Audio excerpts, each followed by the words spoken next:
Good morning, my friends. Welcome to our Destiny world. Daniel Miller here. How's everyone doing today? Are you enjoying the day so far? A very, very bright, sunny, summery day here in London suburbs. Absolutely beautiful. And I woke up very, very early today, I have to say. Much earlier than during the last week. And in fact, I didn't get enough sleep. So I'm not particularly happy with that. But the reason for that is very simple. I'm working on my playlists for my other channel, which is called Film Dialogue, and I had a lot of work to do really on that. Loads of videos on YouTube had to be selected and indeed placed on those lists, and I will have 7 playlists, 1 per day, in order to have a steady regular streams, and all of those are going to be obviously following seasons. Every day is going to be dedicated to a different period of film history, and it will be, well, including pre-code films and silent films and some of the silent comedies and some documentaries on film. We'll have some film noir, we'll have some experimental films, and we'll have some seasons dedicated to the greatest stars of the golden Hollywood era. So altogether, definitely a very, very good channel with lots of interesting films to view. So if you're interested, just access my Film Dialogue Twitter and you'll be able to see what's going on out there. Film Dialogue Twitter is basically your major hub for news, anything film industry and film fan related. I have quite a large community of people in there. The vast majority are actually participants in the industry, and frequently we get some really good conversations going. But I have to say, I had to be putting my film project on hold for a little while because I worked on this channel during the last half year or so, and therefore I will have to be balancing it out, really, 50-50, so to speak. And I was a bit unhappy with the fact that Film Dialogue that I worked on for quite a few years indeed has been under pressure due to the fact that I spent a lot of time here broadcasting. But on the other hand, this channel had been set up in order to experiment with different types of broadcasts to see what sort of responses we'll get from the community, and indeed will then branch out to other areas such as music and film industries as well, and we'll have quite a diversity. I'm not 100% sure whether I will be doing this on this channel or whether I will have separate channels on Twitch dedicated to a particular field. We'll have to see. I'm finding it very difficult to fit everything in, I have to say, at the moment.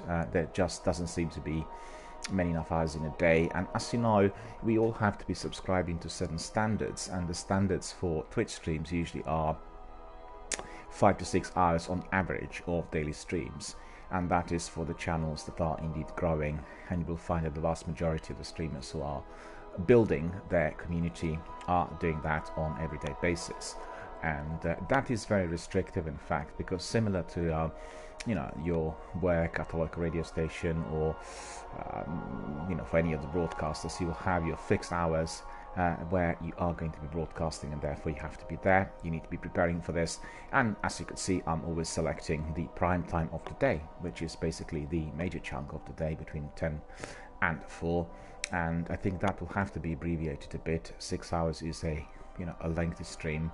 I'm not finding it difficult for myself. I really thoroughly love it and enjoy it, but it's the question of whether other commitments can be also fitted in addition to this, because they are all very, very demanding. And for anyone who is setting up their project online, anyone who is a wannabe online entrepreneur, I can just tell you, do not listen to Instagram postings and what's said on Twitter and Facebook. It is just utter nonsense. Online entrepreneurship is extremely difficult. It does really require a lot of hard work, 24/7 dedication, particularly today, in an era of constant news and constant information being produced on social network and all other forums. So you really have to be on the ball. You need to structure it, you need to operate within certain rules. I need to make sure that you're always very, very flexible and indeed in tune with whatever is going on in there.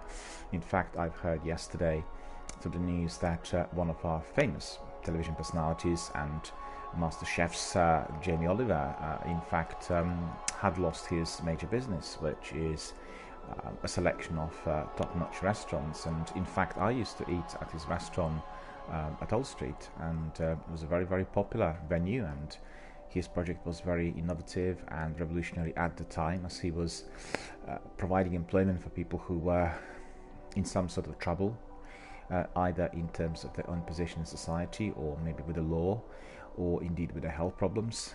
And he had a service which was second to none in terms of quality and everything else. It was very well organized and well supervised. But it appears to be, from the reports, that, like some other businesses, they were sticking to the old model, the model that is no longer attractive to many of the visitors. And that was indeed then reflected on the attendance and purchases, and I guess overall the new models as promoted by some new businesses and international global chains are indeed seriously affecting such enterprise, because you want to make it really dedicated, professional and personal. You want it to last for quite a while, and you want to have something special. But unfortunately, we are being bombarded with everything special from all ends, and people's attention span today is very, very short. And I can compare it with, for instance, cinema going. You go to pictures and indeed you want to be enjoying a film. And I remember in the past, in my youth, when I wanted to see a film, I always kind of waited for trailers to come up, and you would get those trailers before your feature presentation, and you would see a trailer of some film that looked very interesting with some good actors. It looked like it would obviously present you with a very different story, with a lot of action, with something mysterious, and therefore you remember the title and you waited for the posters to spring up in your picture palace or your nearest cinema, and you would then literally be eagerly waiting for that film to be released. And once released, you would go there, watch it, and you would not watch it with 2 or 3 other films at the same time. I think that's where the biggest difference is, because one cinema would present you with one feature presentation. You had like one film, and some of the films, such as Jaws, Star Wars, or the big blockbusters, they would remain in cinemas for 12, 14, 18, 16 months.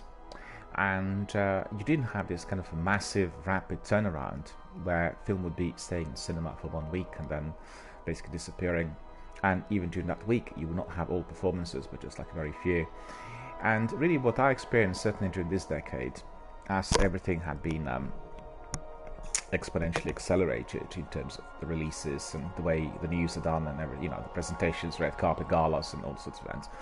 I remember even in the last decade you would have like a few red carpet galas, but then towards the end of the decades they were springing up from everywhere. I mean, this decade there are too many to attend, and the similar thing happens with viewing those films in cinema, because I find myself going to my local multiplex, which is a terrific one, 15 screens, one massive big IMAX, top-notch seats, the presentations are second to none, and I'd watch like 3 or 4 films in one day.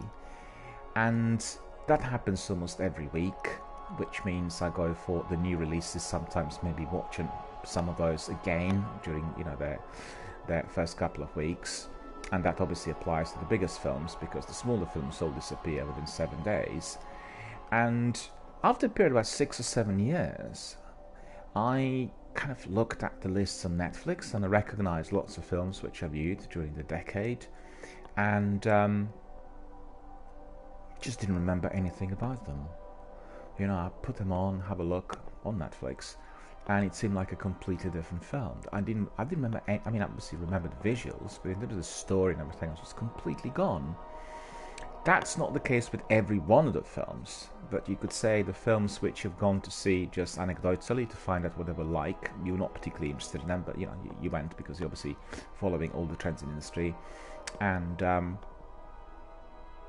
just completely gone. And also with the titles, I just simply couldn't remember some of the titles. I remember the actor who was in that film. I remember perhaps somebody else who worked on cast and crew, but so what happens is oversaturation.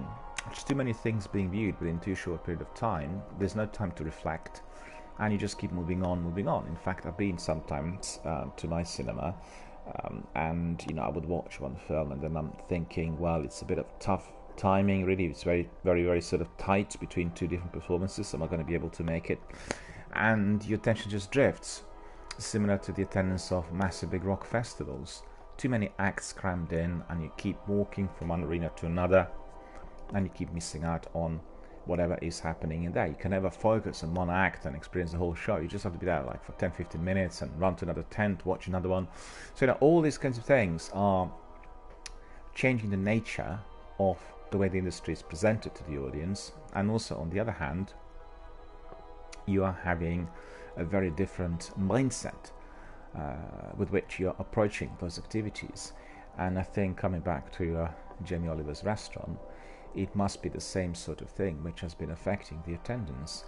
The running costs of any form of catering facility which is based in High Street is just spiraling out of control. The costs in Britain are just unbelievably high, and that is then affecting liquidity. Obviously, you have to be paying your staff and workers, and the business of that sort is very much dependent on steady number of customers and regular consumption of meals, because obviously if you have certain jobs, then there are serious liquidity problems. And it's sad, really. It's sad because on one hand you have everything in abundance, on the other, I guess everyone's mindset is somewhat different to what it used to be, and you will find that obviously in video game industry as well. You access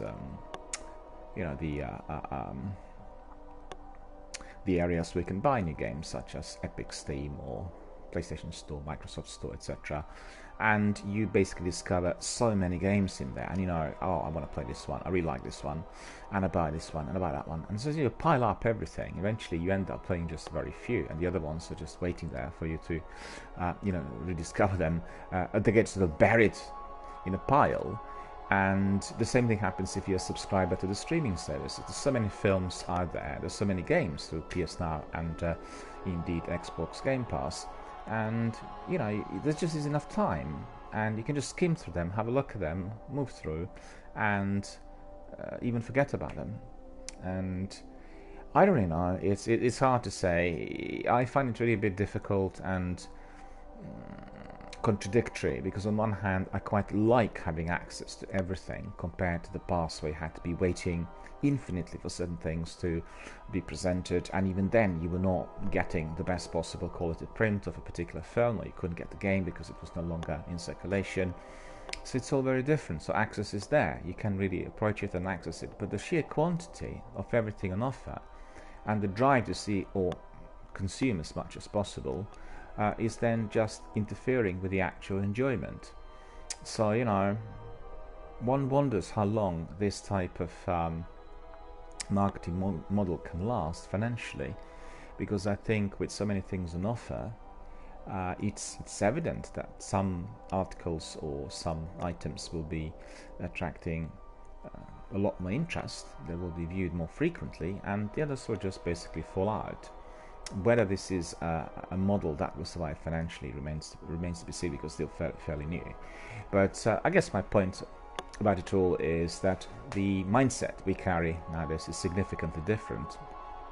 And in order to go through a book, go through a film, and retain all the knowledge and everything that was presented, I guess we need to be a bit more focused. We need to be learning from it. We shouldn't be just hopping from one thing to another. But unfortunately, that is the way things are organized today. And you can see that in these massive big cities like London, on every corner. People just skim through things. They just race.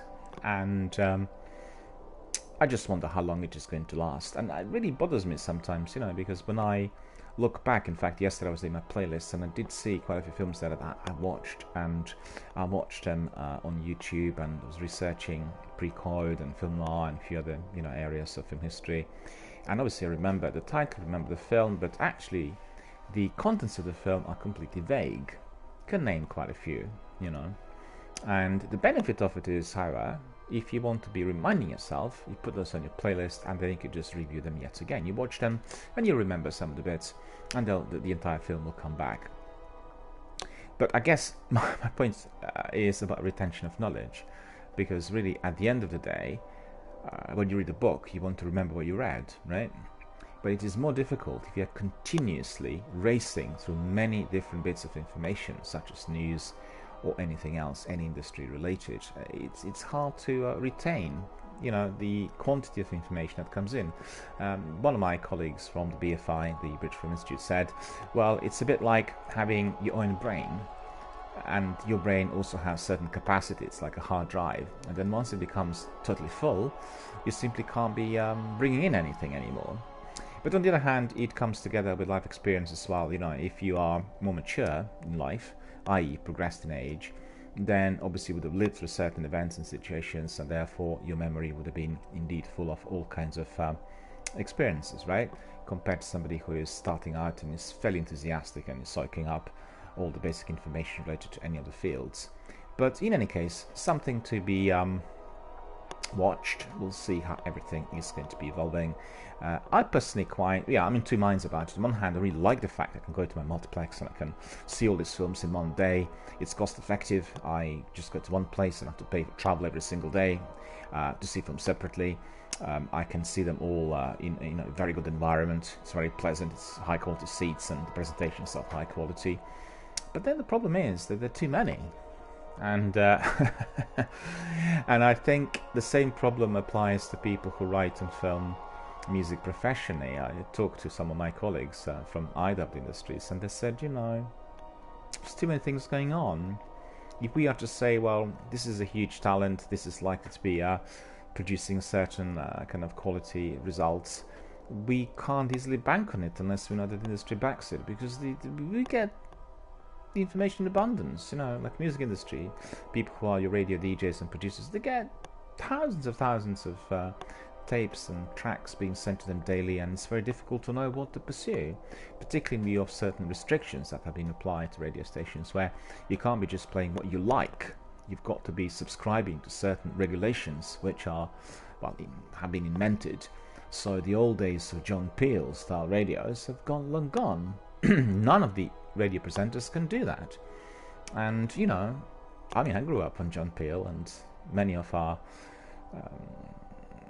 music industry veterans will tell you there were a couple of things in Britain that you would always resort to if you want to find out what's happening in terms of the new bands and new developments music-wise. And the first port of call was John Peel.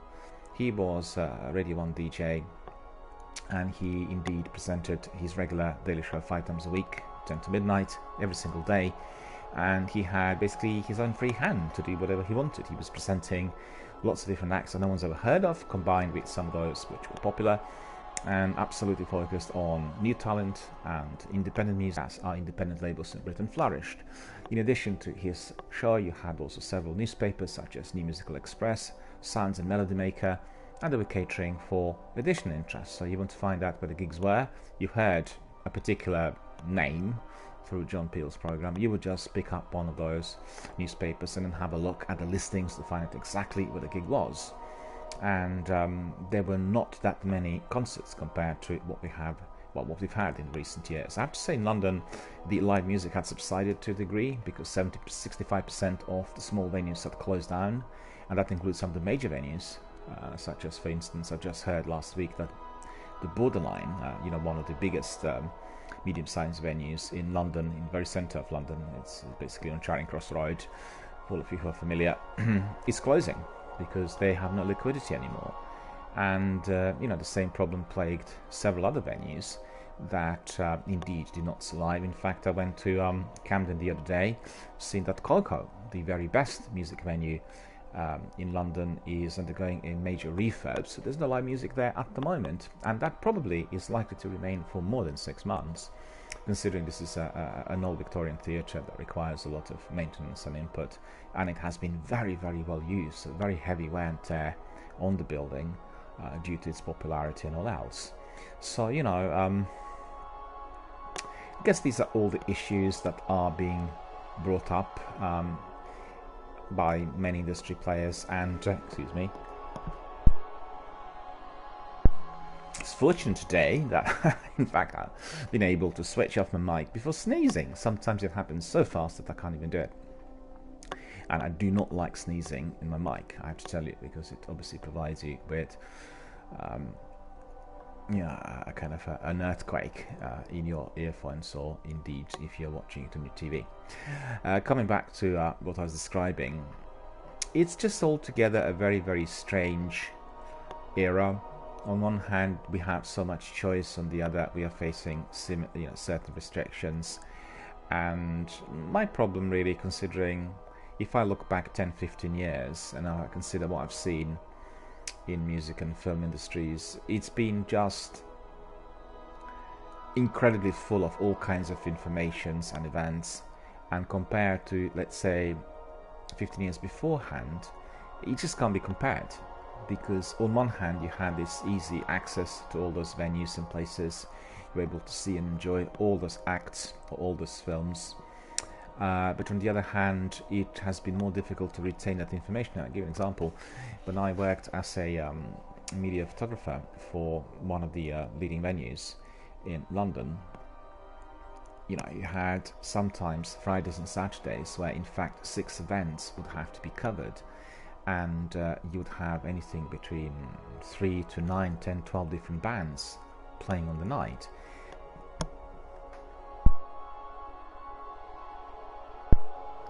That sneeze does not want to leave me alone, so I apologise. Coming back again.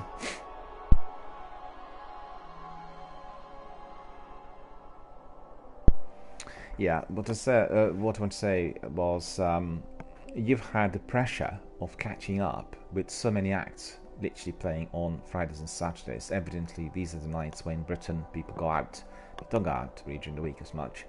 And you have obviously the greatest number of people in attendance. So it's very precious, you know. And also, if you're familiar with the industry rules, if you are doing media shots of anyone who's on, you know, a major label, what you will get is a restriction. It's called 2 or 3 song curfew. So you have like 2 songs where you can take photographs, and then the entire photographer's pit is emptied out. People who remain there are those who have the authority to carry on shooting, and those are usually either in-house photographers or indeed those working for the PR company representing that particular label or the band that you're watching on stage. And it's stressful, you know, and also being able to retain all the names, all the acts, all the experiences. I mean, I remember watching sometimes quite a few of those gigs and not remembering the music at all afterwards, because, you know, I have to appreciate, if you are technically sound, you're spending all of your time trying to get the very best shot of any of those guys in there. And it is a bit of magic, because when you look at live music photography, there is a tremendous difference between people who are just simply documenting the activity on stage compared to those who are bringing an extra signature. So they'll be always basically using the camera as an extension of their eye, similar to what people do in special forces with weapons. It's like an extension of your arm, right? And you never leave it. You always have it in your basically you're holding your weapon, right? And for photographer, his weapon is that camera. So the camera always has to be on your eye, and in fact you need to be snapping and watching the lights and everything else as the entire thing goes along, and you need to be able to take lots of photographs. I mean, I remember taking shots on the old style cameras, you know, on 35mm, where you had to film and everything else, and that was restrictive. You would have maybe 3 or 4 reels of film, so that's altogether 120 photographs. And with poor lighting conditions, with, you know, all the other restrictions present in there, you would be able to get maybe 10-12 good photographs out of that. And sometimes they were technically good, but actually didn't capture the moment, you know, so hence the lack of that originality or everything else that you would obviously capture when you were attending that particular gig. With digital cameras, we have memory cards and we can shoot infinitely, so you can make thousands if you want. And really the trick is in using that camera as an extension of your eye and watching all the time all the lights and everything else that's happening in there, and then taking shots at the moment where you are getting the very best of experience, right? So it'll be all about lighting, it'll be about the angle, the way you're doing it. And generally I am a person who prefers portraits and facial expressions, you know, like a portrait photographer, and therefore I'll always shoot with 50mm lens, and I would always have, the vast majority of the shots would have like one person rather than a whole band. You don't do anything with wide lens, and it gives you a lot more of that kind of personalized experience, because music is about emotion, and if you're putting somebody literally in a close-up or doing his portrait, then obviously you are getting that raw emotion which is being vented out during the show, and it makes a very, very big difference. So, coming back to my point, you then get overloaded with the large quantity of acts and with the need to be running from one venue to another. Fortunately, the way we have it in London is you have like the centres of music industry in certain areas of London. So if you're in Camden and Shoreditch, the venues are within close proximity. You can literally make it within a few minutes, and therefore it's quite easy to be travelling from one to another. So it's not a massive big distance, but still it's a stress of it all. It's all the information you have to take on board, all the admin you have to go through with access passes and guest lists and you name it, as well as doing the actual work. And on top of that, you've got to be presenting photographs as soon as possible. And some of my friends and colleagues who worked for some of the top agencies, they really were under pressure, and they're still under pressure to be immediately sending the photographs after they shot those 2 songs, doing the editing and selection within minutes, so that the company can receive the photographs within 2 hours after the show started, and then they can obviously do whatever they like with them, i.e. send them to various newspapers and other medias. So it's a phenomenal pressure. But to really summarize, we are living in an age where we are bombarded by information, and we have so many different lines of inquiries to pursue if we're interested in something. I'll give you an example. Cannes Film Festival yesterday presenting a new film of Quentin Tarantino's called Once Upon a Time in Hollywood. And if you were to access Twitter at the time when the film was screened for the press, and also after its own photo call in Cannes, and then prior to the red carpet gala, the number of reports on Twitter, the number of comments and views coming from all the journalists attending was just phenomenal. And if you were reading all of that, it was just completely oversaturated within minutes. So many different ideas and views, and everybody reflecting on the immediate experience literally as the lights went on. I really find it also difficult to focus in that environment, and I'm trying obviously my very best. I have to say I'm staggered sometimes by the quantity of knowledge that some of the younger presenters and people have. And I watch, for instance, Game Informer and Games Radar and IGN and several other Eurogamer as well, several other websites that are catering for the news and for the latest development in the video game industry, and you get lots of participants. Some are the staff writers, others are contributors, and really their knowledge is incredible. People are really absolutely truly dedicated to the field, and they know so much, and it's even difficult sometimes to engage in that sort of conversation if you are not exactly on the same level, and they have the knowledge which really focuses on minute details as well. So I guess if you are thinking ahead, the way things are moving, humanity concerned, is all about that niche. You've got to be very particular in terms of your research, the build-up of your knowledge, and the kind of knowledge which you are going to be offering to others. I think a great deal of diversity, which has been expected at the workplace, is something that is likely to die down, because it will not be sustained. People who are excelling are those who have the best knowledge in a particular field, as we've seen during the previous eras where industry was rapidly evolving. We had the era of professionalism and people being dedicated to a certain type of work for decades, and I think this is likely to come back. Presently at the workplace, people are being asked to do lots of different things.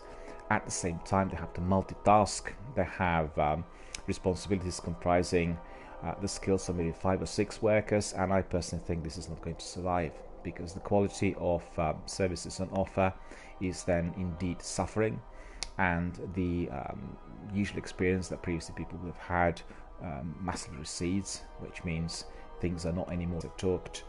Anything which is not in sync with whatever is the best at the moment is then suffering financially. So if there's no financial backing, i.e. if the quality of those services are somewhat lower to what they've experienced in the past, then that entity is going to be going under.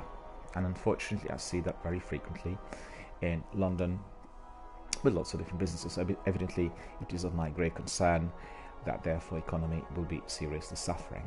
So we'll have to reorganize yet again. Right, so I've given you some news and some ideas and some reflections on what's happening at the moment. I told you that my work at the moment is spent here on this channel as well as on Film Dialogue.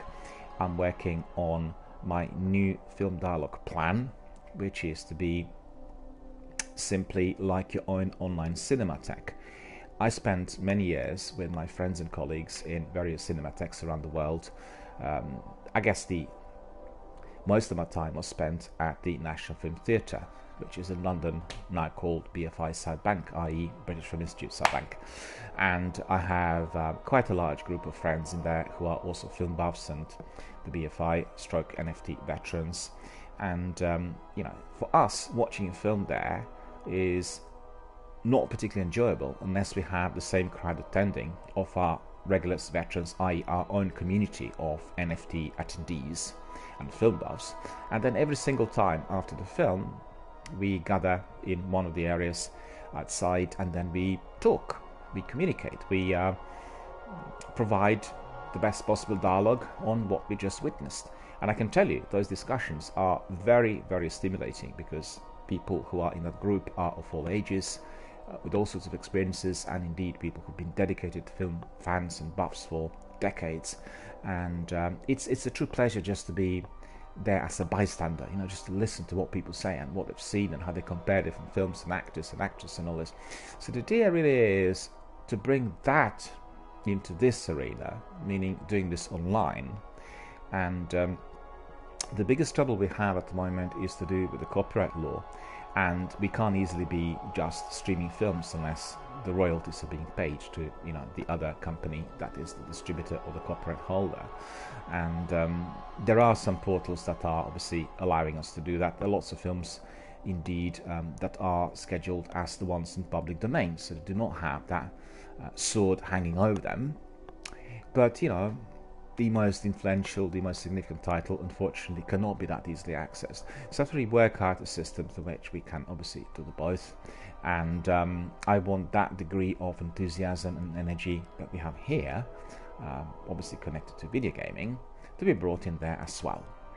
The only trouble I have is that the streaming engine called Rabbit is not particularly advanced, and they keep changing lots of different things such as layouts and some of the content, and therefore it's very, very unstable. If you're looking at something similar to Facebook, that will have longevity and the content will be retained there infinitely.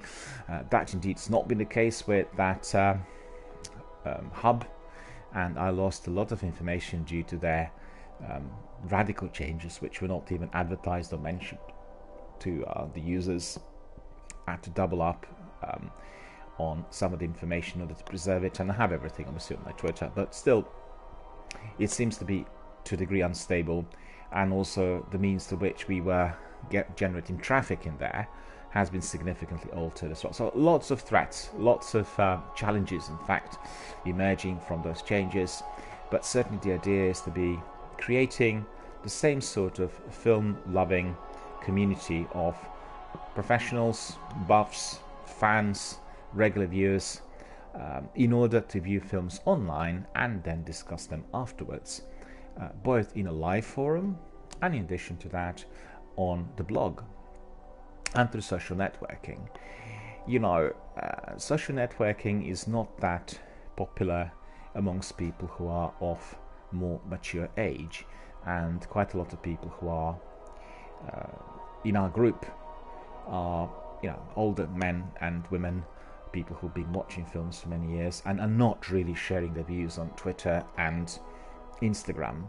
So the idea would be to bridge the gap, to bring in people from various generations in order to engage and to share the knowledge. So you could see, for instance, in America, Leonard Maltin, who is one of the most prominent and greatly respected American film critics, did set up his own portal with his daughter called Maltin and Maltin, and they've been doing some very, very interesting podcasts and providing everyone with wonderful, wonderful reflections and views. And in fact, they popularized this new method, which in fact is not as new. You know, we've had it ready for 10-15 years, but amongst the people of older generations. So that's really very, very encouraging, because I think there's so much to be learned from those participants as well. So that's really, in a nutshell, all that I've been doing, and these are the plans. And hope you guys are going to be joining me also on my other portal, which is called Film Dialogue, and particularly if you also like films as much as I do. If you are a dedicated, hardcore, long-term film fan, then I'm sure Film Dialogue is going to be of interest to you, in as much as Gaming Dialogue has been so far. Jerry's here. Hello, Jerry. How are you doing? Very early today. Jerry says 5 o'clock in the morning. 5:05. How are you all doing? I'm doing very, very well. I've just been talking about some of the recent developments here on the channel and my other projects. And a wonderful, wonderful day in here. Very warm, summery, bright sunshine, clear skies, no rain, and yeah, thoroughly enjoyable. And I woke up very early as well. I wasn't up at 5 o'clock, I was up before 8, but still quite early for me, considering my day is actually very long, also in the evenings. I guess you're still doing the jury, right? So the jury service will be persisting for a while. Won't be over in a day or two, I guess. You'll have to be there for a while until the actual current case closes, and then you'll take the verdict. So it will take a while. I've done mine many, many years ago, and in Britain we usually get it like once in a lifetime, which is the obligatory. I think some people can volunteer as well, but that's something else. The obligatory is basically a statutory. You have got to do it once to have that sort of experience as an adult, right? All is good, all is good. As far as Destiny is concerned, I've come with my Titan to 399, and yesterday Sekapupu and me were trying to get me to 400, and then I realized that although I placed my skeleton key in the vault, I forgot to transfer the same item from the vault to my Titan, and once we got back, once we ended the strike that was to provide me with 400 shotgun, I realized that I didn't have the skeleton key. So that was basically slightly disappointing. But on the other hand, we were doing that a bit late in the broadcast, and I said I would never do that, but yesterday we did that, and that's the result of me being in a bit of a hurry. So I have to tell Sekapupu today that he was right, that I did not complete the transfer properly, and therefore, well, we had a lot of fun. We didn't waste the time, you know, but it just I didn't get it at the end. But today we will. Today we will. Jerry says I wasn't picked, so they dismissed me. All right, so you are basically free. So that's pretty good. You won't be tied down to this for a couple of weeks or so, depending what the case is. You know, sometimes the case could be finished in a week, and at other times could last for months and months.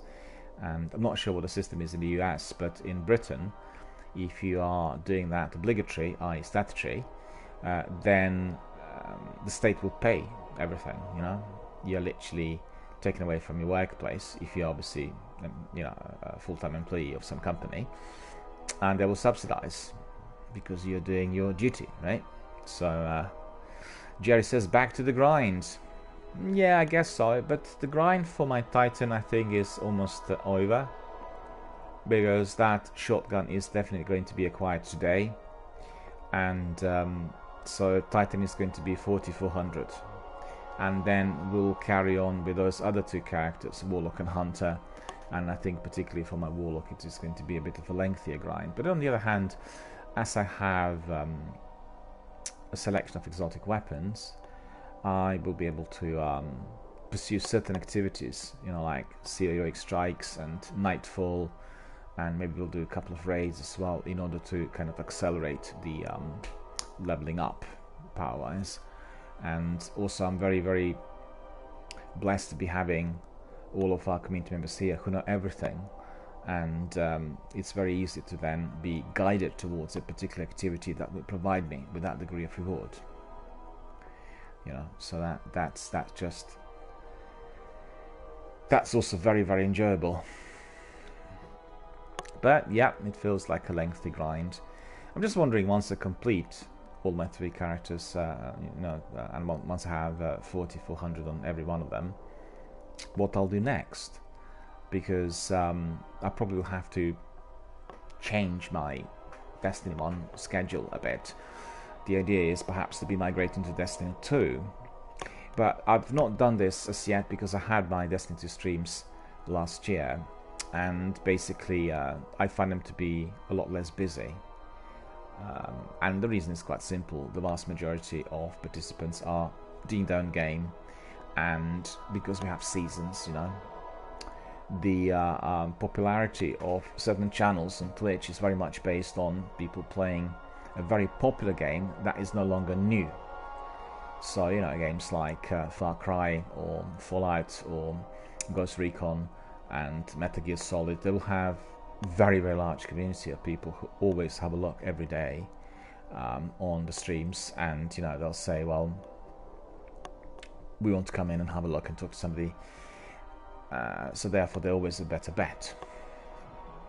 I had Metal Gear Solid here for a number of streams, and also it is basically a part of my PlayStation Now Services Presents season, and I had quite a few people coming in as well, so that was pretty good. So we'll see. It's all looking good, and I'm just literally thinking aloud on what to do next with my Titan, because yesterday I was also to complete those patrols. I had one quest called Plaguelander, and we just simply couldn't find that last high value target patrol. We've gone everywhere several times, went back to orbit, brought back in, and just simply didn't work. We didn't get it. And it seemed like the last beacon amongst all of those was the hardest to find. So it must be that the algorithm was doing exactly that, making sure that we were not getting it as early as possible. Alright, so these are the news. I told you all about my current state of mind and my activities and all I've done. Some of the reflections on business here in the UK, in London as well, and overall, I guess my viewpoint on the way I'm consuming all the information that is being thrown at me, and indeed the way I'm enjoying certain activities such as playing games live on the internet, working on live channels, i.e. live broadcasting, as well as enjoying my films and cinema. So without further ado, we are going to be looking at those characters. This is Warlock, that is Hunter, and indeed my Titan is more than beautiful, as you could see.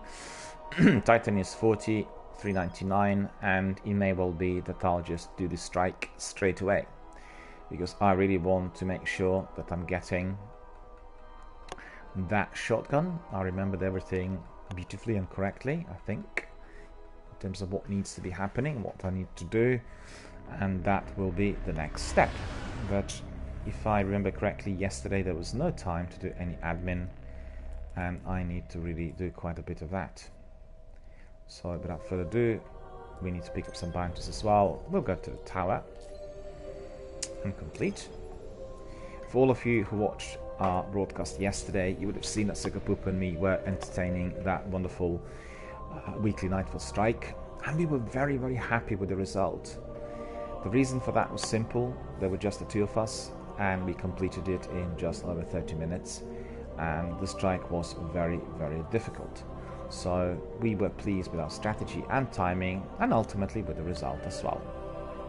You are completing your weekly Nightfall strike as well, without any major difficulty, but please make sure that you're in a team of 3, and that is going to make it a lot easier. The modifiers on that strike were very, very tricky. We've had Berserk, and as you know, Berserk is one of the worst modifiers, and there was also another one, the name of which I cannot remember, and there were, the enemies were very difficult. Oh yeah, I know what it is. It was the modifier that is making sure that the enemies are always as strong as they are at the beginning. So when they lose life, when they're down to 1% on the yellow bar, they're still as strong as if they would be if they were having their full health. And that's truly dreadful. So we were really using a lot of our super and our grenades, and the fortunate perk in there was the one recharging both of those rapidly. So we were not in short supply of either super or grenades, and that really helped. Okay, we've seen all of that. It looks like I just need to be looking at the inventory, because these guys did not want to talk to me. So let's see what we've got here. 390 Garuda. It's no longer wanted. 385 Mycenae, no longer wanted. Mark of the Wings, 390, no longer wanted. In here we are getting all of the specs. So we have Arc Accumulator, Fallen Breaker. Melee attacks and fallen enemies have a chance to generate an orb. Arc melees, okay. So that's quite good. Increased strength, yeah, that's good. And we have also Timos Demons. So principally this is a perk that makes sure that some of the guys, some of the enemies would be turned into friendlies if we are really in a massive big attack. And you know, that's not too bad, but I didn't really enjoy it too much either. I've seen other people having it, so enabled the pack, you know, to find out more. This is going to be like for me, and so far so good. Because principally if they are turned into a friendly, what I need to do is I need to use my melee on them, and then they are for a split second vulnerable yet again. We have rings in here, 390, which is no longer necessary. We have some weapons in here that perhaps will need to go. Jabberhacky, Devil's Dawn. Okay. This 400 as well. What's this? 388, 400.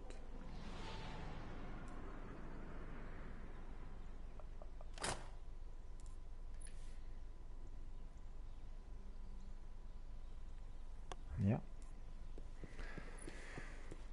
Bring it to 400.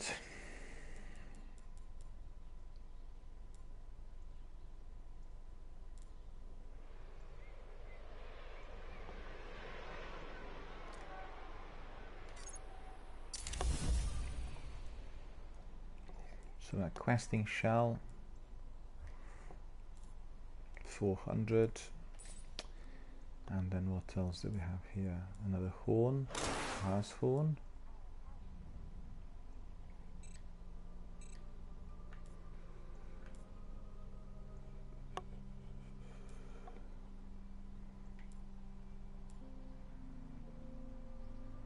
Iron Gallowing. Okay, we've got all of these.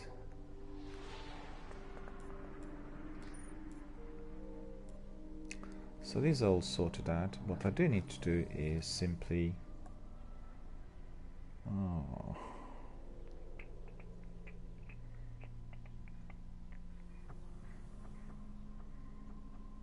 armor and general.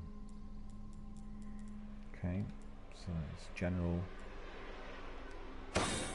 Picked up a skeleton key, which I forgot to take yesterday.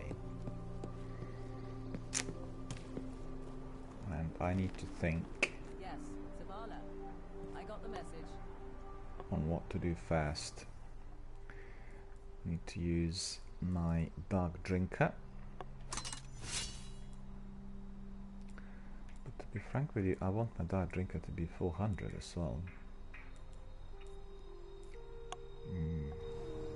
Okay, so that's all done and dusted, and we'll go to the same place in order to raise the light to 400. Alright,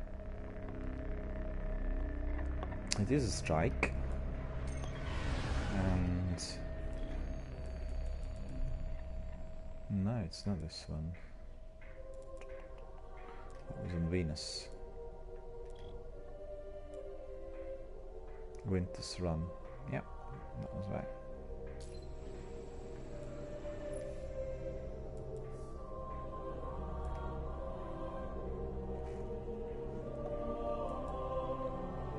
Okay.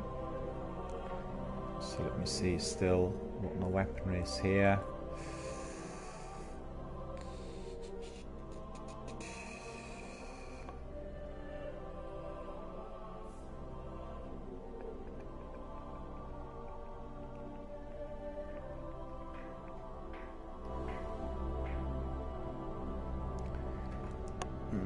that's not good either. Let me just see what I can do this on my app.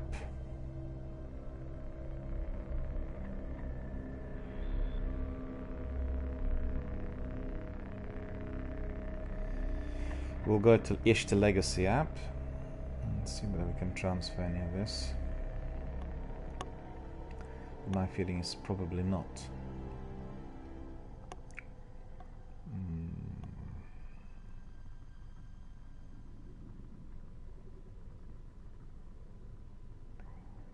Let's see what secondaries they have here and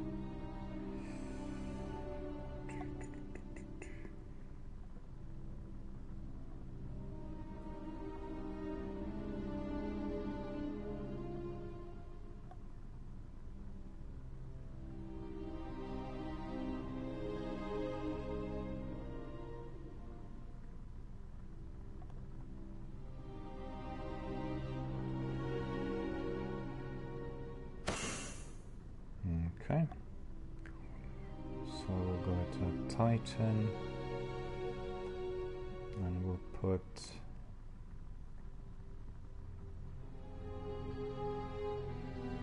Jabberhacky into the vault,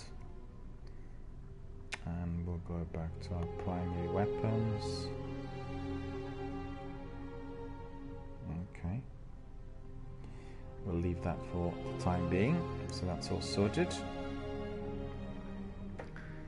Oh, Sekapupu's here. Hello, Sekapupu. I was just about to be doing that strike again. And you were right. You were right yesterday. I thought I completed the transfer, but then when I looked in the vault, I realized that the key was there. Of course you can, yeah. I'll just, I'll bring you in straight away. Just bear with me. It's quite good you came in right now because I was literally about to do the strike.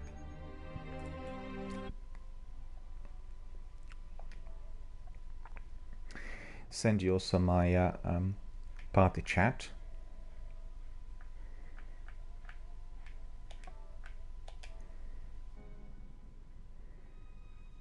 There we are, sending you also my party chat invite, so if you accept that, be able to do it. There we are. Party chat sent. We'll just wait for Sekapupu to join us.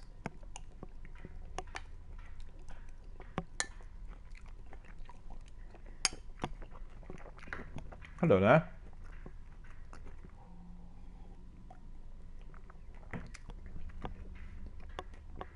Can you hear me? Oh, excellent. Just increase your mic a bit because the volume's a bit low. I don't know whether you heard what I said just a moment ago. You were right. There was a problem yesterday in transferring that key somewhere. I'm not sure whether it was a glitch or me not doing it or whatever, because I was a bit, pressurized by the scheduled timing and all that, and all the other commitments. That was the reason I didn't have it at the end. Although I've done everything correctly, I did transfer, properly that skeleton key to the vault, but for whatever reason, that key didn't end really successfully at the end. I didn't. It seemed like I didn't transfer it in full, or I've done something that prevented the transfer. So I don't know. So basically, if you're happy, we can do the same thing yet again. I don't know where you fancy doing it. Yeah, we can do it then. Yeah, and I'll double check right now before proceeding that the key is there and skeleton key is there. And I just looked and I did get Siva cache key yesterday and then also perfected Siva offering. So you're right, I did get that perfected Siva offering. I think at the end of our Archon Forge activity the other day. I don't think it was at the beginning because I remember using them and then must have popped up right at the beginning, at the end. And just quickly think. Equipped all the weapons. I've got that dark drink on. I'll put my Dragon's Breath when we approach the final area. That's the way to do it, isn't it? Before we approach the final area, before we get to the boss, then I put the Dragon's Breath on. What? Now, just saying that I'll use my dark drinker initially, and once we come to the last section of the strike, when we approach the area, you know, where the boss is, then I will replace it with Okay. my Dragon's Breath, so that we wouldn't actually get to the chest, use the key, and then I would get 399 rather than 400. I have to make sure I don't make a mistake. But you're quite certain that if I'm using my sword earlier, it will not affect it later on. It's not that I've got to use the same weapon throughout the whole strike, is it? Actually, it's just good that your 399 light, because your stolen will is your secondary is 399, so your light level is 399. So you can use your dark drink, but if you want to change it, you can. Yeah, we'll put, just in case, to prevent any trouble, we'll put Dragon's Breath at the end, before we get to that boss. You know, before we start shooting at him, right, you know, the last tier of the strike. So that's all good. So if you're ready, we can crack on. Wait. Yeah, okay, I'll wait for a moment. I just talked to my viewers a bit as well. Just for the benefit of my viewers, I will be doing this Winter's Run strike. And the reason we are doing it yet again for the third time is that I was not able to get my shotgun. That would be 400 light level, and we are quite certain that today we are going to be getting it. So we'll just go to the strike, and then once we destroy the boss, we are going to be getting, hopefully, that shotgun. So that's the idea. We are not going to be having any other warming up, which is what we usually do here, but we're going to be jumping in, obviously with both feet, making sure that the action is as exciting as possible. So there we are. Just wait for Circle Pooper to get ready, and then we'll carry on. Yep. You ready, yeah? Yes. Okay.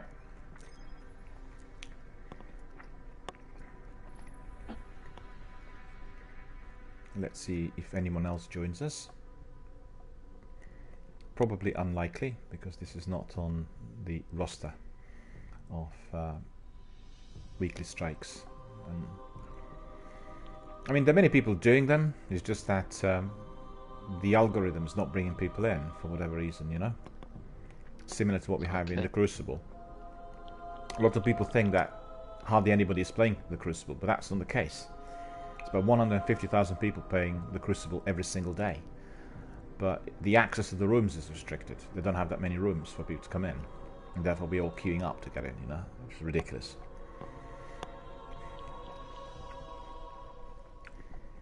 I've seen at least 15 of my community members are doing Destiny 2 today. And Captain Jack is grinding it because he's doing this Iron Banner. He said it's a really lengthy grind. And Captain Jack told us yesterday, I'm not sure what Captain Jack's watching, that he hardly sleeps and he is planning to retire at the age of 35. So I said, that sounds like a good plan. I wish I could do that.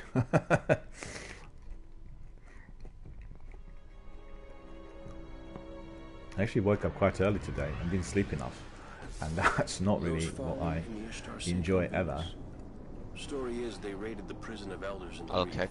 Got an Archon priest. So I worked yesterday on my film dialogue, and quite a bit of time. There's lots of different films to select from, and you know the way it is. When you want to do something quick, it usually becomes massively extended. It's always like that. Therefore, I've set up that rule for my broadcast. No longer am I bringing people in within the last hour because of that reason. We better head for the caves. Okay.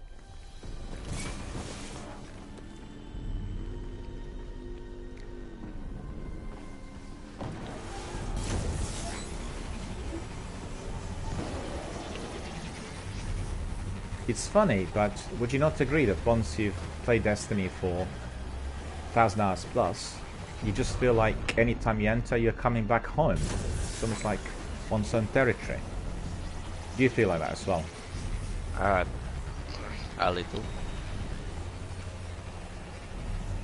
Although there's still some maps in some areas which I'm not 100% familiar with. Okay. Like the raid area. Oh, the raid area I don't know at all, because I haven't gone there. Yeah. I mean, I've just gone once. But even like the other, you know, story missions and that, you know, like the area we were yesterday, every single time I go there, I literally miss out on that second tunnel.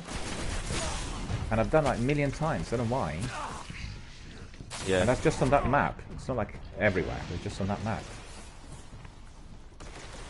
Yeah, it's pretty hard to remember or do something. It's annoying because I've been there so many times, you know?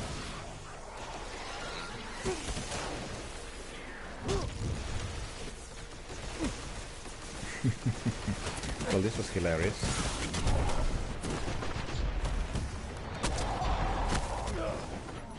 This was hilarious. I was walking, and I think must have been pushing that shank with my head.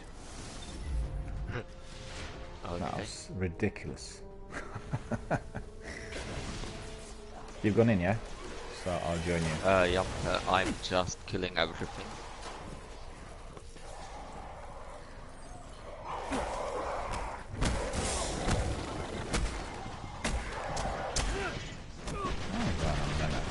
Why is he not dying? Now I was a bit confused with that new perk that makes enemies turns enemies into friendlies. Oh this, yeah. This time it's gonna be a different story. Yeah, by the way, you should use your punch ability on the boss if you have the melting point, because it makes enemies weaker for allies and yourself. I did all of that, but this captain... So it's a way to melt enemies super fast. We've got trouble brewing. Yeah, captain didn't buckle for whatever reason. But you know what I did? I used that shotgun, and he was gone on the third shot. Yeah. He was.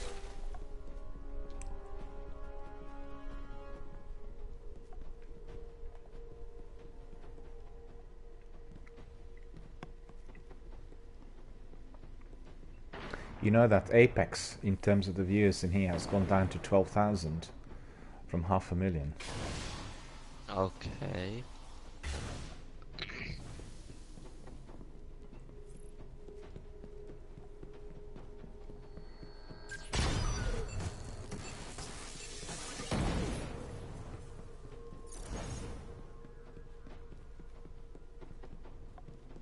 You see? I'm doing the same thing today again. And what is that? It's basically two tunnels. One is elevated, so one needs to walk around and then just go slightly uphill, and then you come to the second tunnel, right? But every single time when I do it, like initially, I walk around instead of going up. And that's ridiculous. Okay. But obviously I remembered it, and so we're doing it for the third time running. I was able to adjust.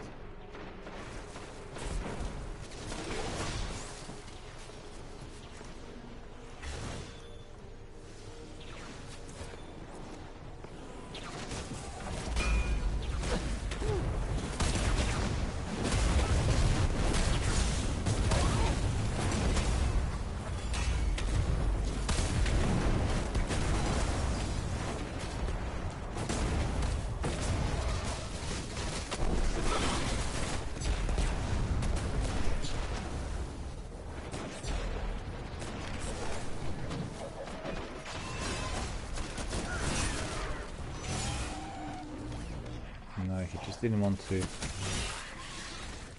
He just didn't want to retire, did he? We'll need to get through. I'll check it out. And some of the minotaurs are so annoying. Do you want to put the ghost in there? Oh, you can do it.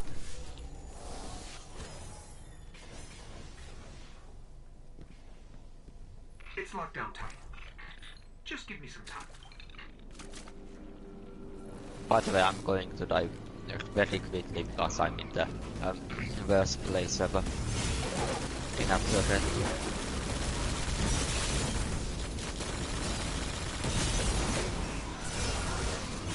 Yeah, these minotaurs in here are very strong. You know, the ones with yellow bar ones. Shield. Yeah. But you know, Dark Drinker is... I remember Matthias telling me a little while back, once you get Dark Drinker, everything will look different. And he definitely was right. I think Dark Drinker is the most powerful sword for certain. And kind of universal, you know, because the other two swords are more kind of enemy specific.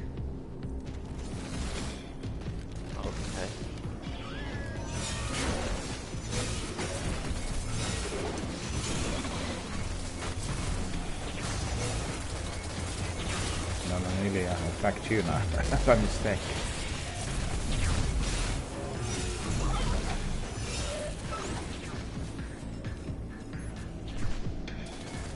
Okay, it's open. Okay, that's alright. Wait a second, I'm going to take a weapon out of my wallet.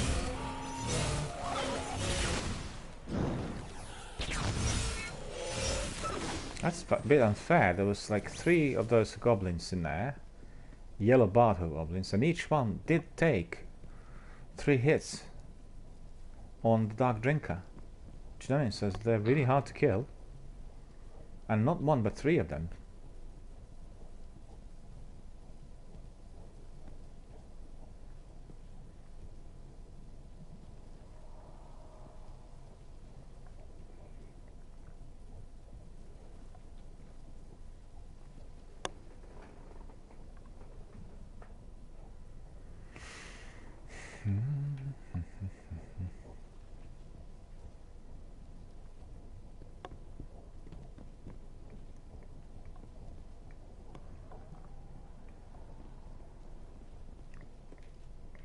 I really like my outfit at the moment. I really like it.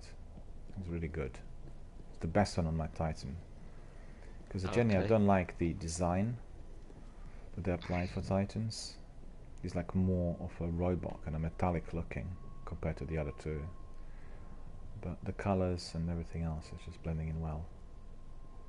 I guess in addition to that, what do you call it? Not an artifact. What is it called?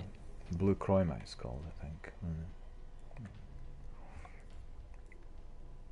Spectre plate. Yeah, blue chroma.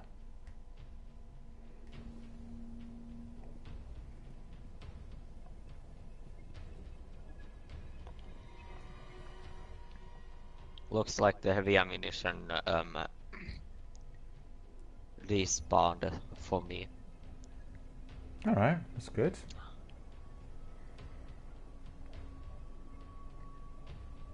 Yeah, let's go forwards. Yeah, okay.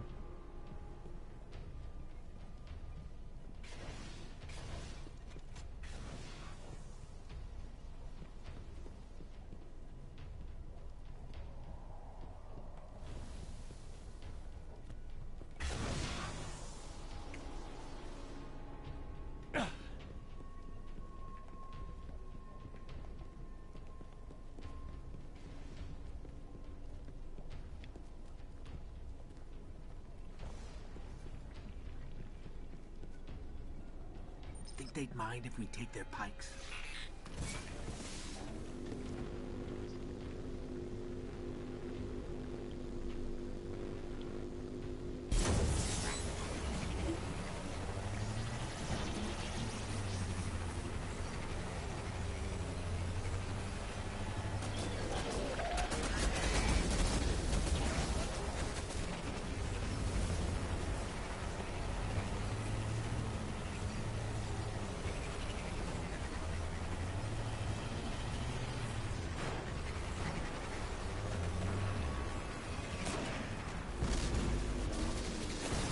No. Oh, you neutralize the Hydra. So use my super. Doesn't matter.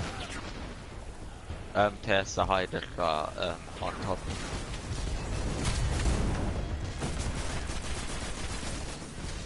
The trouble is that my super's gone now. He use it down below. But so is the Hydra, so I shouldn't worry much.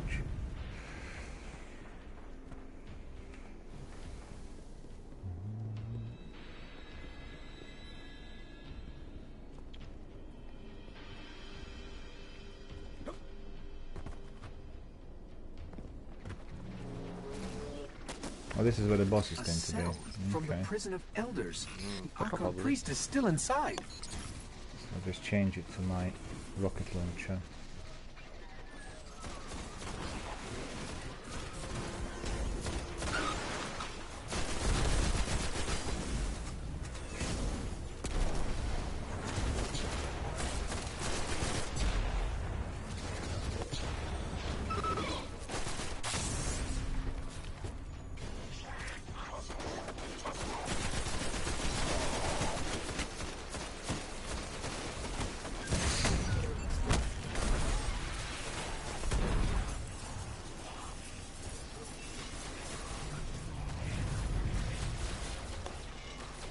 You didn't want to die.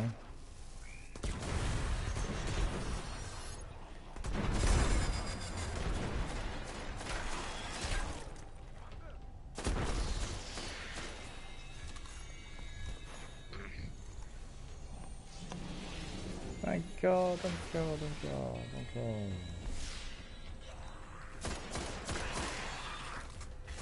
What's a sky rifle that you have? Yeah. Scout rifle. What? And the one you're using is a scout rifle, right? Yeah, it's Cryptic the Dragon. Cryptic Dragon.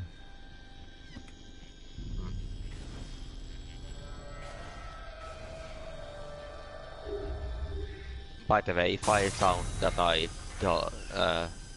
can't hear you or something like that, that's because this one song is playing through my head. What's that? I like found a good song today and it's playing in my head. Oh yeah. So I can't hear you very well. Don't believe it. It's already gone, the ammunition. I just put my heavy on. Yeah, the heavy ammo is reduced when you put it on.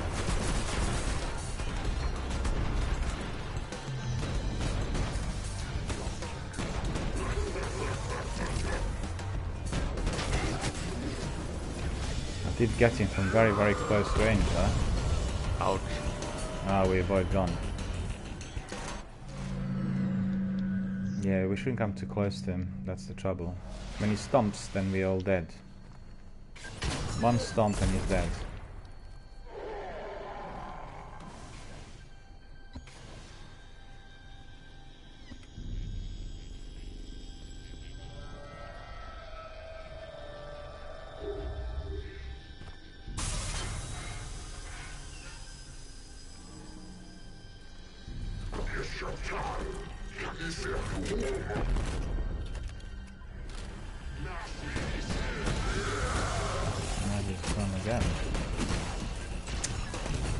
Ah, these wretched shanks.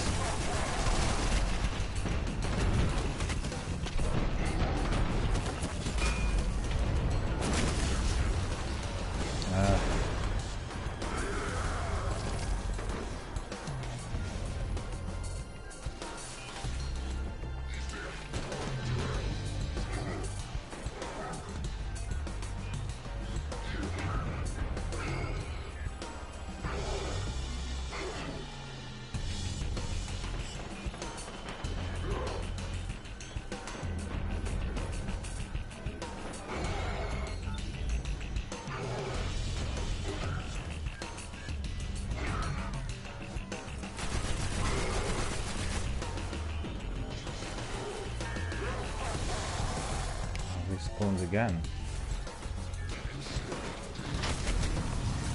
He teleported.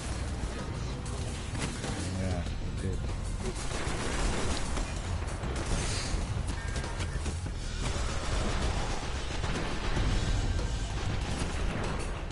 Many shanks.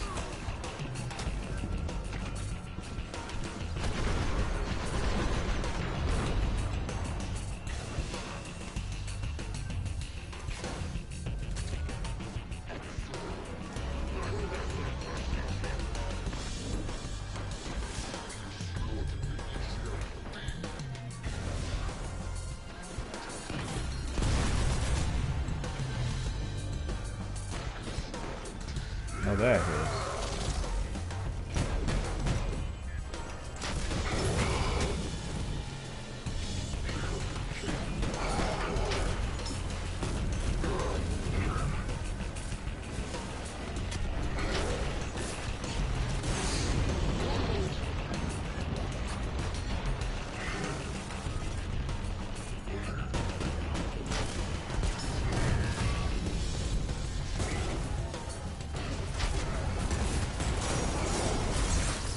That was good. I put like 4 rockets in him.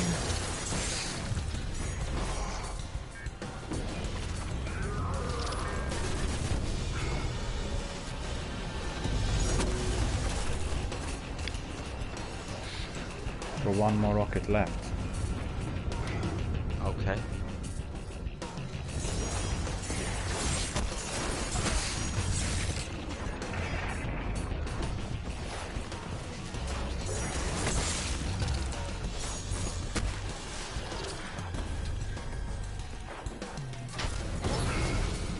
Yeah, I got him.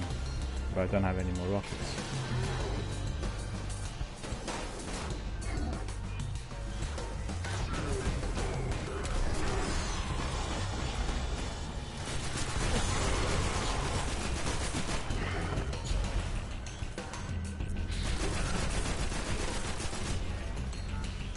He's down to about 5%. I think that's 7%. Oh well, that's about 4%. And that's... oh, He killed me, but I did reduce with my shotgun. yeah, His gun. okay. It was better off than the prison of elders. I'll contact the Vanguard. Let them Yeah, know that's the it. Archon priest is dead. That's it, yeah. Let's go now.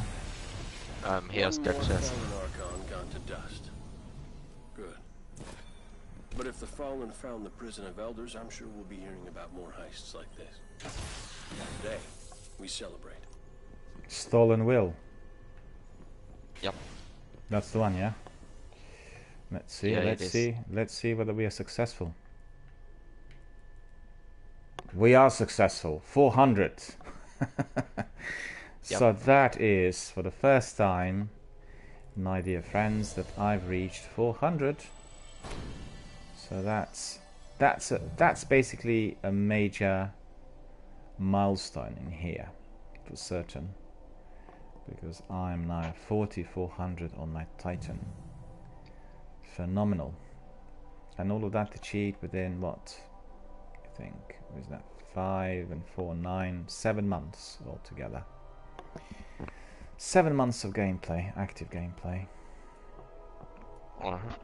9 months of this channel in existence. Did you pick up anything else? Anything good in there? Nope. There were some bits that lying around but didn't have enough time. I think I picked up some house banners. I think. Did see something. Okay. Let me see. No, I didn't pick them up. I did see them though. And let me see. We'll have stolen will. Shotgun. There we are. 400. 400. 4,400. So I need to do some postings on my Instagram and on Twitter in order to celebrate this. Shotgun hand cannon, okay. Do we want to go back to the tower? Yep. Okay, we'll go to the tower.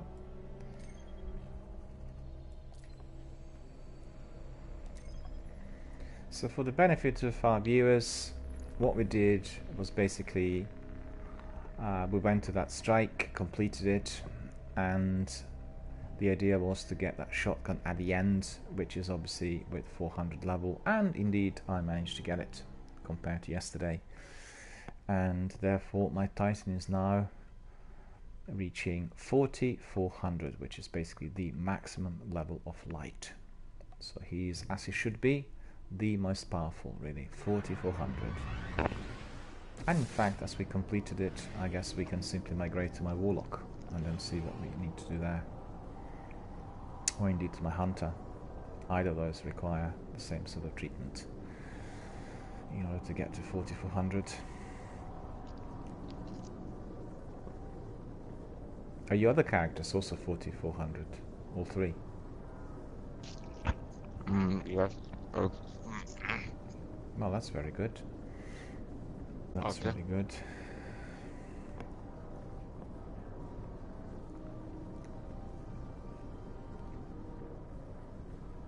Are there any tasks that you need to do on your character today? Anything at all? No. I don't think so. Okay. Look at these guys in here. Polar Runic. Warm douche. I like this outfit, I have to say. This outfit's pretty good. Yes. Pure evil soul. Look at that. He looks evil, has to be said. Good use ID. I see. Promise you'll come back One and tell engram. me how this works. Moat. Got one moat. And Tracer Greaves.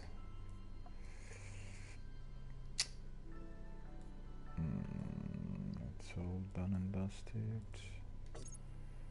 Turkish shell.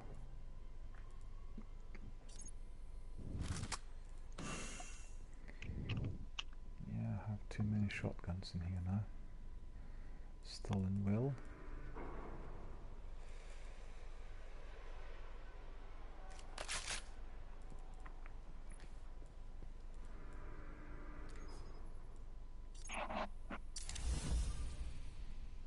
Yeah, we got it. Stolen will shotgun.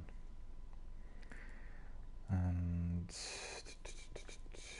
we can just use some mods as well.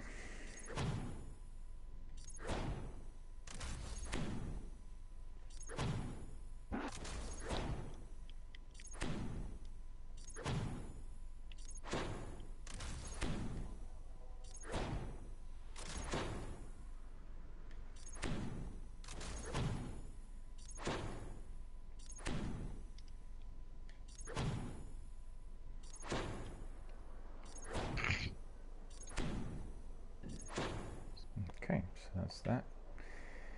And let me see.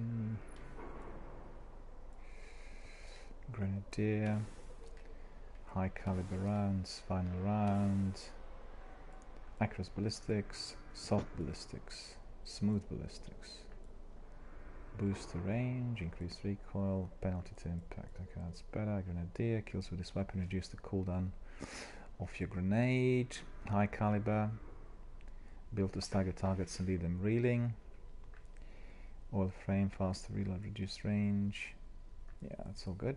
And fun rounds. Okay. So I got all the perks enabled on the weapon. And it looks like it's just my greaves that still need a bit more. Fusion rifle, machine gun. Okay, fusion rifle we'll use.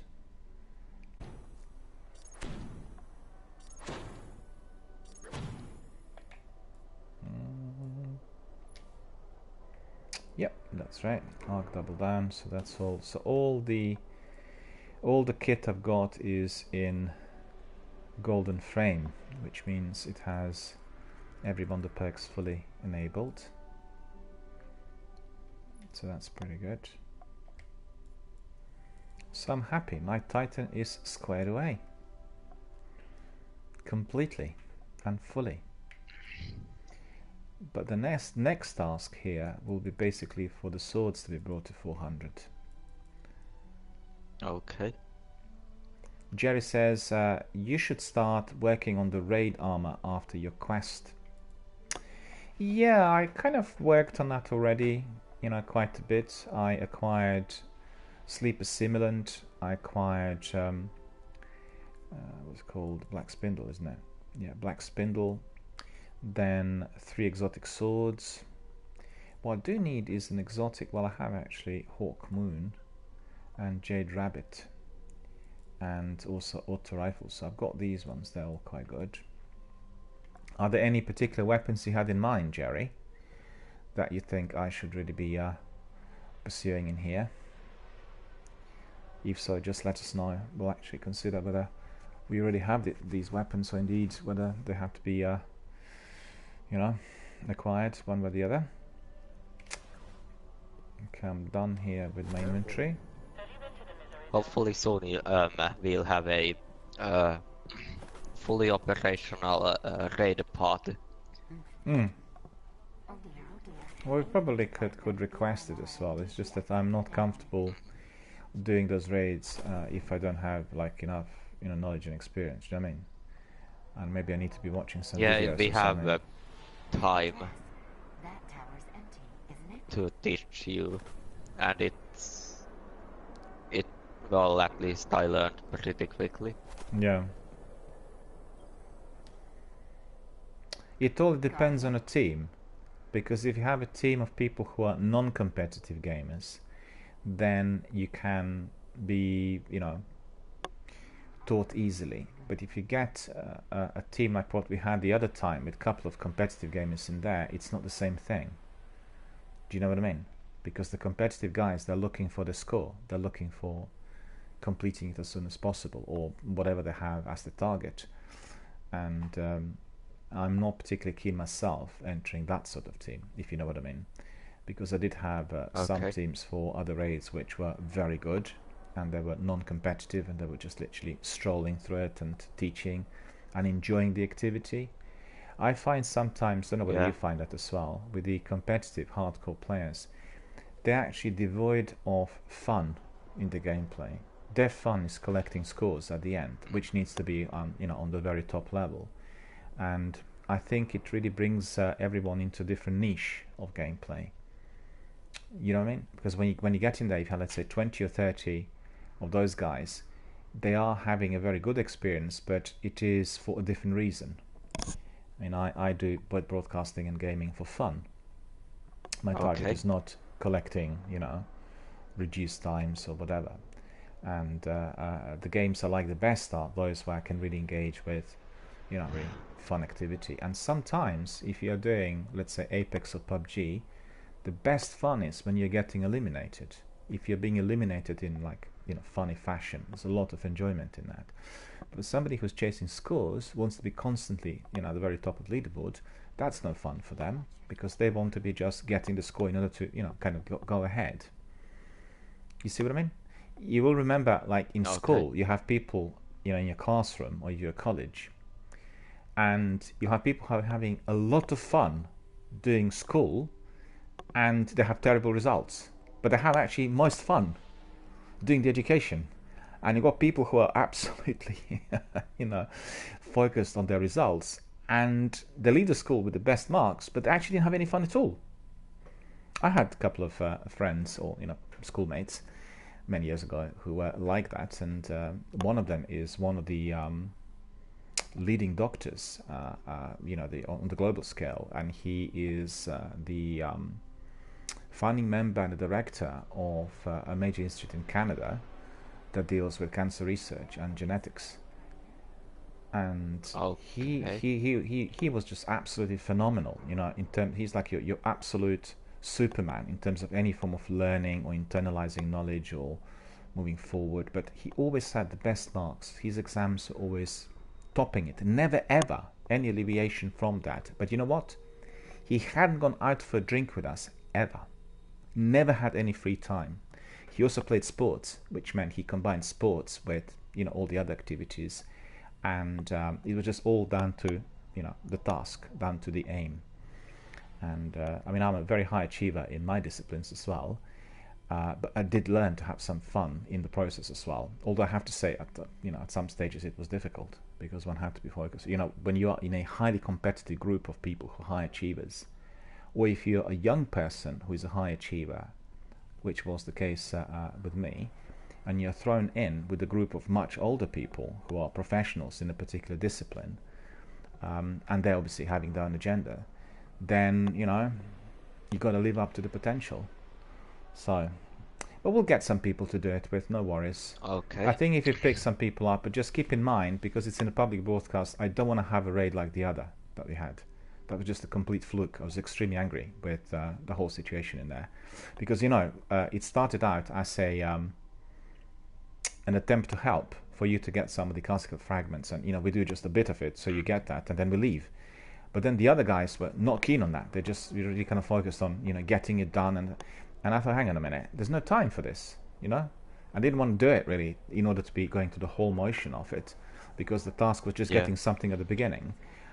So if we are selecting people for, I think what we can do is I can actually advertise on my Twitter and my Instagram, and we'll get quite a selection, and then we can decide. I'll bring people in to do a bit of online gaming with me to find out whether they fit in the profile. I don't want competitive gamers in it, if you know what I mean, because that will just change the profile, and I don't want anyone to feel hassled, and it can be like that. It can be if you have people who are absolutely looking at certain targets, and raids obviously are the most difficult part of Destiny, but also at the same time they have to be the most enjoyable. So we have a team of people who are quite happy to do them, and it's a steady team. We can do them all one by one over a certain period of time and have a lot of fun, which is obviously the basic idea. And also no cutting corners. If for instance somebody Zach, he has a few tricks where he sort of cuts corners so he can make shortcuts, gets to the destination quicker, then he wipes, he restarts the whole thing, and that's fine if you're a competitive gamer. I think this is great if you're chasing scores and if you're training people to get to that top level. But equally, I think for those people who are watching to learn, it will kind of deprive them a bit of the learning process, because they will not see the whole thing, the way you kind of walk to the corridors, the way you have to tackle the enemies, and that sort of thing. But anyway, it's a question of preference. I prefer fun, basically. That for me is the bottom line. And anytime anything else occurs is obviously a different story. But look at this, I got Mark of the Pilgrim Guard, and that's 400. Done, done, done. Mark of Thunder is 390. So that's quite a good one. Do you have that one? That mark? I of don't the Pilgrim think Guard. so. But what do I do? I have everything now with my marks like 399 and 400. I can't keep all of them. You can just delete the 300. That's not that aren't like the rare type. You can just delete the low light level things, but you should keep the rare things like things you get from Sublime Engrams and stuff like that. Yeah. For instance, I've got now 2 Mark of the Beacon. 2 Mark of the Beacon, they're 399, both of them, right? And have quite good packs. Mark of the Beacon, Vanguard Champion, Pulse Rifle Focus, and Fusion Rifle. So, it's pretty good. But then I've got 2, and they can't be used on anyone else. So basically, I just get rid of them. Well, you can just dismantle them for legendary marks. That's right, because the one I've got there is 399, 399. I've got 2 of them. So I can And get rid you of should save some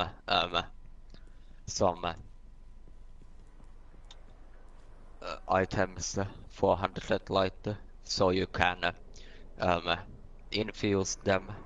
I've learned the hard way. No, that's true. That's true. The only trouble is, similar to what Tonzak has. I mean, I didn't keep every single weapon. I dismantled lots of weapons, but still, my vault is quite full of various weapons. So I'll have to respend some time outside of my broadcasting hour to see what weapons I want to be still using and testing, because what's the point of those weapons sitting in there, you know? And I need some space in there for, I guess, the weapons that are already with 400 or 399. So I'll have to redo a bit of cleanup sooner or later in there to find out what can be kept. Because, you know, the vault is, you could say, smallish. But the trouble is, with hardcore gamers, they can be completionists and collecting, you know, proper collectors, and they'll collect everything at all times. So the question is of selecting. And I guess the good rule of thumb, I guess for the benefit of viewers also, is you keep the weapons in the vault that you like and that you will be using, whatever you find useful, right? And then you can be bringing them to the top level. Whatever is not useful can be discarded. But also we can be bringing in those weapons from the kiosks, right? Because in a kiosk, once you acquire the weapon in the game, you can still bring it back. You can repurchase it if necessary, if you want to be testing it. Wait, what kiosk? Where you have all the engrams.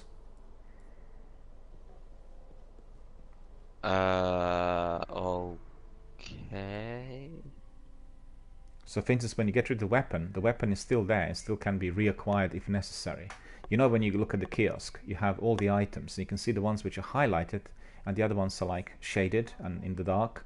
In the dark means you've not picked them up yet in the game, right? But once you pick them up, they'll spring up. But once you delete them, they will not disappear.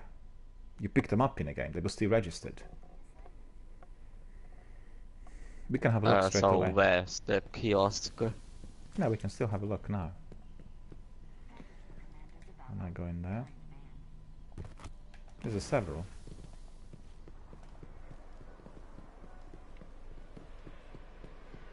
Step up, Slayer of Oryx. Head Orbit's not happy with your latest report. So for instance here. Oh, you mean the exotic stuff? Yeah. Because you could see in here. Yeah, I've got everything but the 4. Which ones do you still need to get? I don't exactly know. What, on this kiosk or the other one? Show me. This one. Oh, this one. Yeah. And then this I've about 100. No test, not that much. But I've not completed this many. Or any actually. Yeah, same with me. If you look at mine, I've got only very few. By the way, the last day that we did the Grota strike, someone in my fire team got the icebreaker that I would have wanted. Oh, how incredibly annoying. You wanted it and he got it. Yeah, and he didn't need it. Does that mean that he just picked it up randomly? Or... he got it at the end of the raid, like we waited around until the raid decided to end itself. So the game basically gave it to him. Like, it wasn't like he picked it up, and had he left it, you would have picked it up. It wasn't like that. He just got it. The game gave it to him, right? Yeah, that's how this system works. Yeah.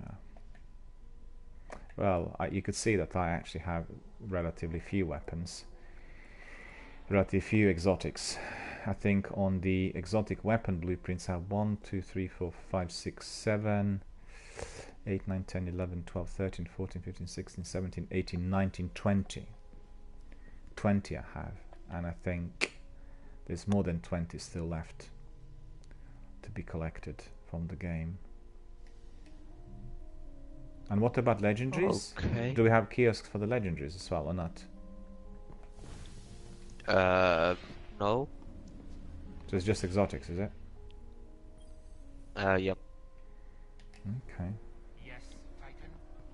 And those which are with Ava Levant, those are just cosmetics, aren't they? Probably. Yeah. It's not really... In fact, we can double check, because I've not been there much. I've not been using... Okay, tally it up. I've been using her at all. I have witnessed. I've used her in Destiny 2 though.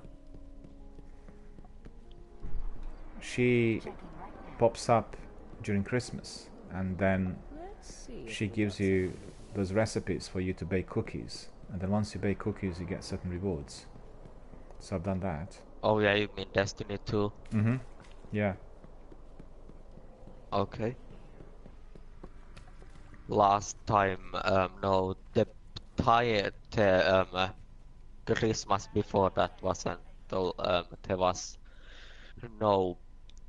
I don't remember that well, but still. You see, in this kiosk here, Holiday Collection, you are getting some Yeah. legendaries. They're not weapons, but they are legendaries. There's armor. Where's the old It's where Ava Levant is, there, you know, where the speaker is.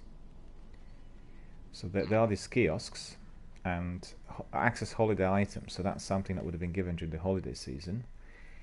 But it does have legendary ghosts, does have legendary helmets, you know, legendary boots, masks,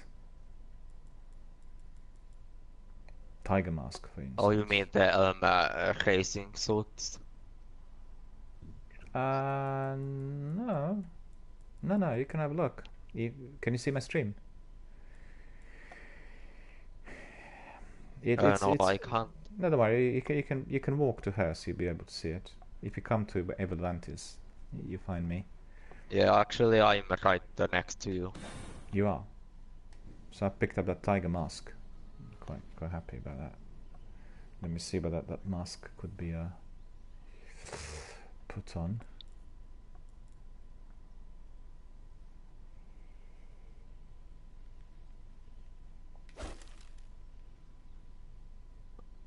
Uh, 360. I'm gonna have to do something. I'll be back. Like, yeah, I saw them. So, and Yeah, every kiosk will see have you something else. soon. You know. Okay, just let me know once you come back, because obviously I keep you here on the channel. Yep. As soon as you come back, let me know. Yep. No worries. So for the benefit of our viewers, as you could see, Sekapoop and myself are doing a selection of activities in here. Our major task was really to increase the light level of my Titan from 399 to 400. We already had succeeded and completed this, and I'm just exploring a bit You may not think the it area matters here, what you which is look with Ava like, Levant. Guardian. Something that says protector.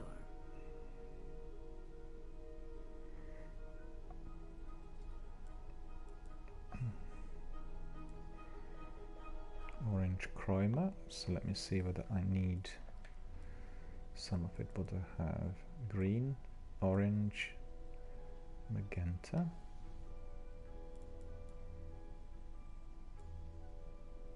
Green, orange, magenta. Beautiful. Okay, so we've got these. Good luck, Guardian. Silver dust was used. What else is she selling? Let's see. Let's see what we can do. Shaders. Come back So soon. these are just mainly cosmetic items. Shaders.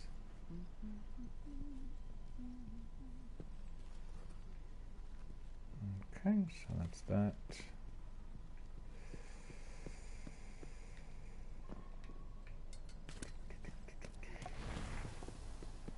And then we'll have a look and decide on what to do next.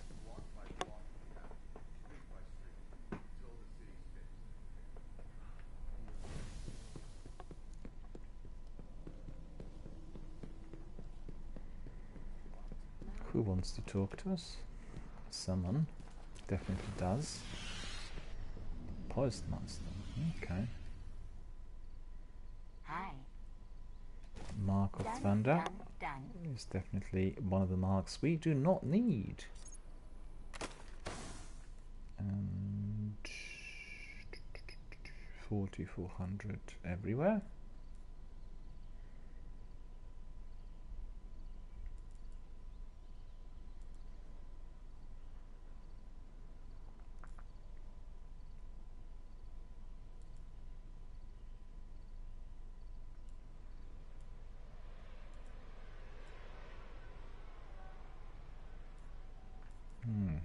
Okay.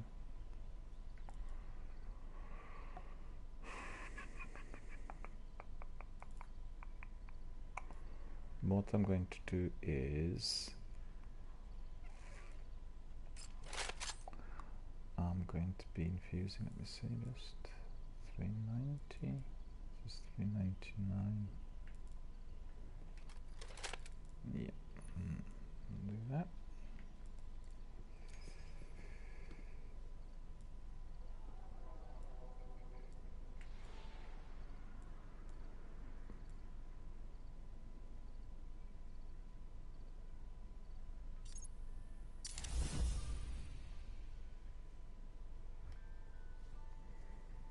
Black Spindle, Dragabone, Coal Between Stars, Solar Damage, use. Yeah, we definitely wanted that, so that's definitely 399, and we'll put that Stolen Mill back on, 400, and then in here. Oh, I just remembered I do not have. Doesn't matter really.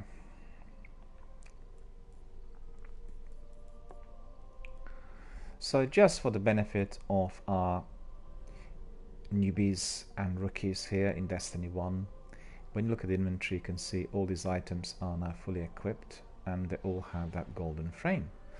So initially, when I was a newbie, I asked myself, why is it that some of the gamers have that golden frame? Well, the answer is very simple. If you were to look at the golden frame of Sunbreaker, my Titan subclass, then you can see that all the perks have been unlocked and fully enabled, which means that subclass, in the same way as all the other weapons and armor will be, is fully enabled and indeed operating to the top of its abilities. And I'm back. oh, hello. And basically, as you could see, every one of these weapons is having all the perks unlocked and enabled. So it's very important for anyone who is doing it once you're collecting weapons to remember to basically look at the weapon, basically look at the details, and then unlock all the perks and fully enable them. And you will have to do that either through experience, i.e. you equip the weapon, you do the battles, and then they will be eventually unlocked, or you can do it with your modes of light, use the modes in order to unlock the experience, and therefore you can then use materials to make them fully active. So if you look at the list in here, the inventory of my weapons and armor, all of those are fully activated. They're all having all the perks unlocked and enabled. And as you can see, Titan is now 4,400 to my great satisfaction, pleasure and delight. And I think Sakapupu told us recently that he was playing for a while with his first character without any community contribution before he managed to get to 4,400. So I can just thank everyone in here for the help and the assistance and counsel and guidance and support, and therefore I reached it in such a record time for myself. In fact, that probably is the first character of all the games I played in my entire lifetime that reached the top level. I'm joking, perhaps not, but I'm considering the games which are massive, like Elder Scrolls and Mass Effect, etc. Have you played Mass Effect, Sakapupu? Nope. Ooh, do you have PlayStation 3 still with you? Yes. You absolutely have to purchase it. They're offering it on a very, very low price as well through the store. And Mass Effect, I mean, if you love Destiny, Mass Effect, the only difference is that it's not a multiplayer. And you have a team of 3, similar to what we have here. And, you just kind of decide on what your team members will be doing. So you can position them. You can tell them where to go by clicking on the arrow and they go to a certain position. But Mass Effect is incredible because of its story. It has one of the best stories ever created in a kind of sci-fi video gaming universe. And it has, similar to Ghost Recon Wildlands and to the new Ghost Recon, an unbelievable number of quests and sub-quests. So when it came out first in 97, and particularly when Mass Effect 2 came out in 99, it was astonishing. People just couldn't believe that it had so many different kind of routes which you could pursue. And, it's absolutely phenomenally voluminous. So anyone who likes a good story, who likes unlocking different quests and doing different kinds of tasks, absolutely the very best. And the story is incredible. And also you can replay it several times and every time, depending on what questions you ask, you'll get a different outcome. So they said it's like almost an infinite number of different types of endings, which is not quite true, but you will get a different kind of resolve. And in Mass Effect 2 also you have the Commander Shepard, the lead character, building relationships with various female characters, and then things could evolve, you know, between them, depending on how you're pursuing it. And I mean, there are some surprising outcomes, and if you ever play it, I'm not going to tell you what they are, because they surprised me. It was really weird, you know, in that department, but very, very, you know, greatly enjoyable. And it does have still today a massive, massive community of followers. People still, you know, it's a non-multiplayer, but people still stream it and play it just because of its story and the quality. And so most highly recommended. You can get it probably for the whole trilogy. I think they were selling. There's a pack, the Mass Effect trilogy on PlayStation Store. I think it was like 10 euros, 12 euros, something like that. Like really, really low. So definitely worth considering. Most highly recommended. Do you like sci-fi games generally, or are you into shooters, or you know, what would be your personal preference? I don't know. You're not sure? All done. Yeah, I have many games. Yeah, but surely you prefer one genre or certain type of activity. Certain time. Guardian? No, I don't really have a favorite one. I don't know. Yeah, I guess the way certain games have developed in recent years is that even if you're doing a game like Destiny or like Ghost Recon or Elder Scrolls, they will actually comprise different genres, because you'll have RPG, you'll have fighting, you will have skills, you will have quests, you will have crafting, you know, all sorts. And that basically is not as straightforward as it was in the past with adventure games, for instance, which is sort of linear with storytelling. And have you played Life is Strange? What? Life is Strange, have you played? No. It's a very popular adventure game. I mean, I most highly recommend Quantic Dream games like Detroit Becoming Human, Heavy Rain, and Fahrenheit, and then what was the other one? Beyond Two Souls. These are terrific adventure games, and also they have, you know, different endings depending on how you are talking to different characters. Heavy Rain was offered free of charge. Did you pick it up last year? It was through PlayStation Plus. I picked it up straight away, and you know, you could have acquired it on no cost. You know, like they give like a couple of games a month for free, and it's a bit like LA Noire. It's a detective thriller with a serial killer on the loose and several people investigating the murders, and absolutely terrific. The trouble is with Quantic Dream in general, if you are to play any of these games, the use of controls, it takes a bit of time to learn, because you'll have fighting sequences and you have to use your controller in a very different fashion to what you do with FPS, and it does take a bit of practice. But the story and the content is incredible. Just remember Heavy Rain and Detroit Becoming Human, really, really good games. So what do we do next? I do not know. Let me see what we have here. Let's go into a patrol somewhere, probably. We could. Wait, I'm gonna take this barrel. I just wanted to try something out. I wanted to try breaking my sparrow. Like the parts just fly off. I've seen it somewhere. Okay. I just noticed I still have to finish one strike. It says complete strikes in the Siva Christ Heroic play, so we can do that. One strike to be completed in there. And we have Quarter Forex. Can try that, but we need to get that antiquated rune, because I don't have it. What antiquated? Antiquated rune we need to get from the Quarter Forex, because I completed reciprocal and stolen rune. Do you have any stolen runes at all? Nope. I only have one. Okay. But it says here that it needs to be charged. Defeat Oryx's lieutenants. Nil 3. Okay. Okay. So what does this mean? That means that I will need to be really using it several times. Or do I use 4 reciprocal runes and then this one will be charged? You use let me check. You I think use reciprocal rune, right? 3 or 3 recipe. Yeah. Reciprocal, yeah. Yep. 3. And then if we, let's say, do 3 reciprocal, then this stolen rune will be charged. And then we can use it.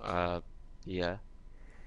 Well, that we can do. The only trouble is, you know, the other day we were doing it with Tonzak, and we've done quite a few stolen runes.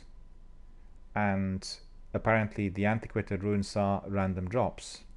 And you remember there were some other people in there as well, so we're literally racing through everything. And we didn't get any. Yeah. There wasn't a single antiquated rune dropped. And we were there for a while. So I don't know.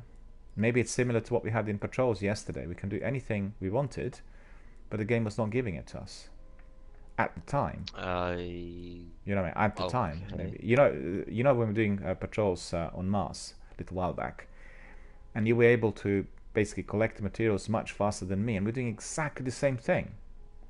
Exactly the same thing, and you were able to collect faster than myself. I was just really unpredictable. It's just the way they've done it with the game. So some easy, we can do either, whatever you prefer. We can go and do 1 strike to warm up a bit, and then after that we can do quarter forex. I'm always happy with quarter forex, and I have to tell you, when I started my warlock, I absolutely hated it. Quarter forex and in the kind of world events, I detested them because I didn't have weaponry which was good enough, and I was underleveled, i.e. underpowered. And every time I got there, I get burnt straight away, you know? I thought, how is this possible? Okay. I hate it. But with 4400 and with all the exotics, I'm laughing now. It's just a different ballgame.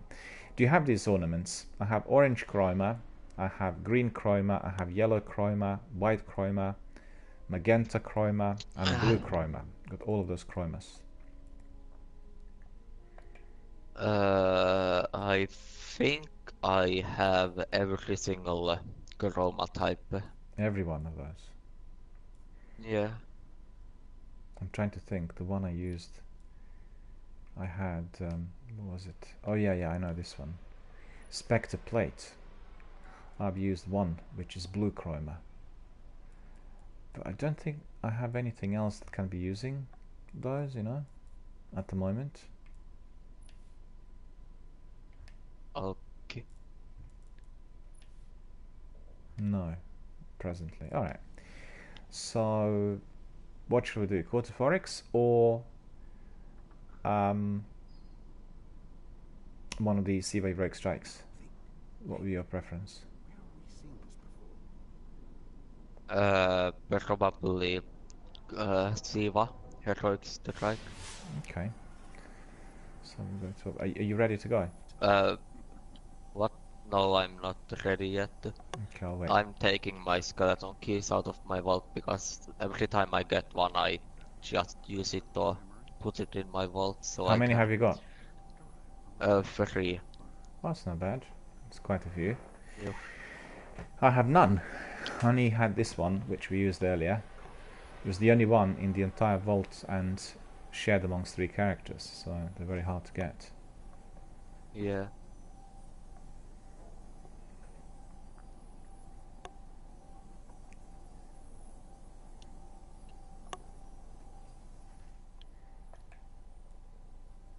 It would be interesting to see whether there's any difference in the actual fighting capabilities of my Titan now when I'm 4400. Can you feel the difference between 399 and 400 or not really? Just mainly cosmetic. A little bit. A bit.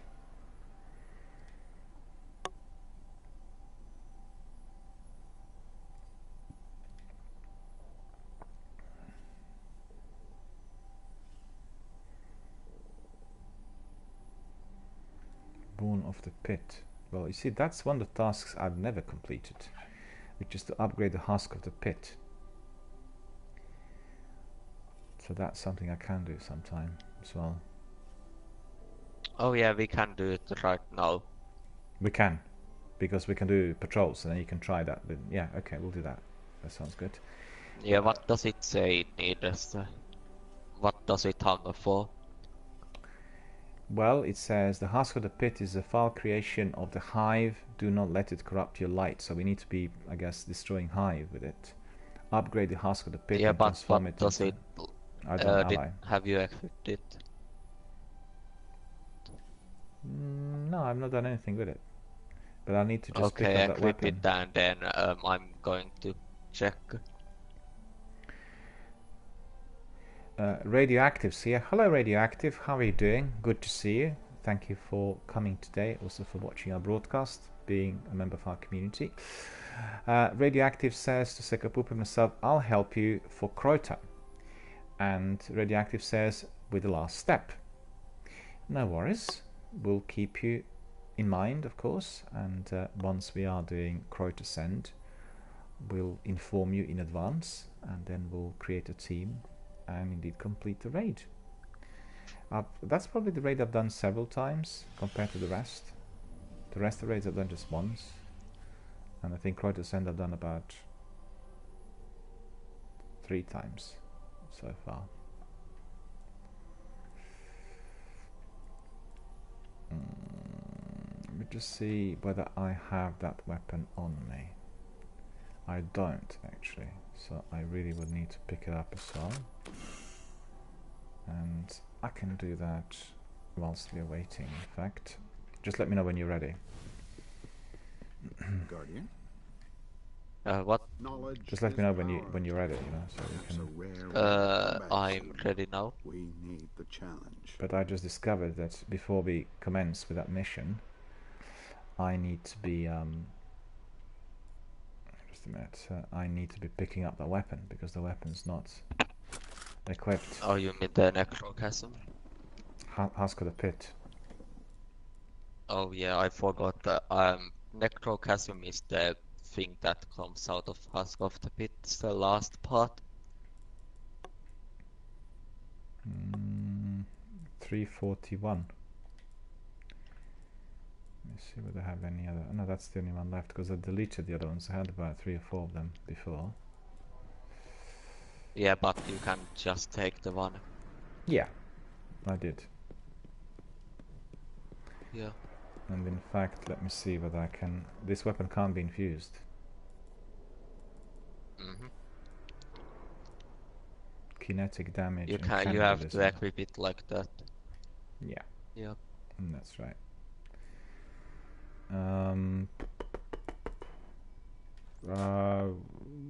Shall we go to... where do we go? Cosmodrome, you think? You'll have to be killing wizards with it. Wizards? Well, that's going to be quite difficult. Yep. I can't remember where the good stuff is. You can just probably go to Moon and then go through all of the temples and yeah. No, I'll tell you what we'll do. We can go... Radioactive says you have to kill thralls for Husk of the Pit. Well, actually, this one wants wizards. This weapon. Wizards as well. But you know what I thought? Actually, only wizards. It says task satisfaction when used to destroy wizards. Okay. It's the cannibal perk. I was thinking if we go to the Plaguelands, there are those wizards respawning there very frequently, right at the in the first section. No, it's actually not that easy, but you can still try what you think works. We can go to the moon, but I'm just thinking that we perhaps are not going to be having that many wizards in there. Actually, the wizards, you can just go to different places, like to the temple and then the pit, like in the other Okay. temple, and you'll find wizards really frequently spawning. Okay, we'll go there. You can just switch places like that, like Okay. a runner. Well, we'll I'm try. going to go get some water. Okay.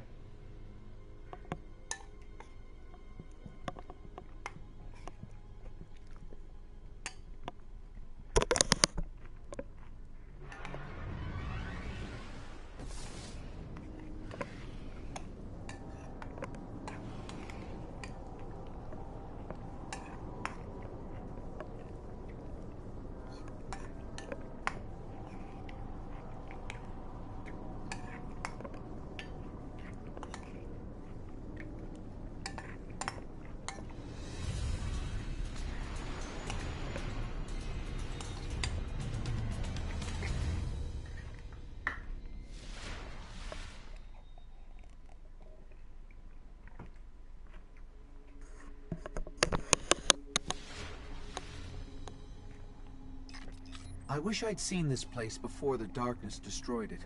I can only imagine how beautiful it was.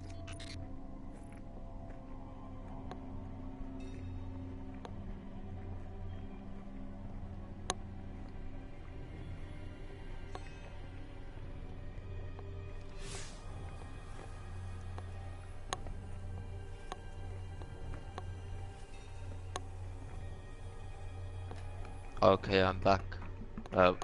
I have to take a short break. So what? I've got some stuff coming in I need to attend to. Take a break for about 5 minutes. I'll come back and then we carry on. Oh. I'll let you know straight away as soon as I'm back. For the benefit of viewers, I need to take a short break now, and when we come back in about 5 minutes, we'll carry on with our adventure. And that's going to be on the moon. So just bear with us, I'll be back in about 5 minutes.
There we are, ready to carry on with our adventure.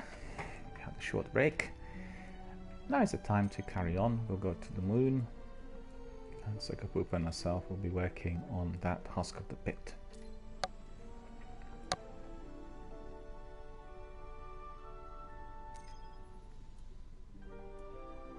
Is Sukapoop here? Yes, I Okay. was just muted. No worries.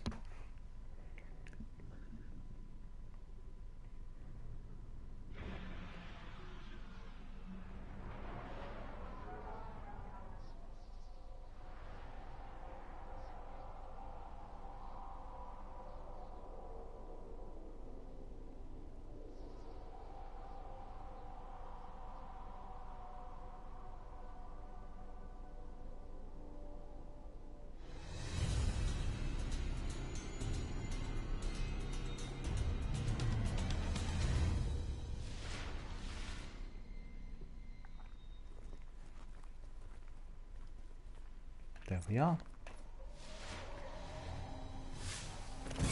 You So ever we wish can we could carry never on. woken the hive? You lead the way, actually. I'll just Oh, follow think you. of all the fun we've had with those guys, though.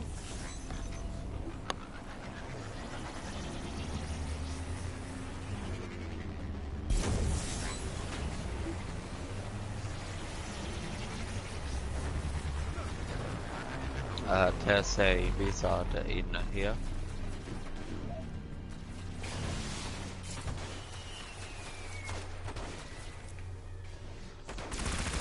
I think. Yep. There's one wizard over here. And then the other is at the hell mouth. Okay. I'm inside the building. But No, I can't really climb at the moment. yeah, because you missed the entrance.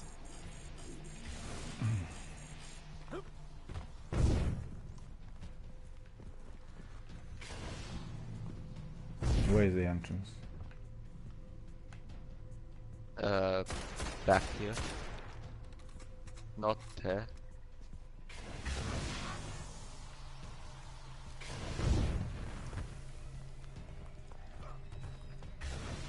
No, there. Okay.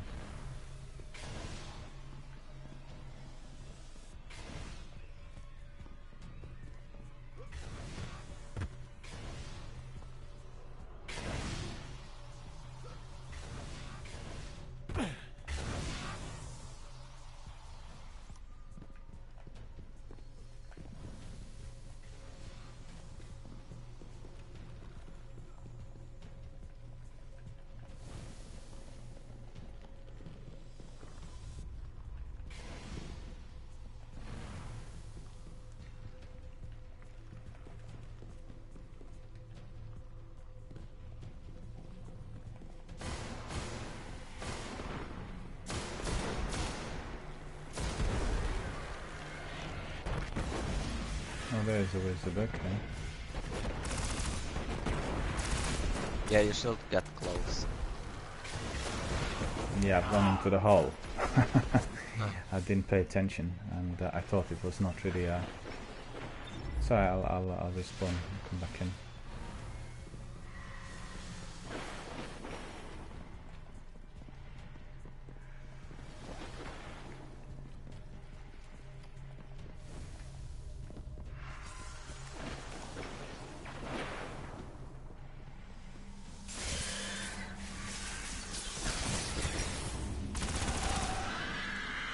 You should come closer.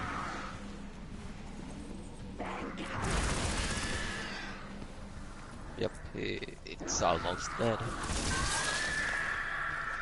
Okay, and now check your gun. How much has it gotten? Like the upgrade? Yeah.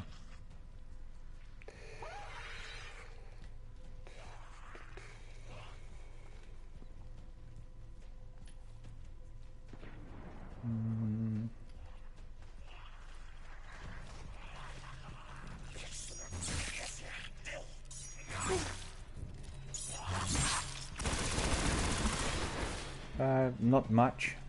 It looks like less than 1%. Wait, what? Less than 1%. Okay. 0.5%. So it may be that we have to be killing wizards and also the rest. Because that seems to be a bit strange. No, it's only wizards. Is it? There's more wizards over here. Where did you go? I didn't see. Here. I went forwards. Over. Back. Through the gate? Come back. No. Through the gate, no? Come back to the Hang on. giant chandelier. No, I've got too many of those. Well, they killed me now. So 6 yellow dye enemies that intercepted me in there. Oh wait, really? Yeah. Oh yeah, that place. Yeah, you should go there. I did manage to get some of them. Yeah, but not enough.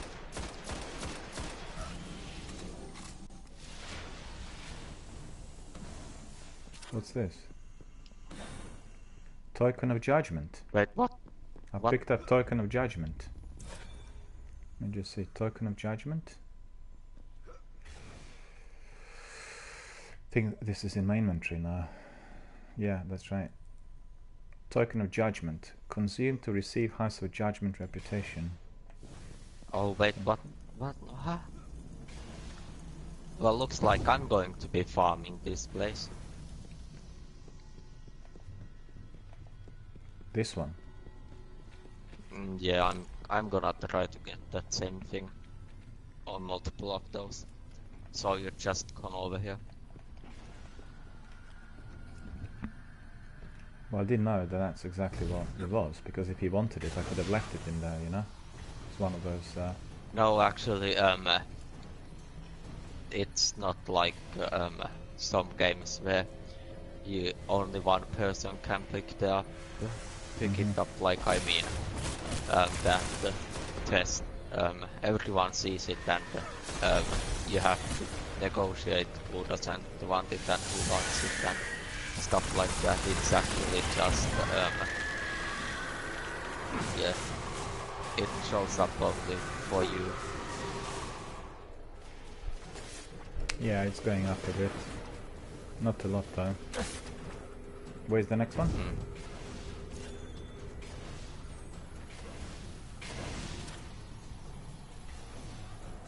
Should we start a pay mission? Where Which you one? get to kill 3 and more wizards in here. Okay. What is the mission?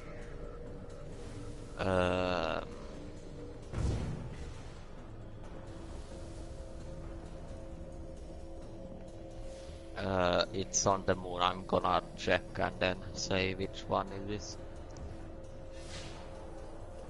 Should we go back to orbit then?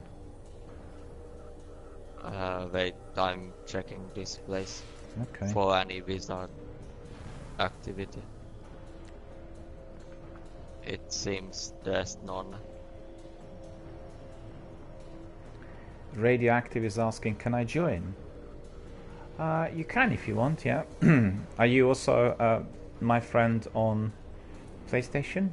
So I have to bring you in. And also if you're coming in, I need to tell you there are several channel rules in here. One is this is a family friendly channel, so there must be no swear words or anything said which is considered family unfriendly. That includes judgment. And also I need to bring you in on my friends here, which is PS4 friends. And you don't have a mic. Okay. Okay, not to worry. I just want to say that if you were indeed coming in on audio, which is what almost everyone does here, then your audio, the privacy settings need to be switched on so that everybody can hear you, you know, because everything that we do here live on the broadcast is archived and then it's being, you know, watched really through YouTube channel. Because we discovered recently when we had some of the matches that some of our participants didn't have their privacy settings adjusted, so people couldn't hear them, and that was obviously a concern. And Radioactive says that he's also my friend. Yeah, no worries at all. What is your user ID here on PlayStation 4? Because I'm looking at the user IDs here, I can't see you. What is your user ID on PlayStation? Just let me know, I'll be able to obviously find you.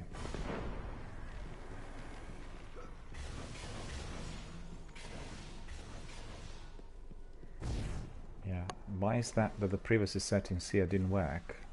Because it should be really invitation only. And I want to ask Radioactive, are you going to have your mic on or not? Or you don't have a mic at all? So it's just going to be muted. Okay, you can type then if you want, and we'll talk obviously live on air. Can you hear both Sekapupa and myself?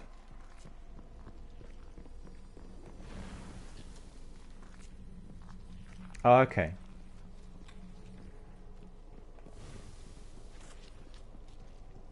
Let me see what your user ID is, I have to remember it. Raygun. Yeah, I think we did have some games in the past as well, didn't we? You can hear. Okay, that's cool. Sometimes it's a bit confusing for me because, you know, I have hundreds of people coming in and out, and it's always the easiest if both the Twitch user ID as well as PS ID are exactly the same, but that's sometimes not the case. And therefore it's a bit sometimes confusing for me to identify. Oh, there you are. Yeah, hello. Cool. Sit down as well in here. We're just waiting for Sekapupa to find out whether there's another wizard in there.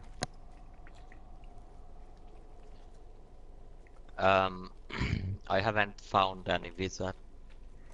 Okay, so what shall we do? Shall we go... We can go to orbit.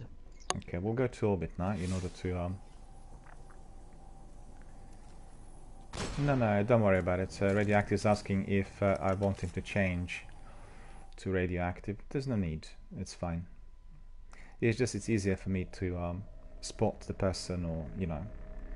I know it's quite difficult because until recently they were not allowing for the PS4 IDs to be changed, but they introduced a couple of weeks ago. And I know for certain quite a few of our community members were then changing their PS4 IDs because they wanted, you know, the user ID to be exactly the same on Twitch, on PS4, on Xbox and that. And I have a bit of a problem with my Xbox because I didn't want to change my user ID in there. So it's not DRBMiller like everyone else, but it's DanielMiller05. But, you know, it's just one of those things, unfortunately. And we also want to keep our gamer tag with achievements and everything to be exactly the same. Alright, so let's decide on what we're going to do. We'll go back to the moon. We do one of the missions. We do...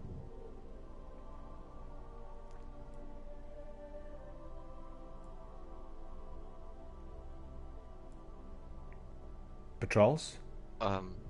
We do the...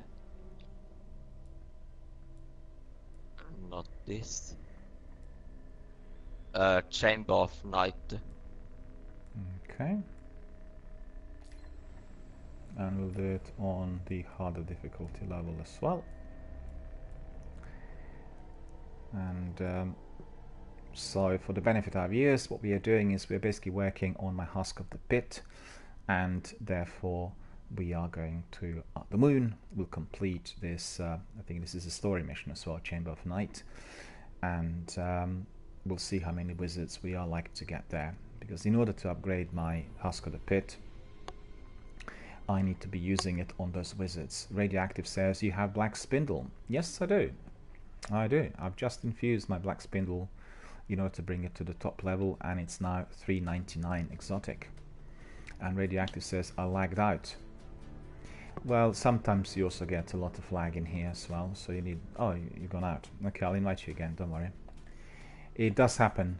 It does happen, and there's nothing we can do. By the way, so... we're going to have to save the wizards for Daniel Urgent transmission to incoming kill. on all channels. From the speaker. Yeah. I'm going Nothing to kill is everything but the wizard, so you can We believe the work on Hive the are engaged in a ritual that is those draining yourself. the traveler of its Just like Whatever Motseka power Pupu they said, wield must be if understood. you are attacking all of the enemies but the wizards, because the wizards will be there for my upgrade. We are doing this quest, which is Husk of the Pit quest, and it's for the first time that we are doing it.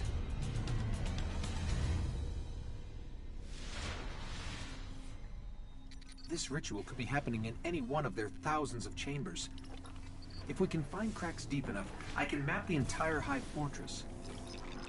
Radioactive says, I'll play some Crucible, and when it's stable again, I'll join if there's a spot. Yeah, okay, no worries. Sure, just let us know. Type a message here, and, you know, we'll basically hook up again. Hang on a minute, where did you go, Sakapupu? Did you go inside? No. Radioactive departed because he Okay, says that good there is scan, but not enough to locate the ritual. some problem with lag. Let's keep looking.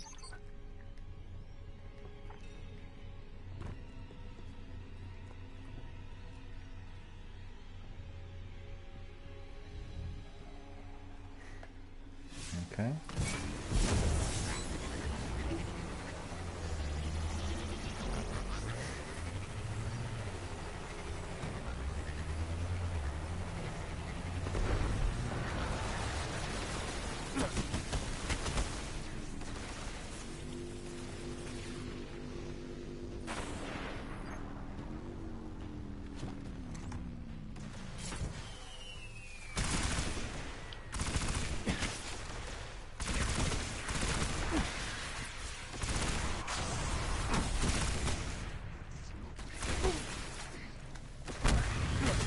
Let's see. Any good? Hold on. I got it. Guardian, down. Oh. But we have to go deeper into the Temple of Crota.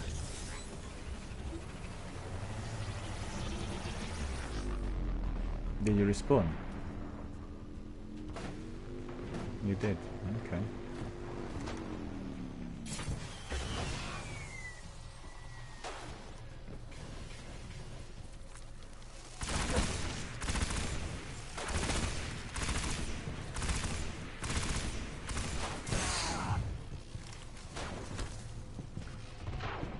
Radioactive is asking whether I can inspect my Husk of the Pit. I did actually inspect it, and it's getting some charge after we kill wizards. It doesn't really register anything else.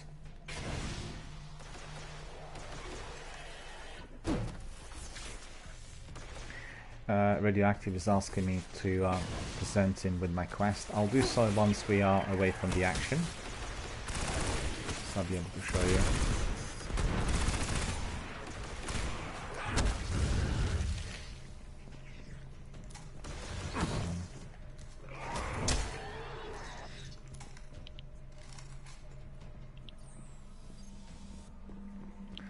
Okay, so you can see the quest is, we go to progress. The quest is, where is it? Yeah, the Crux of Darkness. Upgrade the Husk of the Pit and transform it into Eidolon ally.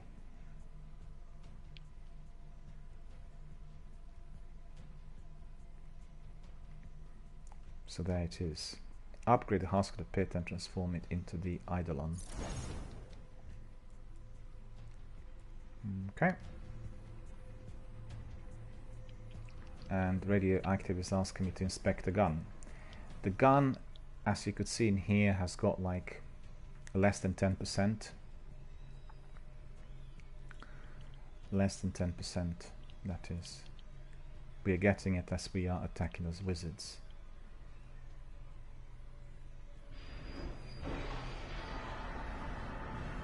Okay, so we'll carry on with our activities here. Where did you go?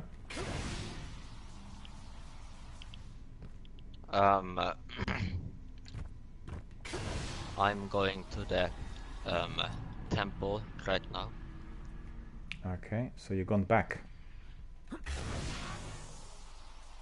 Or not? Probably. Yeah, you sort of raced a bit, so I didn't see where you went.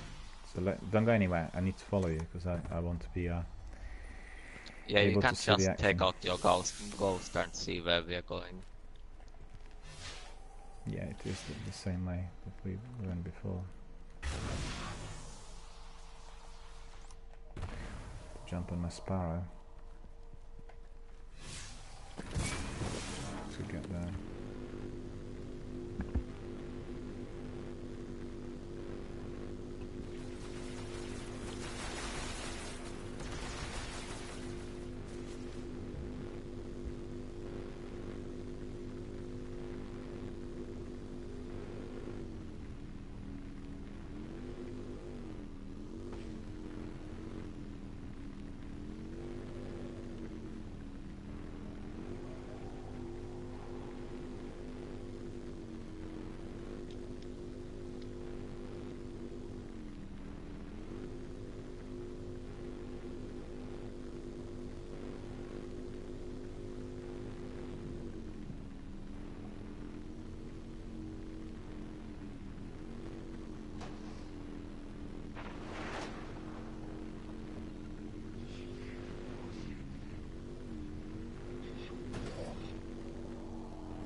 Someone's trying to establish contact.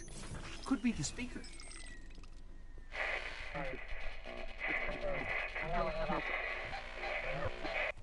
Let's get out in the open. I'll have a better chance of locking this signal. So we'll go inside, yeah? Yep. Okay, and now spam. Now spam skip. That's the crouch button. You're interesting. Yeah. Not entirely interesting, but you have promise. It didn't want to work initially. It did work eventually. So we got it.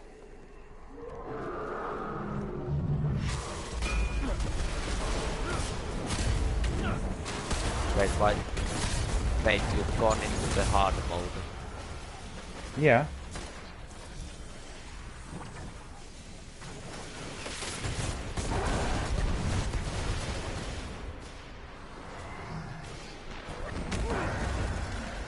So what light level was it that it suggested? I think it's 320 or 360. Okay. That's pretty good, I think.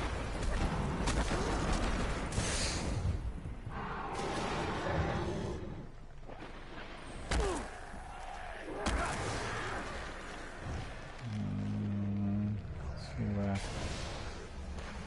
the wizard is.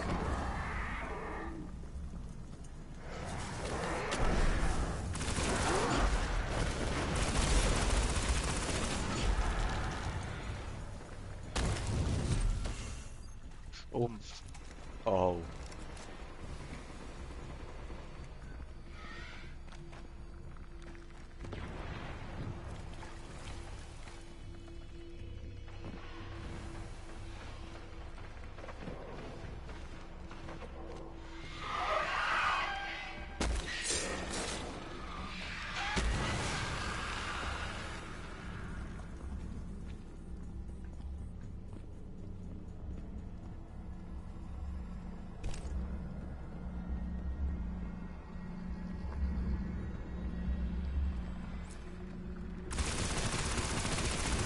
Oh, there's a wizard in there.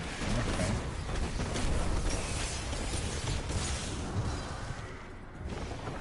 Yeah, you can't do it. But weirdly, several of these just respawned on me. Which really ones? bizarre.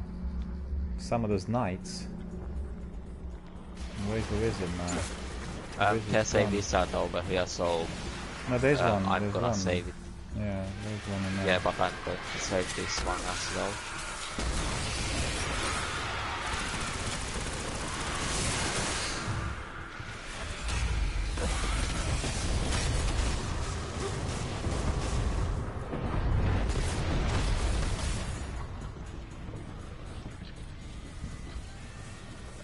Oh, there he is. Yeah, I can see him. Oh, you mean a wizard? Yeah. Yeah.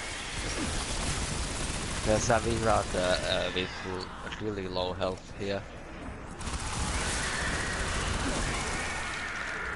Yeah, I managed to get this one.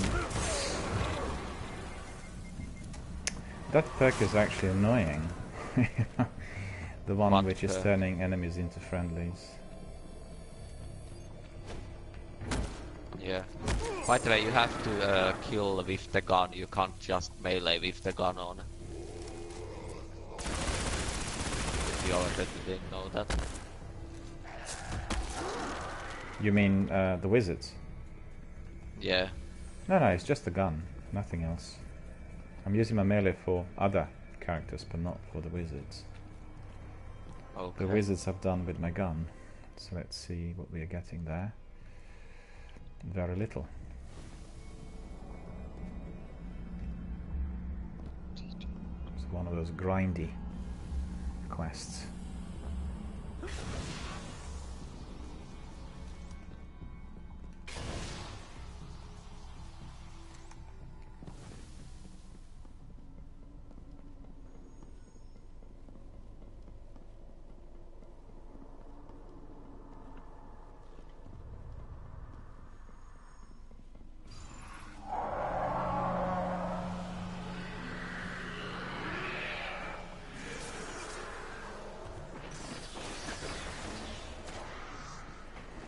You can't kill it.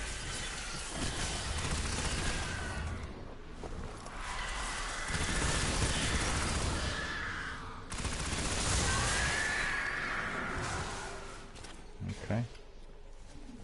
Okay, how much percentage have you gotten? Very little. Probably less than 20%. Oh yeah, almost. Yep, you've got that 20%. Yeah, roughly. So you have to kill many Here it is. The darkest of all wizards the hives before you chambers. can proceed. Oh, there's 3 of them in there. But that's going to be difficult because these ones are going to be quite powerful, I think. Don't worry, I'll distract them.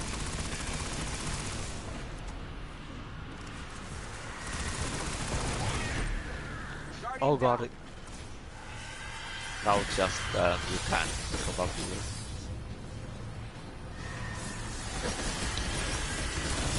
By the way, once this part is over, you can like die once you've killed the 2 wizards, and then we can wipe, and then you'll get infinite amounts of wizards spawning here because restarting this part.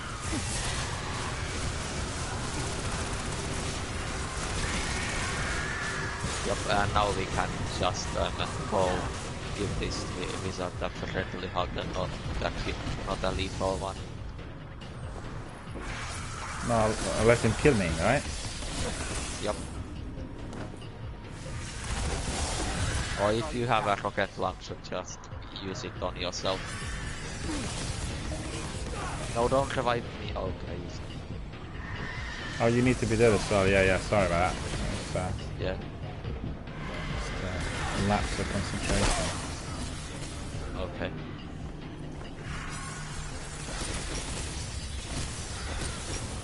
It would be better if we had a rocket launcher. Yeah, I can equip it. So we could do this faster. Yeah, you need to have heavy ammo as well. I'll equip it, yeah.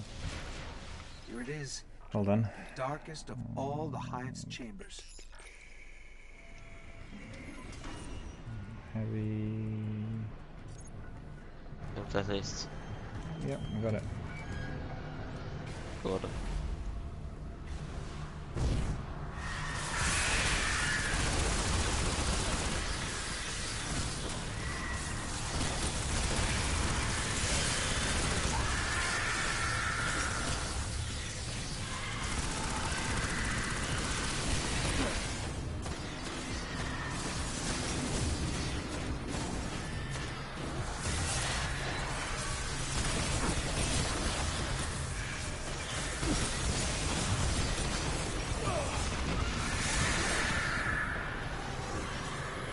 Yeah, you can kill the last one and then you'll use your rocket launcher. No. It's not gonna bring us back to the same.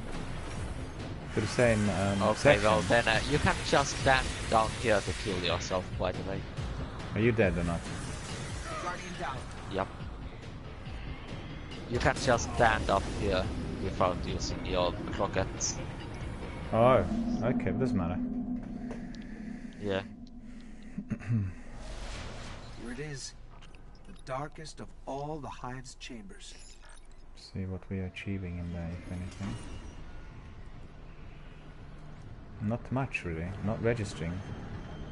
Should have registered more. Wait, is it not? No. Oh, well. We're going to need to do it in the a patrol area. Yeah, because this is obviously this is a part of story mission. Yeah. So it doesn't really work. So what should we do? Leave into orbit, or if you want to kill, or if you want to do this mission. I will just carry on playing this and finish this. Okay.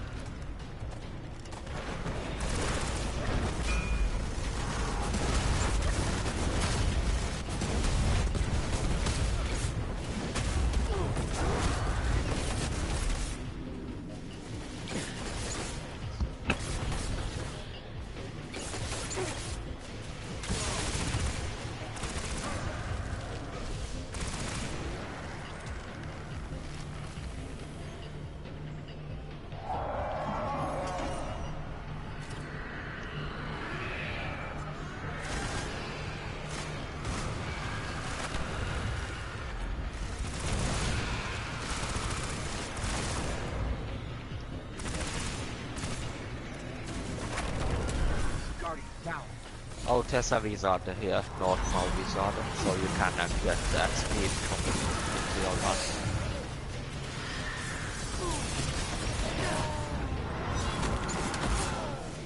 Now they killed me these knights. Didn't manage to do it. Yeah. 2 of them surrounded me.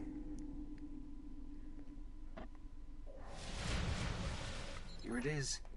The darkest of all the hive's Should we chambers. just go into orbit? We can, yeah, hang on. We'll go and do patrols.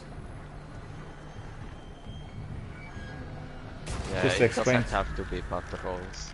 Just to explain to our viewers, what we are doing is we are doing the upgrade of this Husk of the Pit weapon. And we had some Well, difficulties we're here. just killing wizards until you get your upgrade.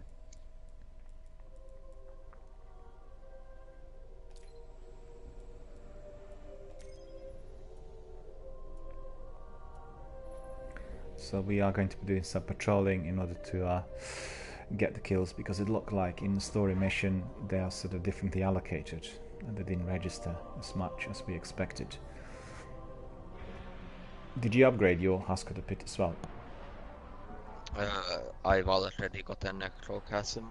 Oh, you got one, yeah. So once I got the other Eidolon, then I need to be doing that one as well? Or how does it work? Yeah, but you don't have to do the things. Because it said that once we completed this task, then Eidolon will be given. You just have to upgrade it and then you can proceed. Okay. But you have to kill Korota first. I see, Or so Kroita do is there. something, get as the well. chest. Yup.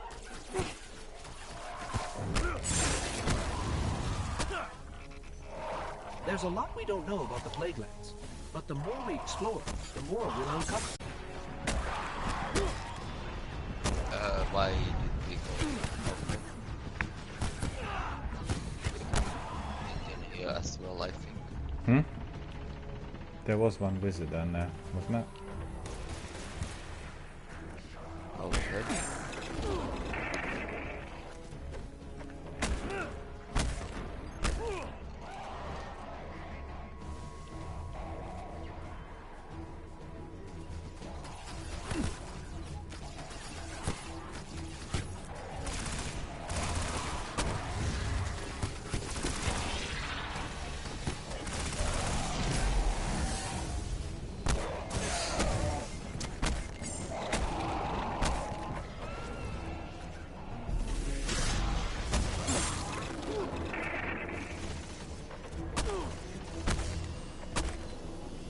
This is so annoying when they're turning into friends, you know? What are they? So annoying. You can just punch them like this. No, I do, but it doesn't seem to work. Or then you can just shoot them, usually. Well, yeah, I do everything, but on some of them it worked. Yeah, that time it worked. Yeah, depends on the enemy, I guess.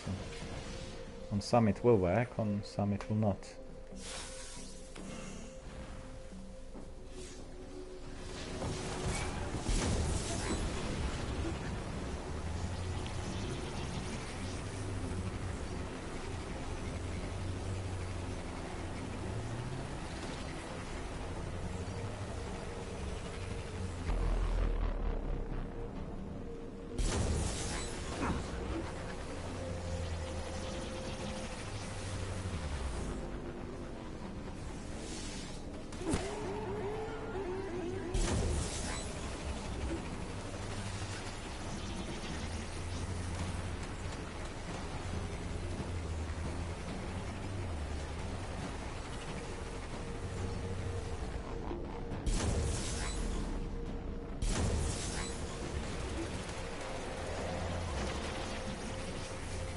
Do you see any wizards anywhere? Nope. Nor do I.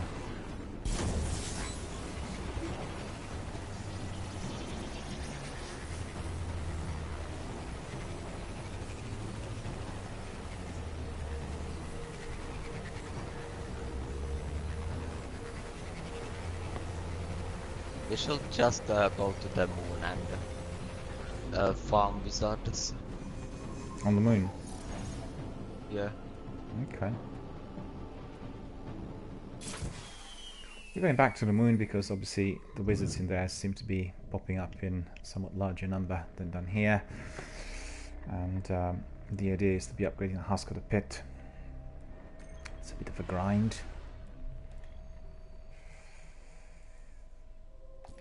Trolling the moon. There we are, it's on an easy difficulty level.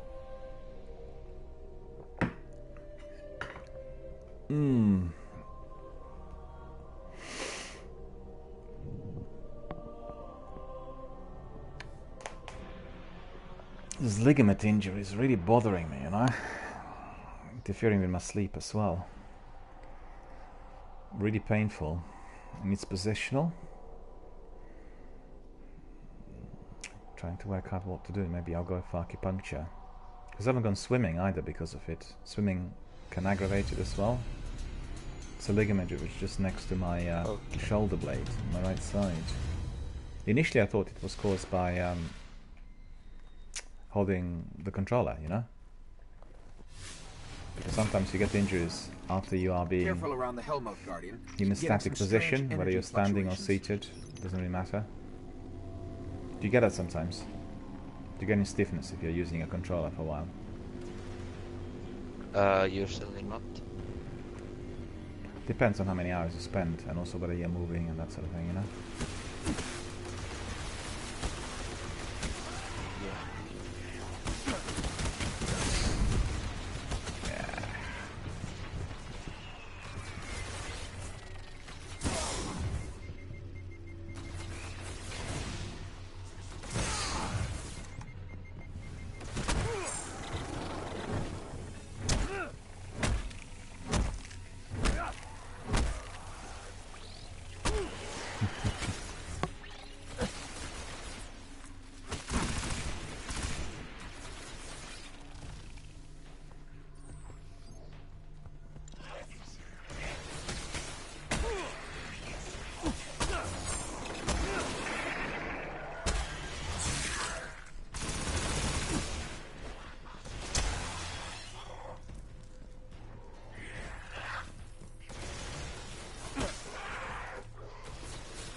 this one that became friendly was also killing his buddies in there. So I guess that's what's probably most useful. Yeah.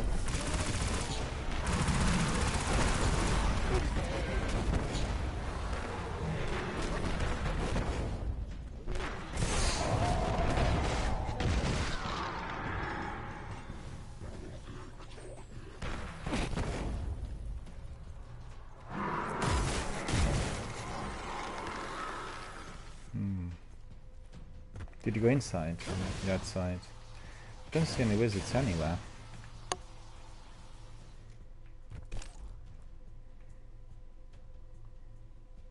Nah.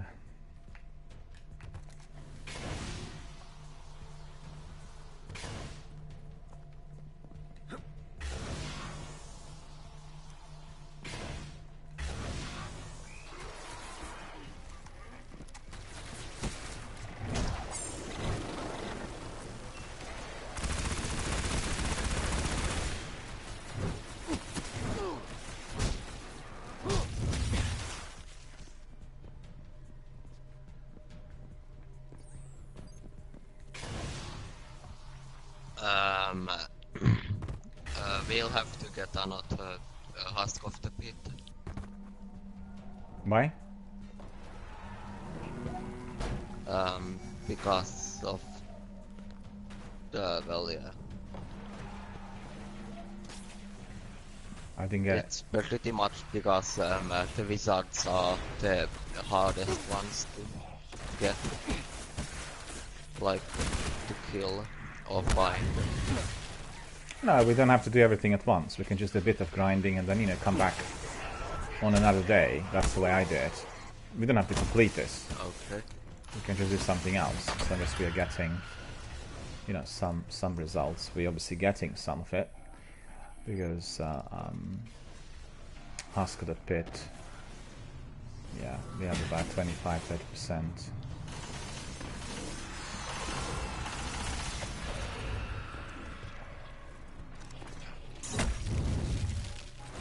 We can go to another planet.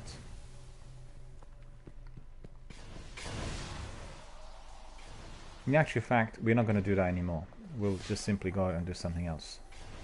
Because we've got enough of that for today. And what we can do is, we can go and look for assassination patrols. Because yesterday we couldn't find any. So there's certainly a possibility for that to be done today. Yeah. And maybe we'll be fortunate because yesterday so when I how entered, many do you have to get? Just one. Okay, I need 2. Okay.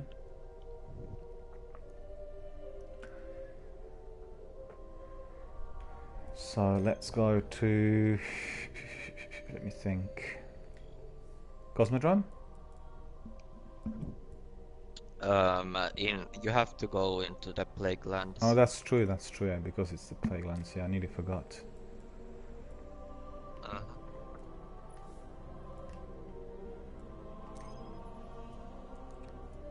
At some point I'll go into PvP to try to get some new weapons. Okay, that's no problem. Yeah. Because my broadcast today will be somewhat shorter than usual. I have okay. kind of an early schedule in the afternoon, so we'll have maybe another half an hour or so, and then we'll call it a day. Okay.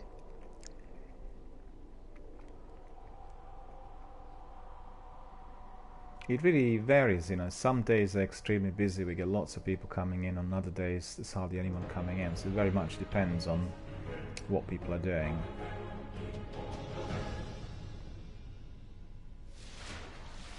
Okay.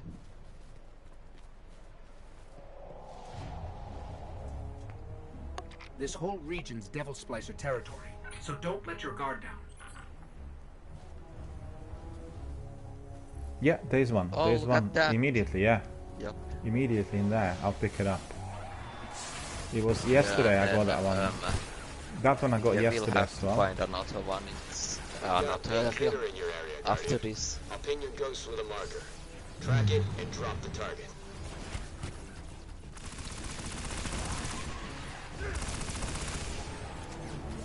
If you see any wizards, then you know. Just,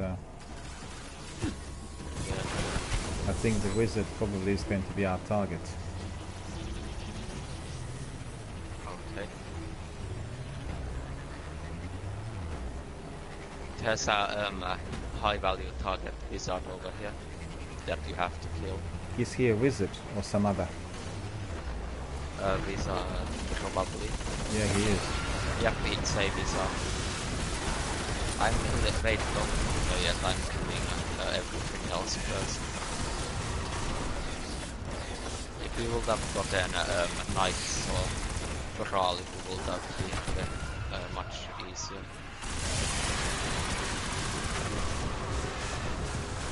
Yeah, his shield's gone. His shield's gone now.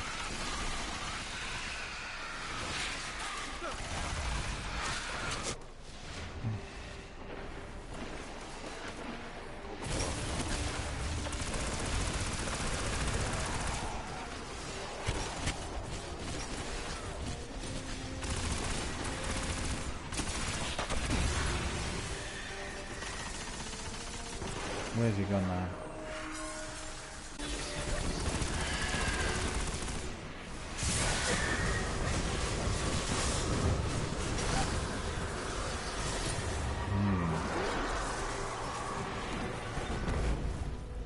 I'm going to help you kill this wizard. I don't have my sword on because obviously I can do him reduce his health with the sword. It's his shield. Oh, I'm going to do it with something. He has a shield. Bolt cast that will do him, I think. No. I'm going to come and help you now. You just respawn and I'm first killing all of this.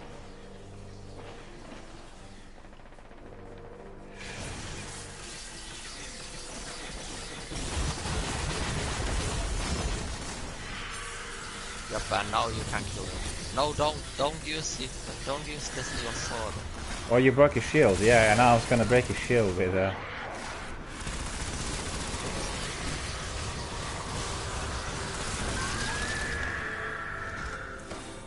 Okay. Oh, look at that! You found a supply. One less target on Shiro's hit list. Yeah, so we need to find another one for you as well. Yep, and you will get your wizard kill. By the way, how much progress did it? Very little. It's about 25%, I think. Oh well, that's certainly more than 5%. Oh no, we are progressing. There's no doubt about that. It's just like really, it's a lengthy grind.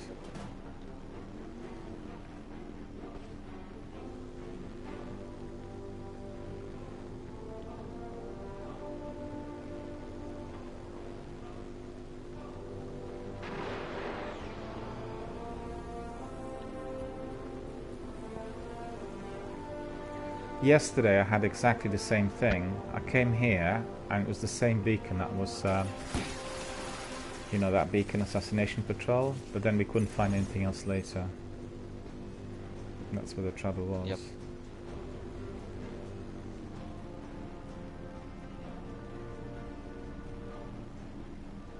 Okay, can you go to Archon's Forge? Yeah. Okay, go and check if there's anything in there. I'll have a look, but I don't think there will be. Yep.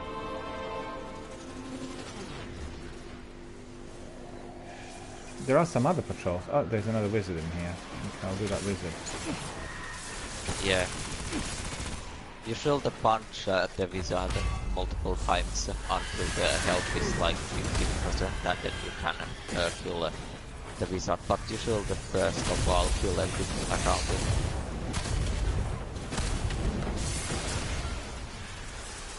No, your shield's gone now, so that's alright.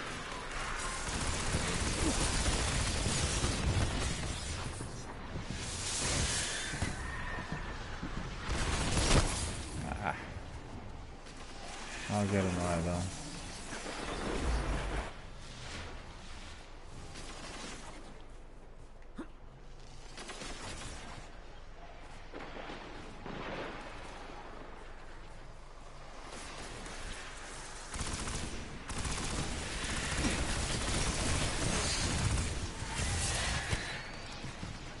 Brood mother.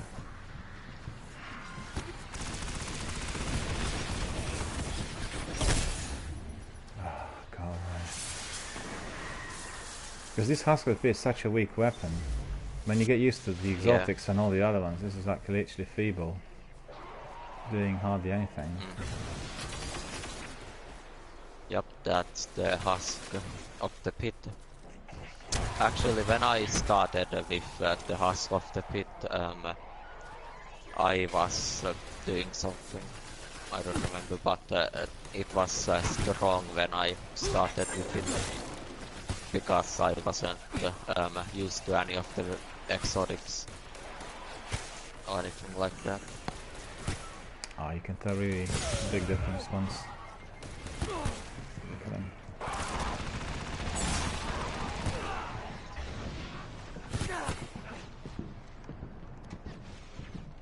What's annoying is that the wizard disappeared. And he was there early on. Oh, die.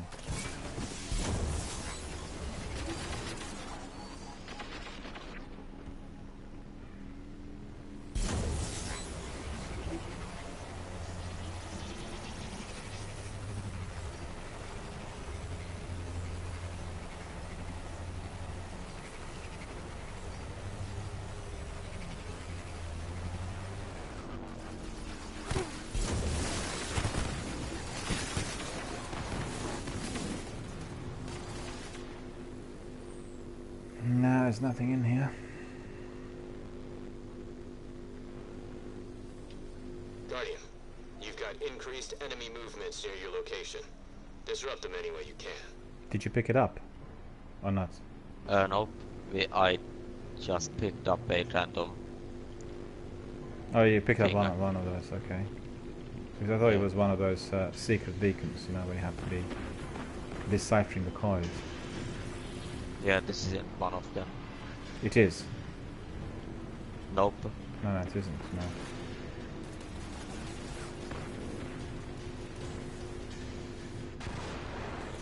Nah, there's nothing in here, no beacons at all. Okay.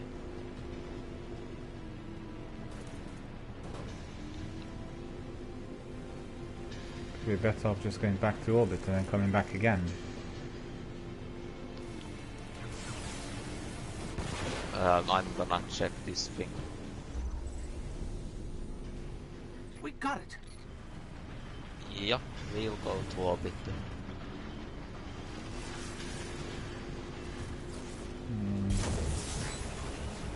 Very quickly want to see whether anything popped up whilst you were doing that one, you know?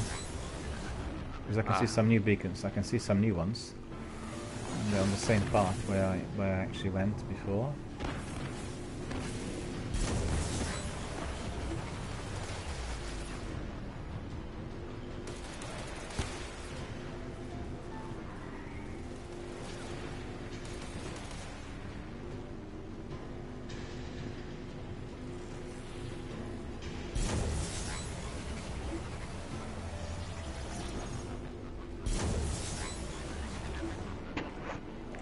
So for the benefit of viewers, what we are doing is assassination patrols.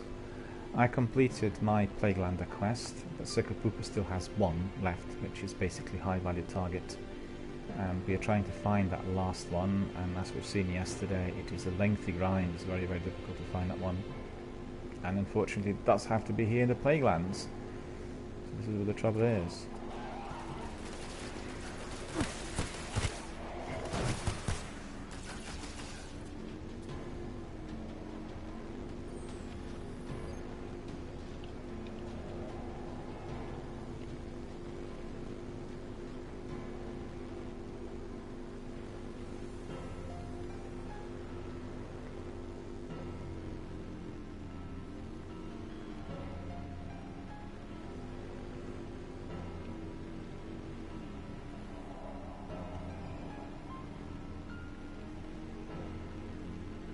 No, I went through the whole route and it doesn't seem to be.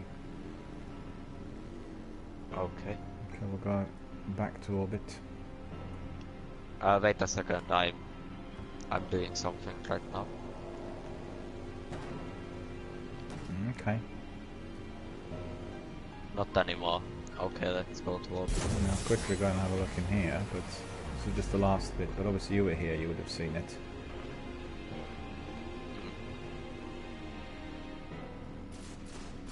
No. There's one survey patrol and then the other one, don't know what that is.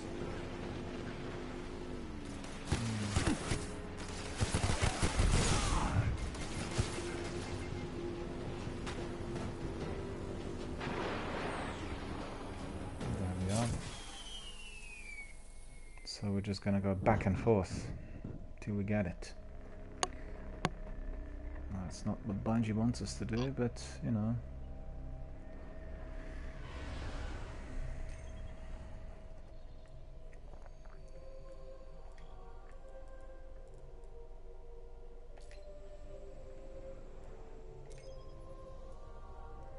Patrol the plague lands, harder difficulty level. I can't switch it for another because it's not allowing it as we have this quest. Actually, I completed mine, so I need to go and speak to Shiro, I think. Yeah, speak with Shiro. Shiro in the Iron Temple wants to talk to me as I completed the Plague Lander. Man, I'm hungry. My dinner's gonna be good today.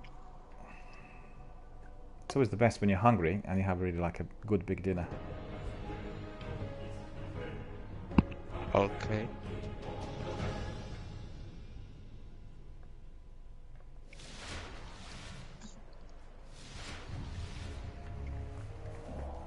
The city's feeding all active requests through Shiro, so hit the beacons and he'll point us toward any trouble.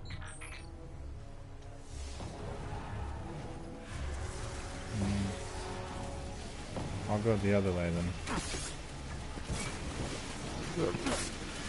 Yeah.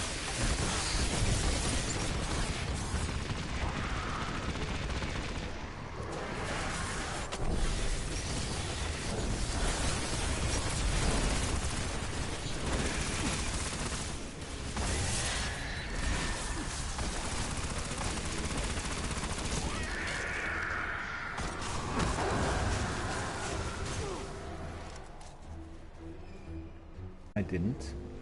Maybe he picked it up before me. Yeah, because you didn't kill the wizard in time. Oh, he must have been the one. Or you didn't damage him. No, I did, but I think he probably used the last bullet on the wizard. Didn't realise that I was doing the quest, obviously. Okay. Happens frequently.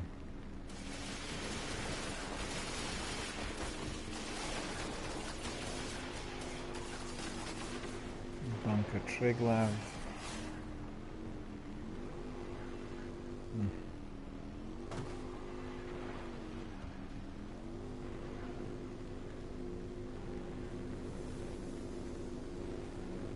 Did you find anything? Still nothing. No. Have you? No. Is there anything in the Archon sport? I'm not there yet. I'll be there shortly. Nothing on the way there. Wait, are you in the Archon sport actually? Forgotten Pass. Okay. I'm checking the Cosmodrome area right now.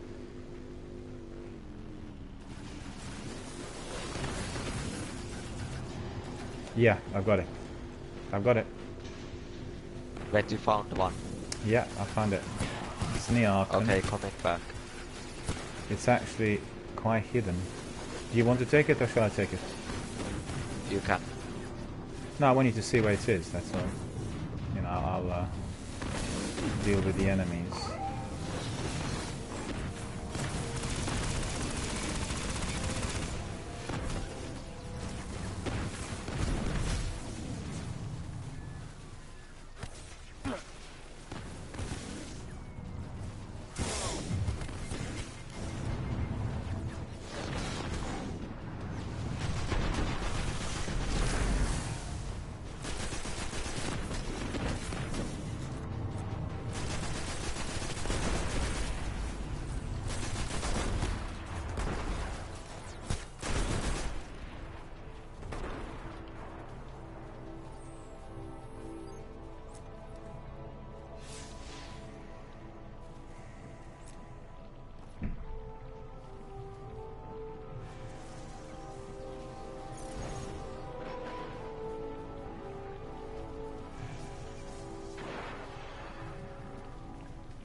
Black Spindle does it.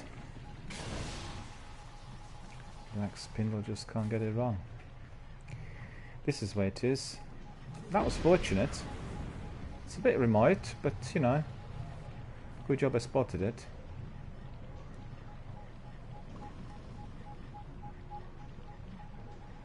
Okay.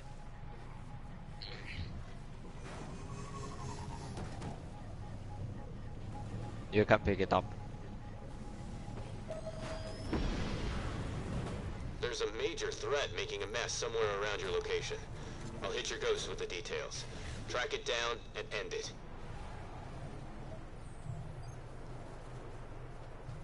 Splice the captain. Okay.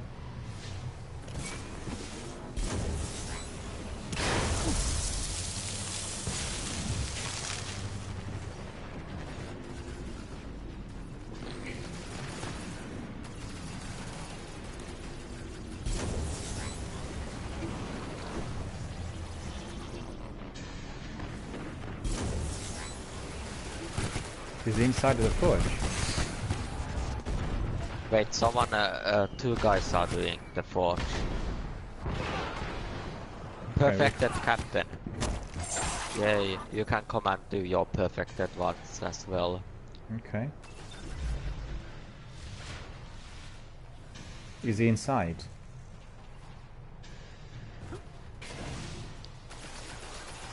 Yeah. But let's do this first. Did you go inside the forge? Are you outside? Yup, I'm already inside. They have used a perfected captain. Okay. I have to change my weapon as well. Hang on.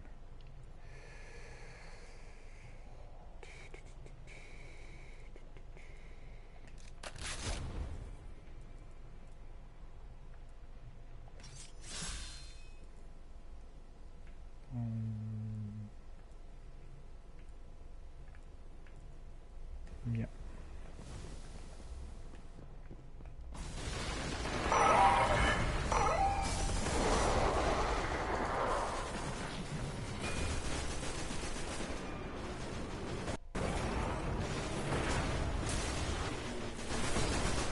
I can't shoot through, can I?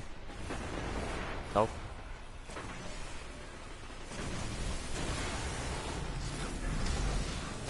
By the way, you have a perfected one as well. You could do that next. Yeah, we can do that next. This site is holy. Yep. This should help.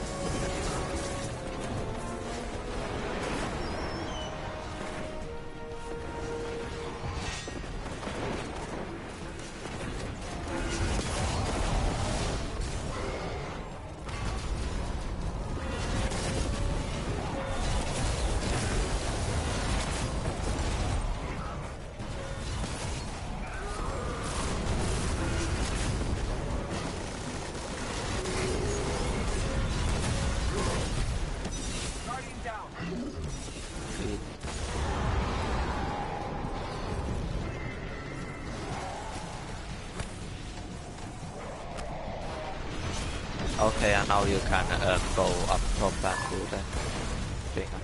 That alarm. Something's up.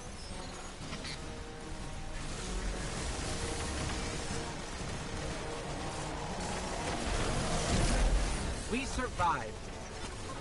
Oh wow, you got mark of the chain. Now you can go up and use your perfected over here. Yeah, I'm coming.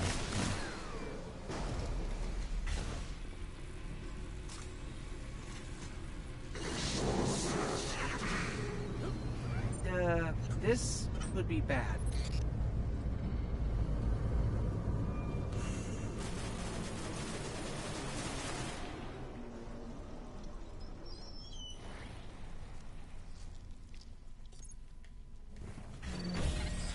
I've got a bad feeling about this.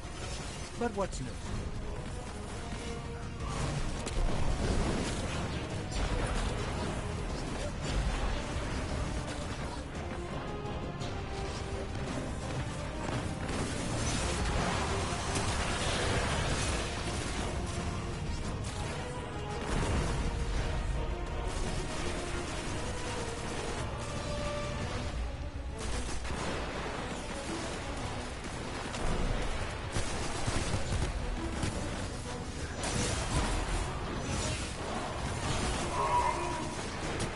Check ammo. We've got incoming.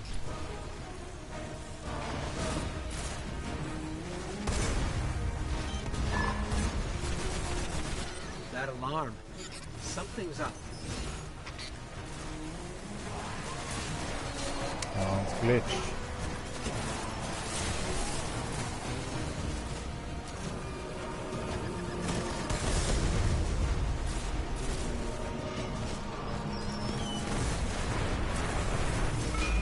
You can end this. Keep pushing. All right, hit him hard.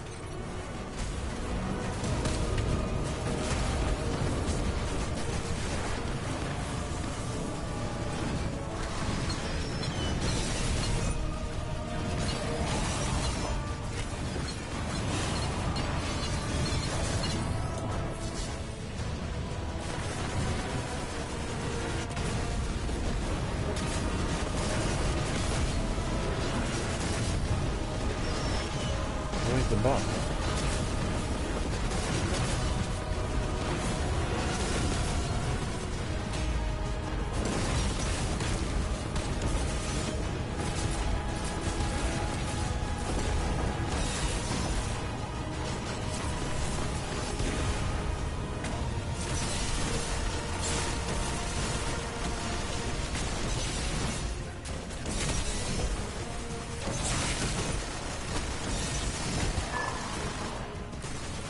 Fallen trying to tempt us.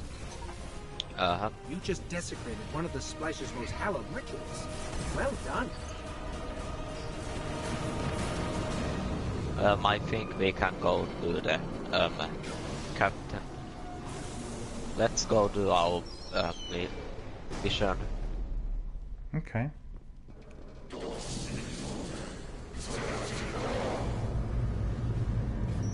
Apparently they Did don't you go like out? trespassers. Even there? Where? Oh, are you? I went inside. Inside where? Oh, I see. There, yeah. Yeah, I know. Yep.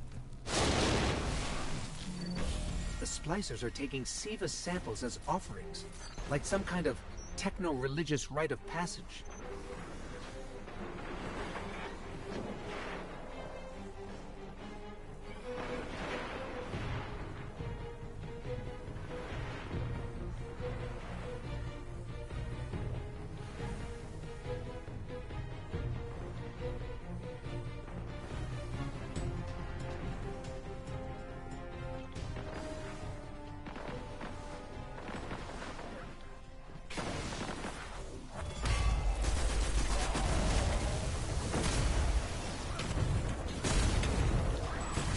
Whoa, okay, let's Got go it. speak to One less Shifo target now. on Shiro's hit list. Okay. You got it, yeah? That's complete. Cool. Yep. So for the benefit of viewers, what we've done is we completed our Plaguelander quest. It ended with several high-value target patrols, so-called assassination patrols, and we completed all of that, so obviously the time is fast to be proceeding to our destination. Just bear with me, I need to get my stream up and running. Seems to be some issue in there.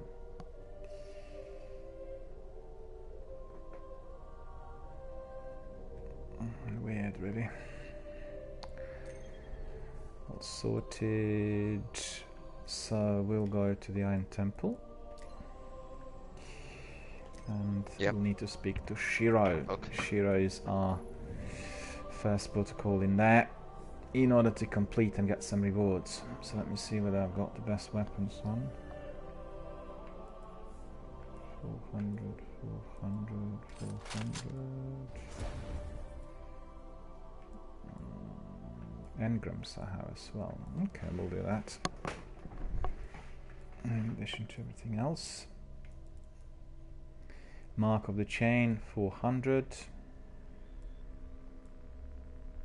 And after that we'll go to the tower. Yep.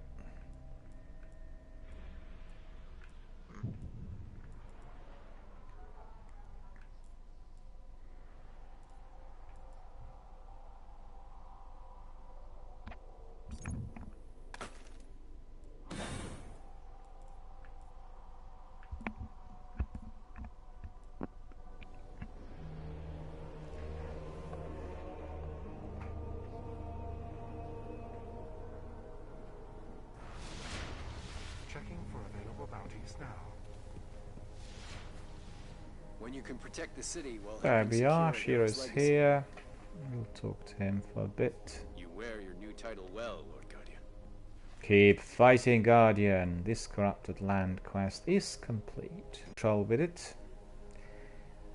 I've got something ticked off in my book, so we'll see what it is instantly.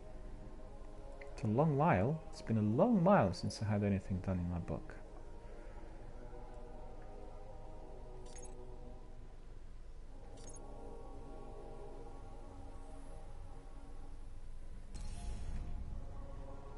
Echoes of the past. Patrol the plague lands, complete the anomaly scan patrol. Looks like this is a new mission.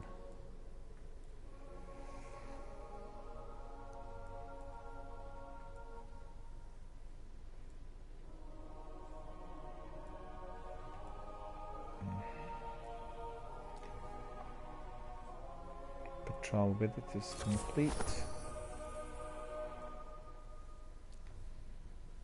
I don't know why the book was locked. I have to unlock it. Don't know why. Probably because you haven't accessed that book on your Titan or something else. I don't think so. I think it was all done and dusted before. Okay. Till next time, Guardian. Inventory is too full there with those shaders, so we'll get rid of some of those. Let's see, shaders.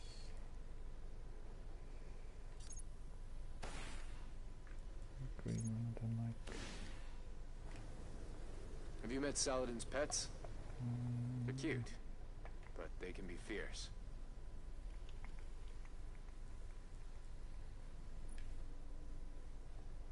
So the reward is going to be Memories of Iron. I just thought I've done this. What is this now?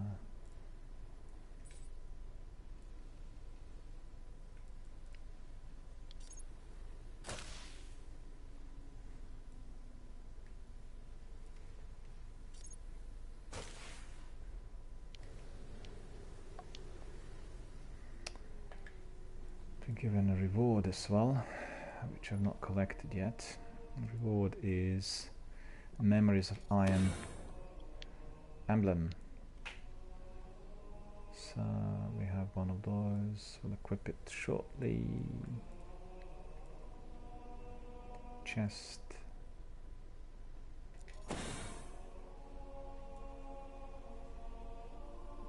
Iron armor legs.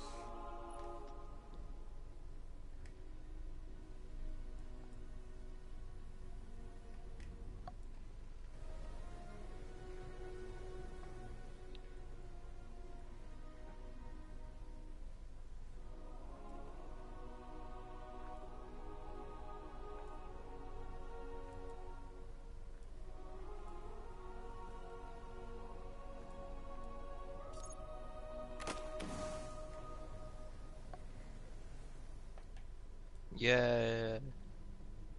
What did you get?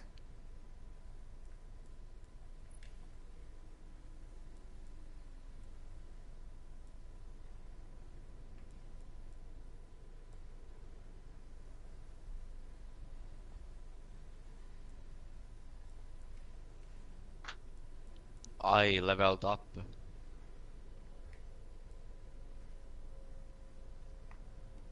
I thought you were 4400. No, I leveled up in the Rise of Iron book. Oh, I see. And So I got the class item. What is the rank that you have? The Iron Lords. What? What is the rank that you have? 16. Yeah, I'm 12. But in here I have some rewards, and it tells me I have no space for them. 3 chest armor, 3... yeah, I got too many things in there.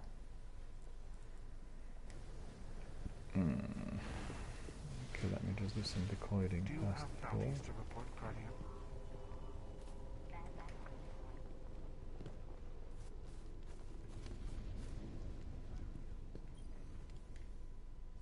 Hi. Mark of the Check, Keeper. check. Sublime Engram. Primary Whenever weapon you need engram. me again, Guardian. Siva has come again. My axe will sing in your stead.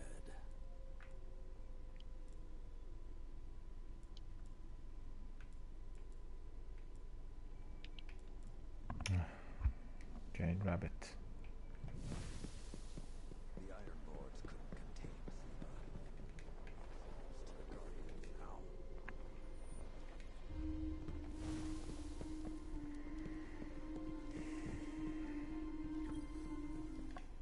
Let's get some answers. Privy are worthy to wield the Iron Lord's powers, but performing noble deeds in the Plaguelands. Go to the Plaguelands and remind enemies why the ones fear the Iron Lords. Accept quest. Go now. Accept this challenge, and I will see that you Champion are of the rewarded Light. with the power of the Iron I Lords. keep getting this every week. Furry Wolfie is here. Hello Furry, how are you doing? Thank you for coming, thank you for watching our broadcast, and thank you for being a member of our community. Furry Wolfie says hello to everyone, and everyone's saying hello to Wolfie. If I could use it, I would keep it. Hesperus type, There's a reason I've held on to that. another for so Hesperus type, Visigoth.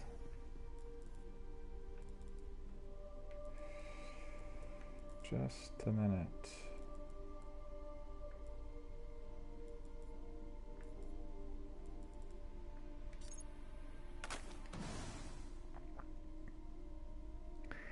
Furry says, yeah, that's for the artifacts, the quest. That's right, I keep getting them frequently, so I've already been performing noble deeds quite a few times. In fact, just completed it, I think. Hesperus chest piece, diamond, and this Mark of the Keeper is 400 as well. So we have some engrams in there as well.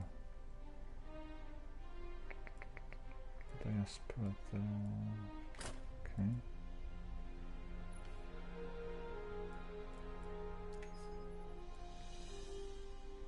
There's Diaspora.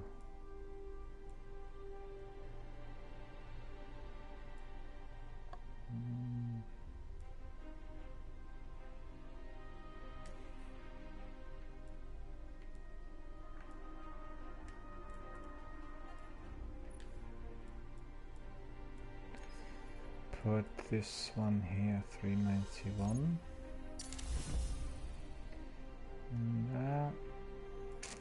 And then we'll put the other one back on, which is questing shell. So we're back to 400. And this is the one we want to put on as well. Furry says, my Xbox account looked like that, now PS4 is sad.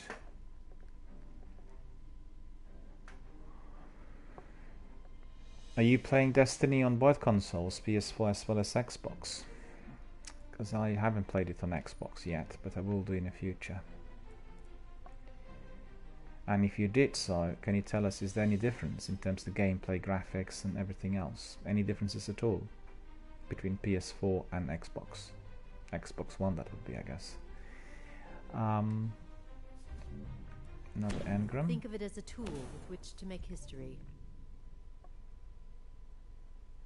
Fairy says, no, there isn't any difference at all. From the Cryptarchs, for your efforts. Looks like we've got plenty of money. Fairy says, yes, it's exactly the same. I'll be here when you return. Just there may be a difference if you're playing it on Xbox One X or PlayStation Pro. Because obviously the graphics will be somewhat enhanced and maybe they will look a bit smoother. Light isn't a compliment to your weapon. It is your weapon. But in terms of the content, it's exactly the same. There aren't any differences, of course. I hope you are doing well, Guardian. Acknowledged. Furry says I did. Did you play it on Xbox One X and PlayStation 4 Pro? Because these are absolutely tremendous machines. They really they work wonders, you know. So what was the one in there? Anything for you? Legendary engram. Primary weapon. See you Okay. tomorrow. Furry confirms that indeed they are just incredible. I agree. I won't sing in your place, but at least I can hear the irons. One wonders what the next generation of consoles are going to be like, but these ones are as good. History awaits, Titan. I rarely have use for armor anymore. And Furry says, I've done it exactly like that on a 4K TV. Well, my dear friend, it simply can't get better than that. That is the stuff the dreams are made of. The very best. Farewell. I don't have Xbox One X as yet. And I was considering really upgrading recently. And then I decided not to do it, because I'll wait for E3 to present us with the new console release date. So once the new console is confirmed, presently known as Xbox Anaconda, then the prices on the current consoles will drop, and therefore I will obviously go for an upgrade on Xbox. I see. Well, I was considering whether to start 3 other non-human characters on Xbox, because on my PS4, as you could see, I have 3 characters. They're all coming to 4400. In fact, they reach my 400 level with the Titan, and I'm considering whether to play non-human characters on Xbox and start from scratch. So that's the idea.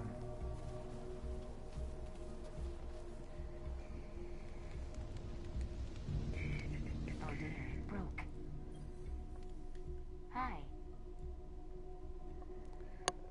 What do I have there with my primaries?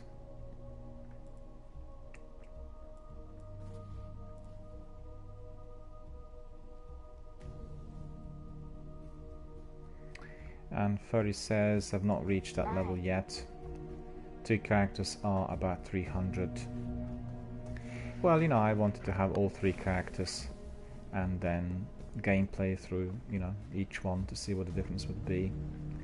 And it has been a very, very good experience. In the words, I love it.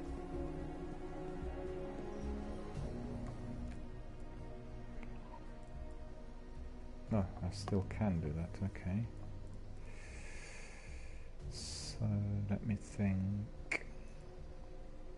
Treads upon stars, scar trifle, shadow price, final duty. Oh no, this one we don't want actually. It's quite alright. And Furry says, I have all 3 and 2 characters already 300.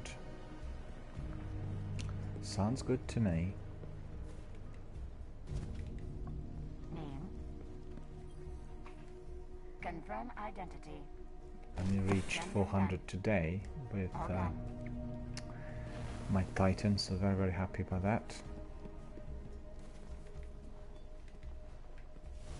Shall we do a strike and then call it a day?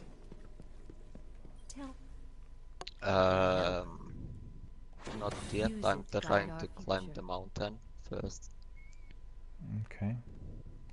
0-day dilemma, I got 0-day dilemma, and that would be 390.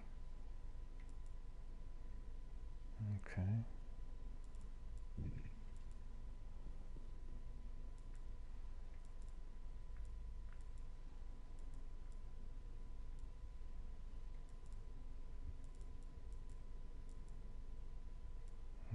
I don't think I have any more of those. Yeah, I don't.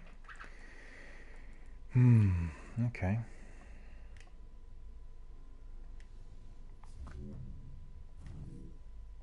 We're grateful for the help. Thank you, madam. Fear God, honor the king. I'll be back after another hard battle. I pray the city isn't next. Indeed, sir. So do I. May God protect our kingdom.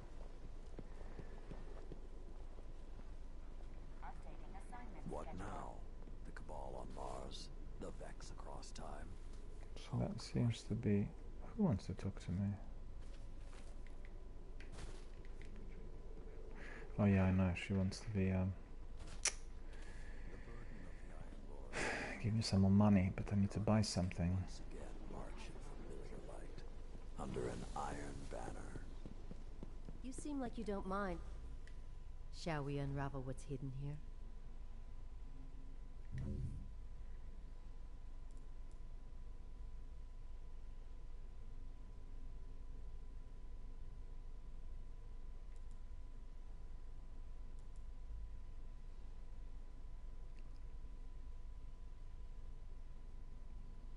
Memory of Perun.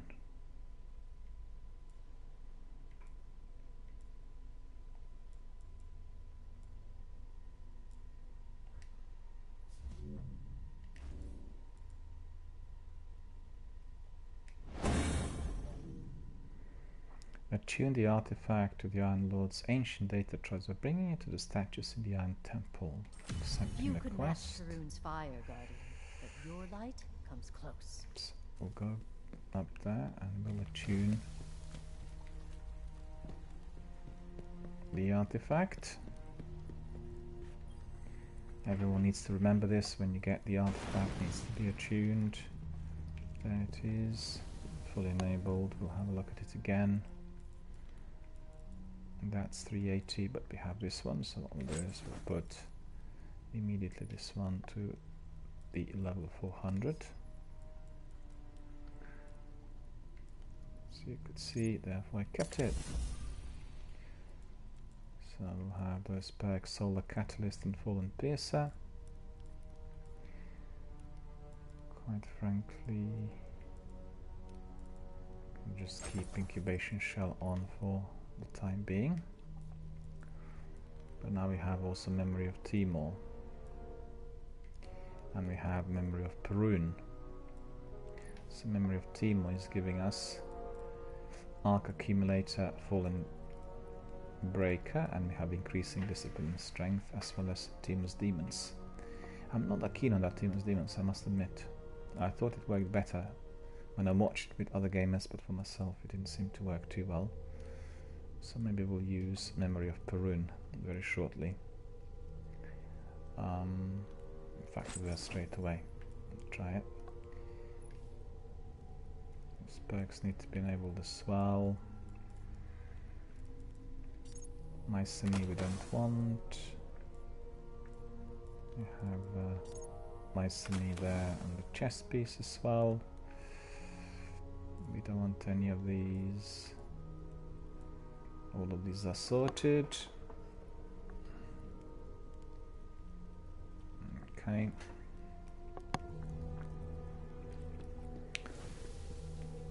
I'm going to talk to Tyra yet again. What's your story, Titan?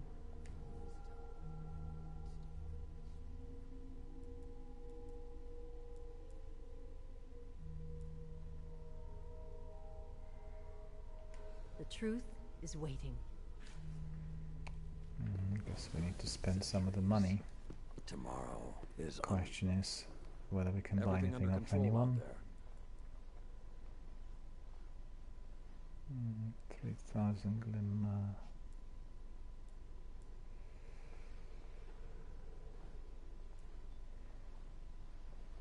Sigil of the Iron Lords. Looks pretty good. You are worthy of this. Okay, so we'll put this one on. Sigil of the Iron Lords. Actually, I quite like Memories of Iron as well. Put this one on just for fun.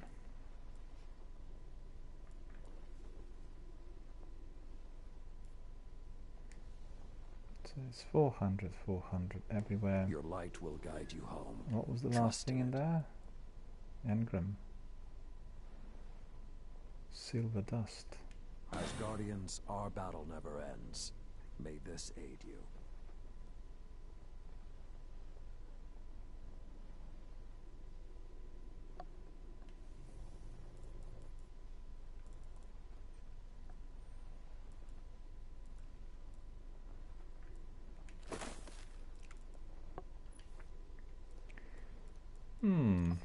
There's a good chest, good helmet. Mango type 3. 390.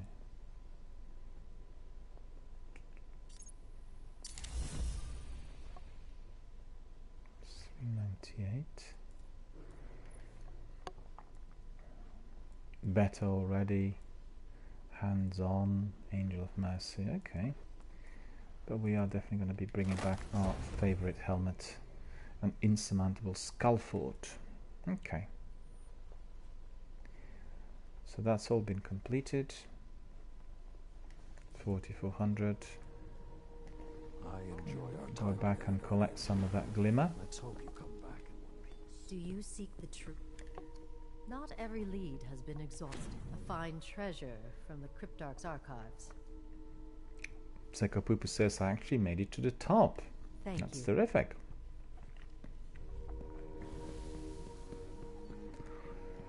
Does Sekopupu want to do that strike now? Because I'm going to be departing shortly.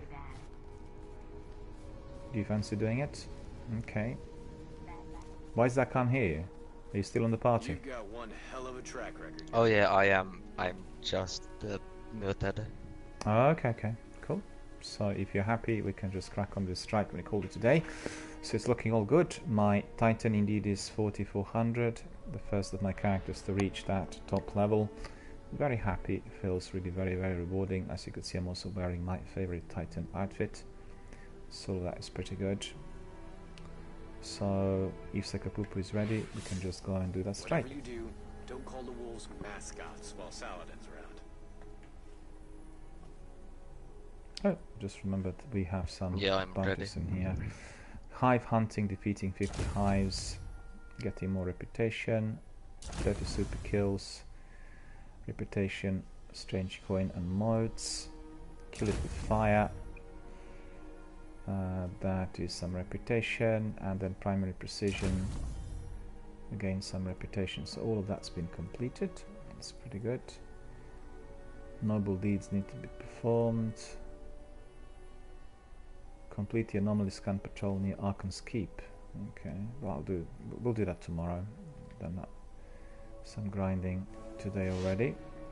So instead of looking at this, we are going to go and do that strike.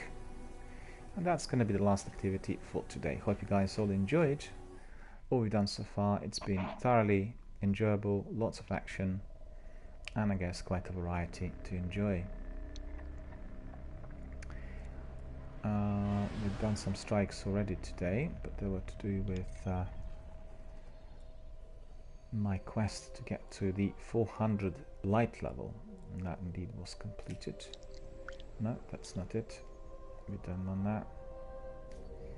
We want to set destination to weekly story playlist, Siva Crisis Heroic. Okay, so the modifiers are ironclad, more enemies have shields, brawler, guardian melee damage is greatly increased, solar burn, solar damage from any sources increased, and heroic enemies appear in greater numbers and are more aggressive. So there we are. Just do one more strike, and I guess you said you are going to be doing some PvP shortly as well. Yeah. It's already quite good.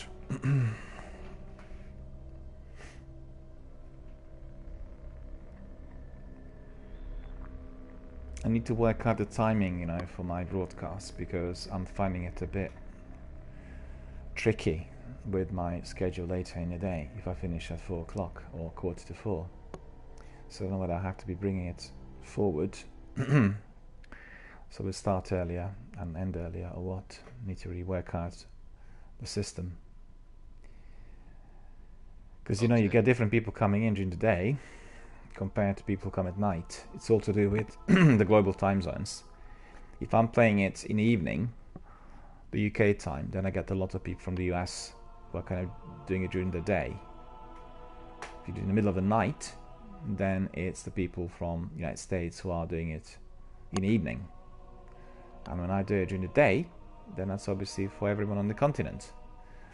And the US guys come in if they were sort of literally playing the games all night long, or they were just waking up like Jerry at 5 o'clock in the morning. Some early creatures risers. of the Hive strain against the will of Oryx. Alakul, the Darkblade, is one such. Long ago he fomented rebellion against the king, and attempted to take his mantle. Alakul failed, and now awaits the mercy of the Hive. Given the chance, the Darkblade will step in to take Oryx's crown. We must not allow another prince to rise. So it's like cool again. We've done it quite a few times. Yep, at least in the sword quest. Yeah. The Darkblade suffers his judgment in the depths of a Hive prison. I am feeding an energy marker to your ghost. It will lead you to his cell.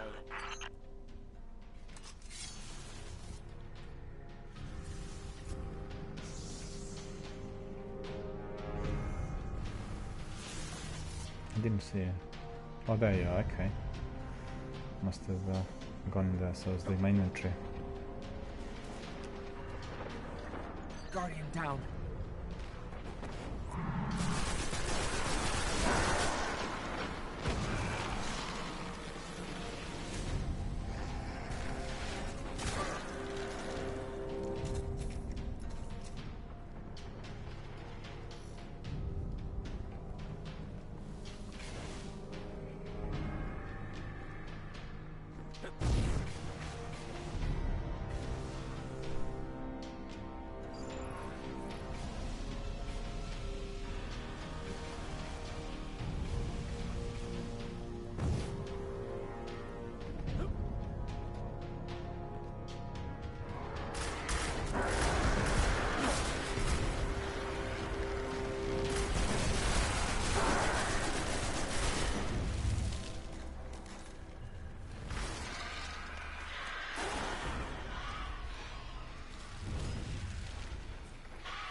Oh, wretched wizard.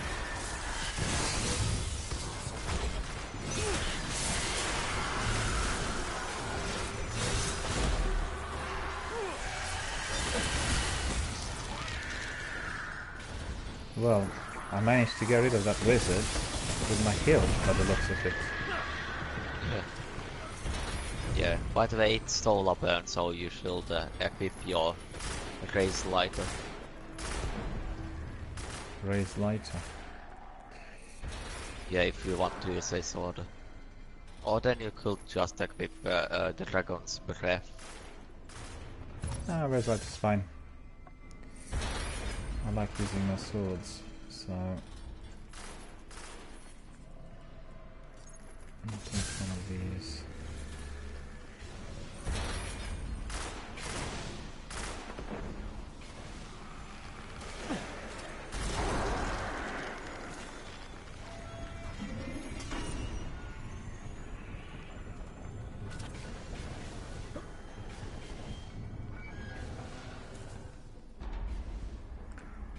Tonzak's there. Hello Tonzak, how are you doing? Good to see you, sir. And Tonzak's asking, how is that Kroima going? I can sense a powerful which one? incantation. Hive runes hold Oh yeah, the the one I shut. plus it was blue Kroima I put on. Says the runes draw energy from those towers. Doing really good. If you get me over there, I can hack them and open the door. It's on my chest piece, and that would be whatever the chest piece is. Spectre plate. Spectre plate, and I placed that blue Kroima. How are you doing? Good to see you. Yeah, just about to end our broadcast. We've done quite a bit of fierce activity already, and my broadcast is ending a bit earlier than usual today due to my schedule.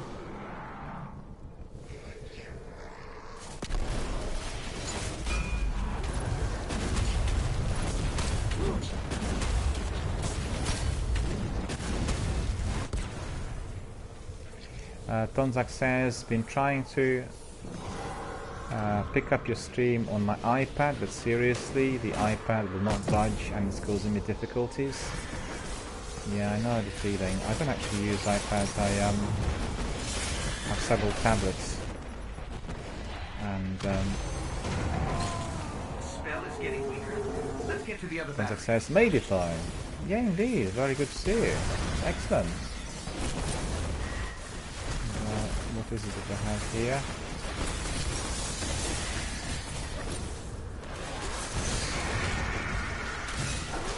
Guardian down. Oh, this wizard killed me as well. That's annoying. There's a third person in there, I didn't even see him.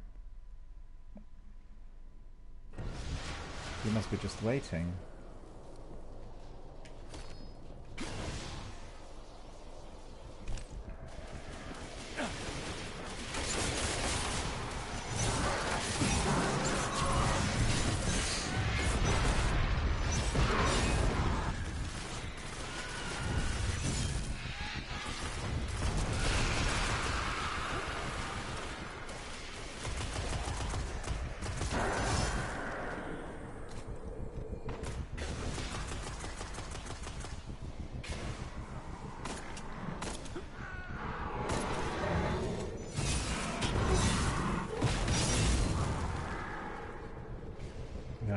That knight was really causing us some concerns. That eliminated at the end.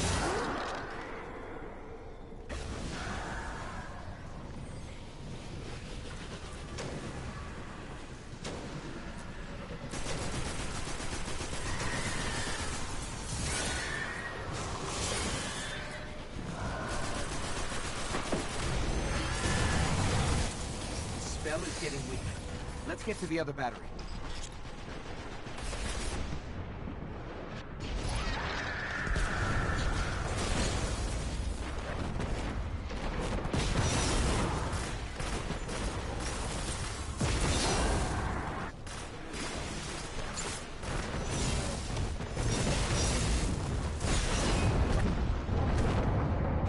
Reciprocal ruin I got, but the other guys got me.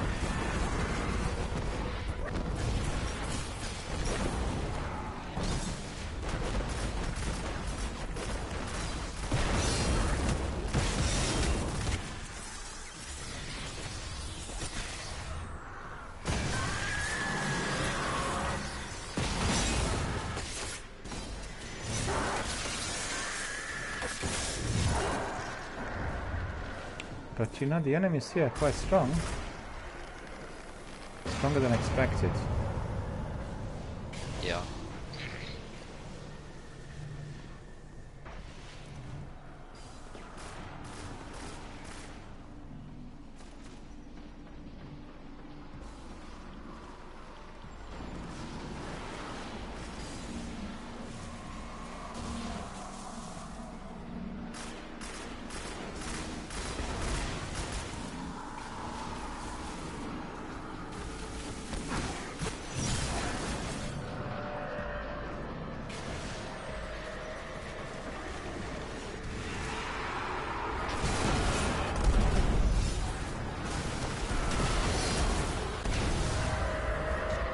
Wait, what?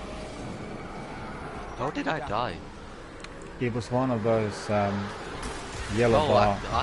I had I had full HP and it said that I killed myself.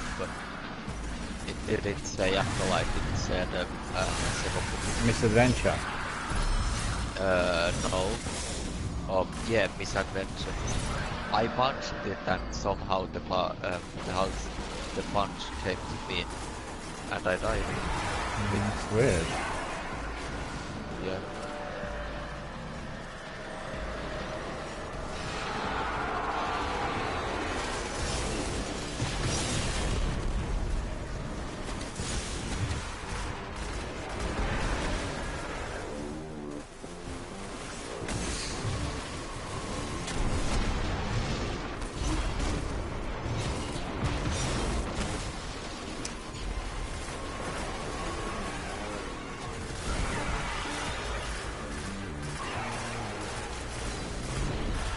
One hiding there. Big one. Thank you.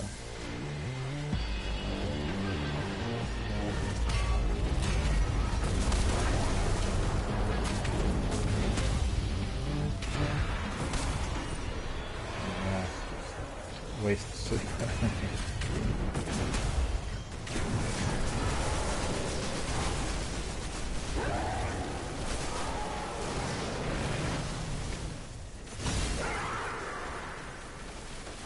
On the right track. Oh, Alakul's energy marker is getting stronger. Find the dark. What's happened? No. I don't know. Why did we die? I died. Let's try to sneak through, shall we? If possible.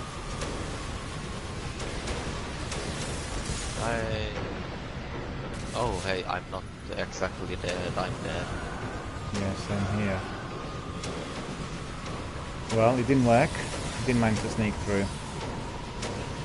Yep. I think this is going well.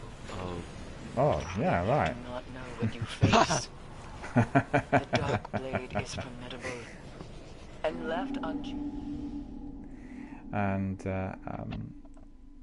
Tonzak says, don't use that sword over a cliff. And Razorwriter is now your favorite sword.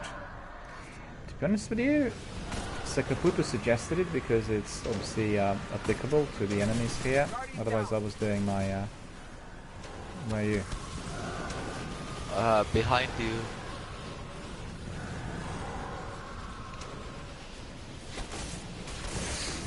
Watch out for the wizard on the...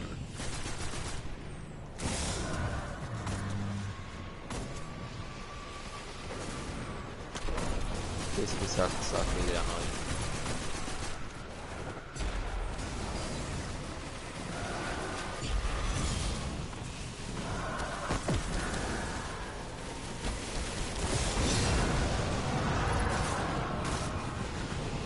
Oh, why did he... I was gonna revive him and he disappeared. And I risked my life and I got killed. Tonzak says somebody has joined your fire team in a strike. Somebody has joined us, yeah, that's right. So we are a three-piece by the looks of it. I think it's turning out to be fairly difficult. More difficult than we expected. Yeah, because it has solar burn and... yeah, it's the modifiers. Lad. It's the modifiers that are causing us trouble here. Ironclad and this is really.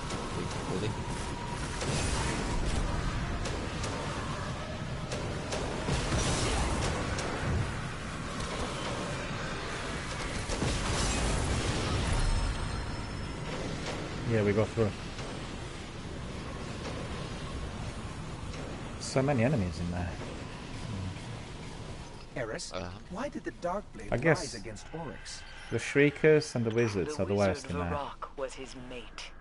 He slew a legion of thralls in her name, marched on the king's throne, at the head of an army built on hate and pain. How romantic.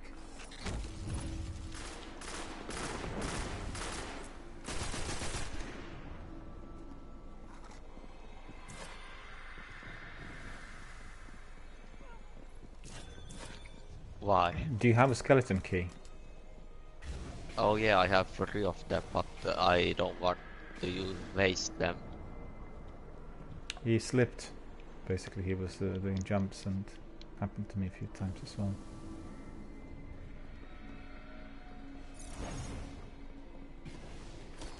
He fell off 4 times in a row. Well, the same place. Nothing left now. But could be internet lag, you know. Place. Could be a lag. So. Yeah. Could be. Could be. Or it could be just that he's trying to He is rush. hunting you.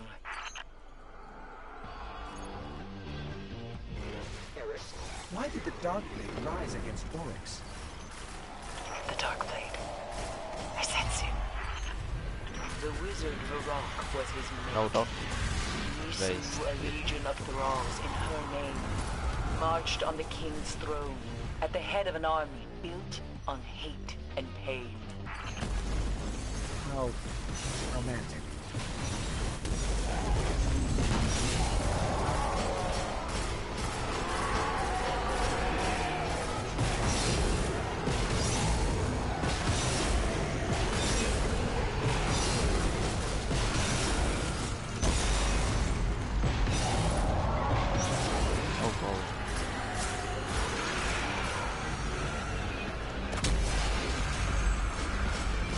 Where is he?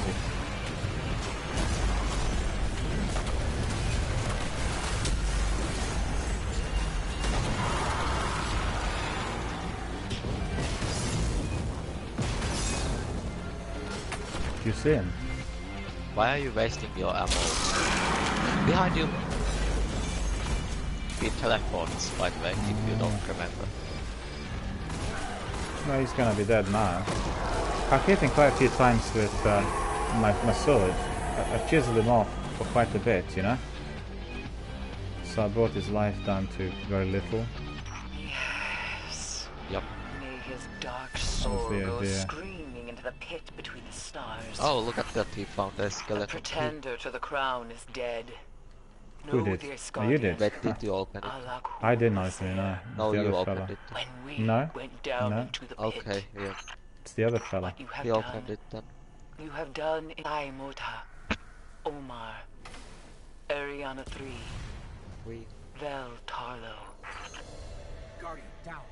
Alright, we've come to the end of our time for today, really, and our broadcast. So that's pretty good. We should go to orbit. We'll go to orbit indeed. And looks like I got my mystery bag as well as you. So that's pretty good. And let's see.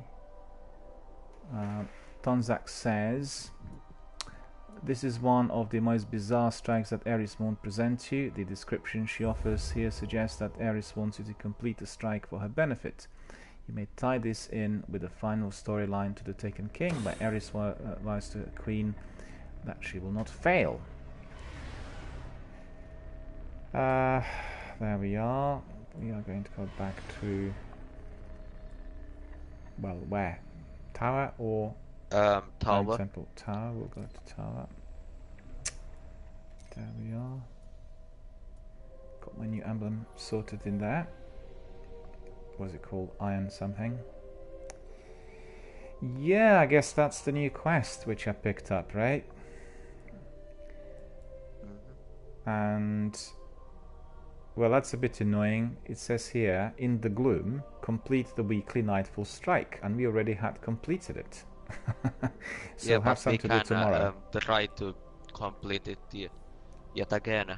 Let's get a bounty from Zavala.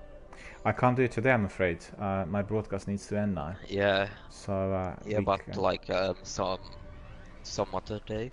Yeah, pick it up and then we can do it tomorrow. And yeah. You see, patrol the plague lands, anomaly patrol artifacts of the Iron Lords.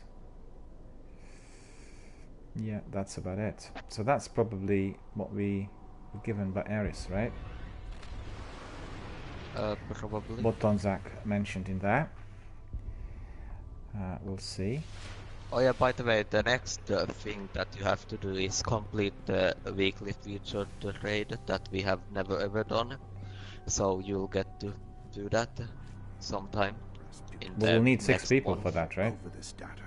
Yeah, we'll need 6 really experienced people. Yeah. Where to begin? Oh, interesting choice. Legendary I picked up. Teacup Tempest, probably 400 as well. Nope. 390, is it? Yep.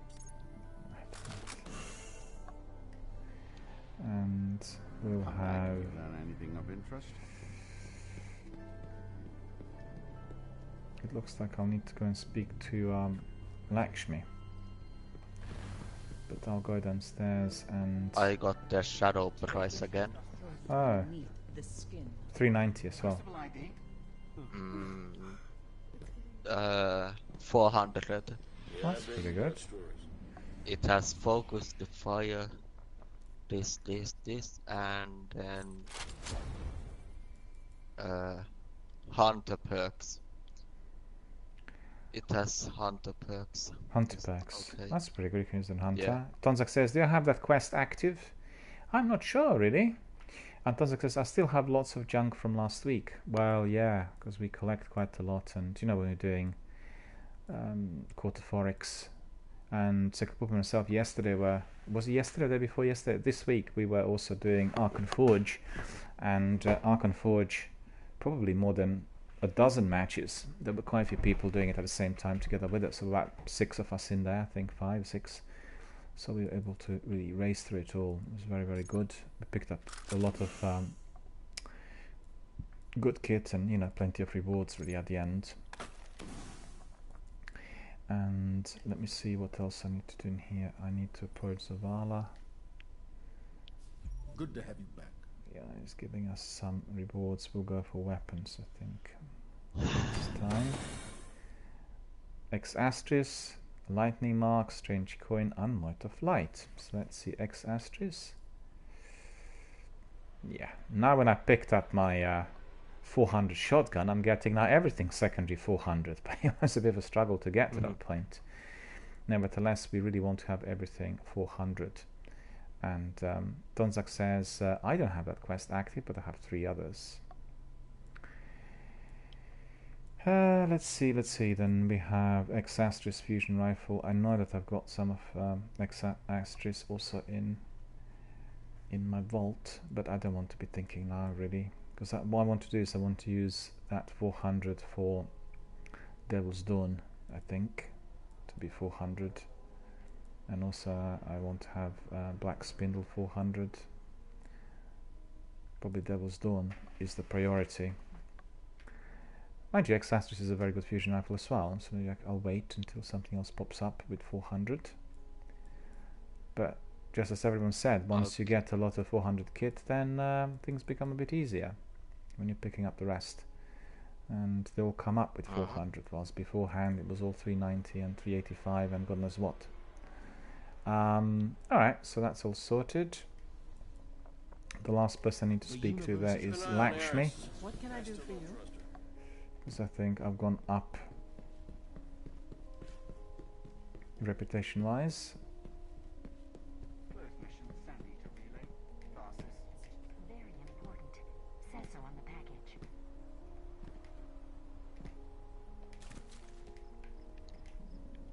Did you also go to Lakshmi? No, I haven't. I don't need to. Okay.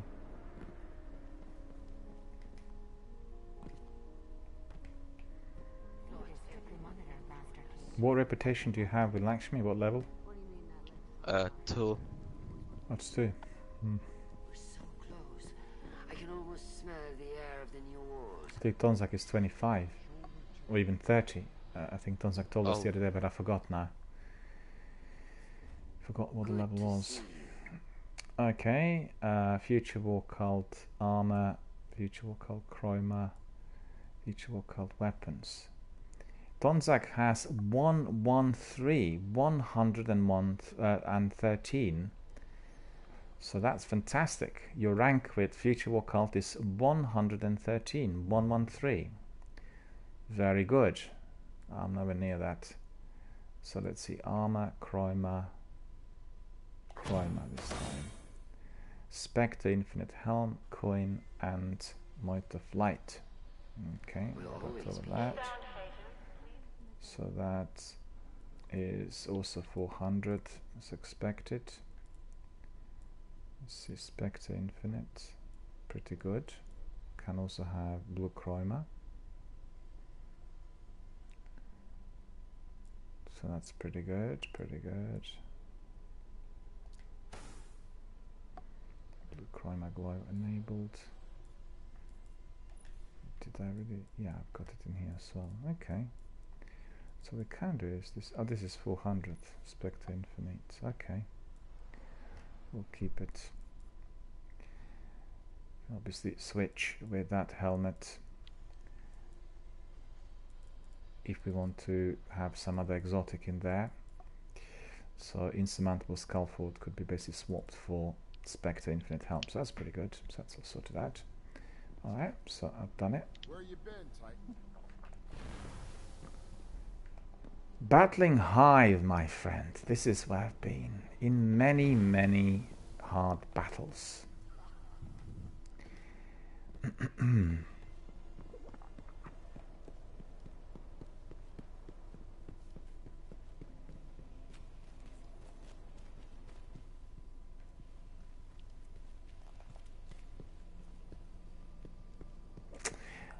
Tunzak says there are a few quests that I also have that can never be completed because special events don't run in Destiny 1 anymore. Yeah, I guess that is the case if you have some of those from the earlier years. Alright, so we've come to the end of our broadcast for today. I want to thank Sekapoopa for coming in and for being here in my fire team. Thanks very much for that. Hope you enjoyed our firefights. Indeed, I had a lot of fun, and most importantly, I got that 400 level for my Titan, so that feels really very good and complete. And also thank you to all of our community members for coming in and communicating and talking. We had a bit of a quiet session today. Not many people were present, but you know, it varies really. Some days are extremely busy, and others are a bit like today. But we've had Jerry coming in, and obviously Tomzak, and a few other members as well. Radioactive was here as well early on, and was going to join us, but then there were some problems with his internet, so I all appreciate it. And hope you guys enjoyed the broadcast, hope you enjoyed our firefights, and I hope to see you all tomorrow. And I wish you all a very, very good afternoon. I'm not going to Crucible after all, I'm going to do gunsmith things. So yeah, bye. See you later, and thanks very much for joining. And to all of our members, I wish you a very, very good afternoon.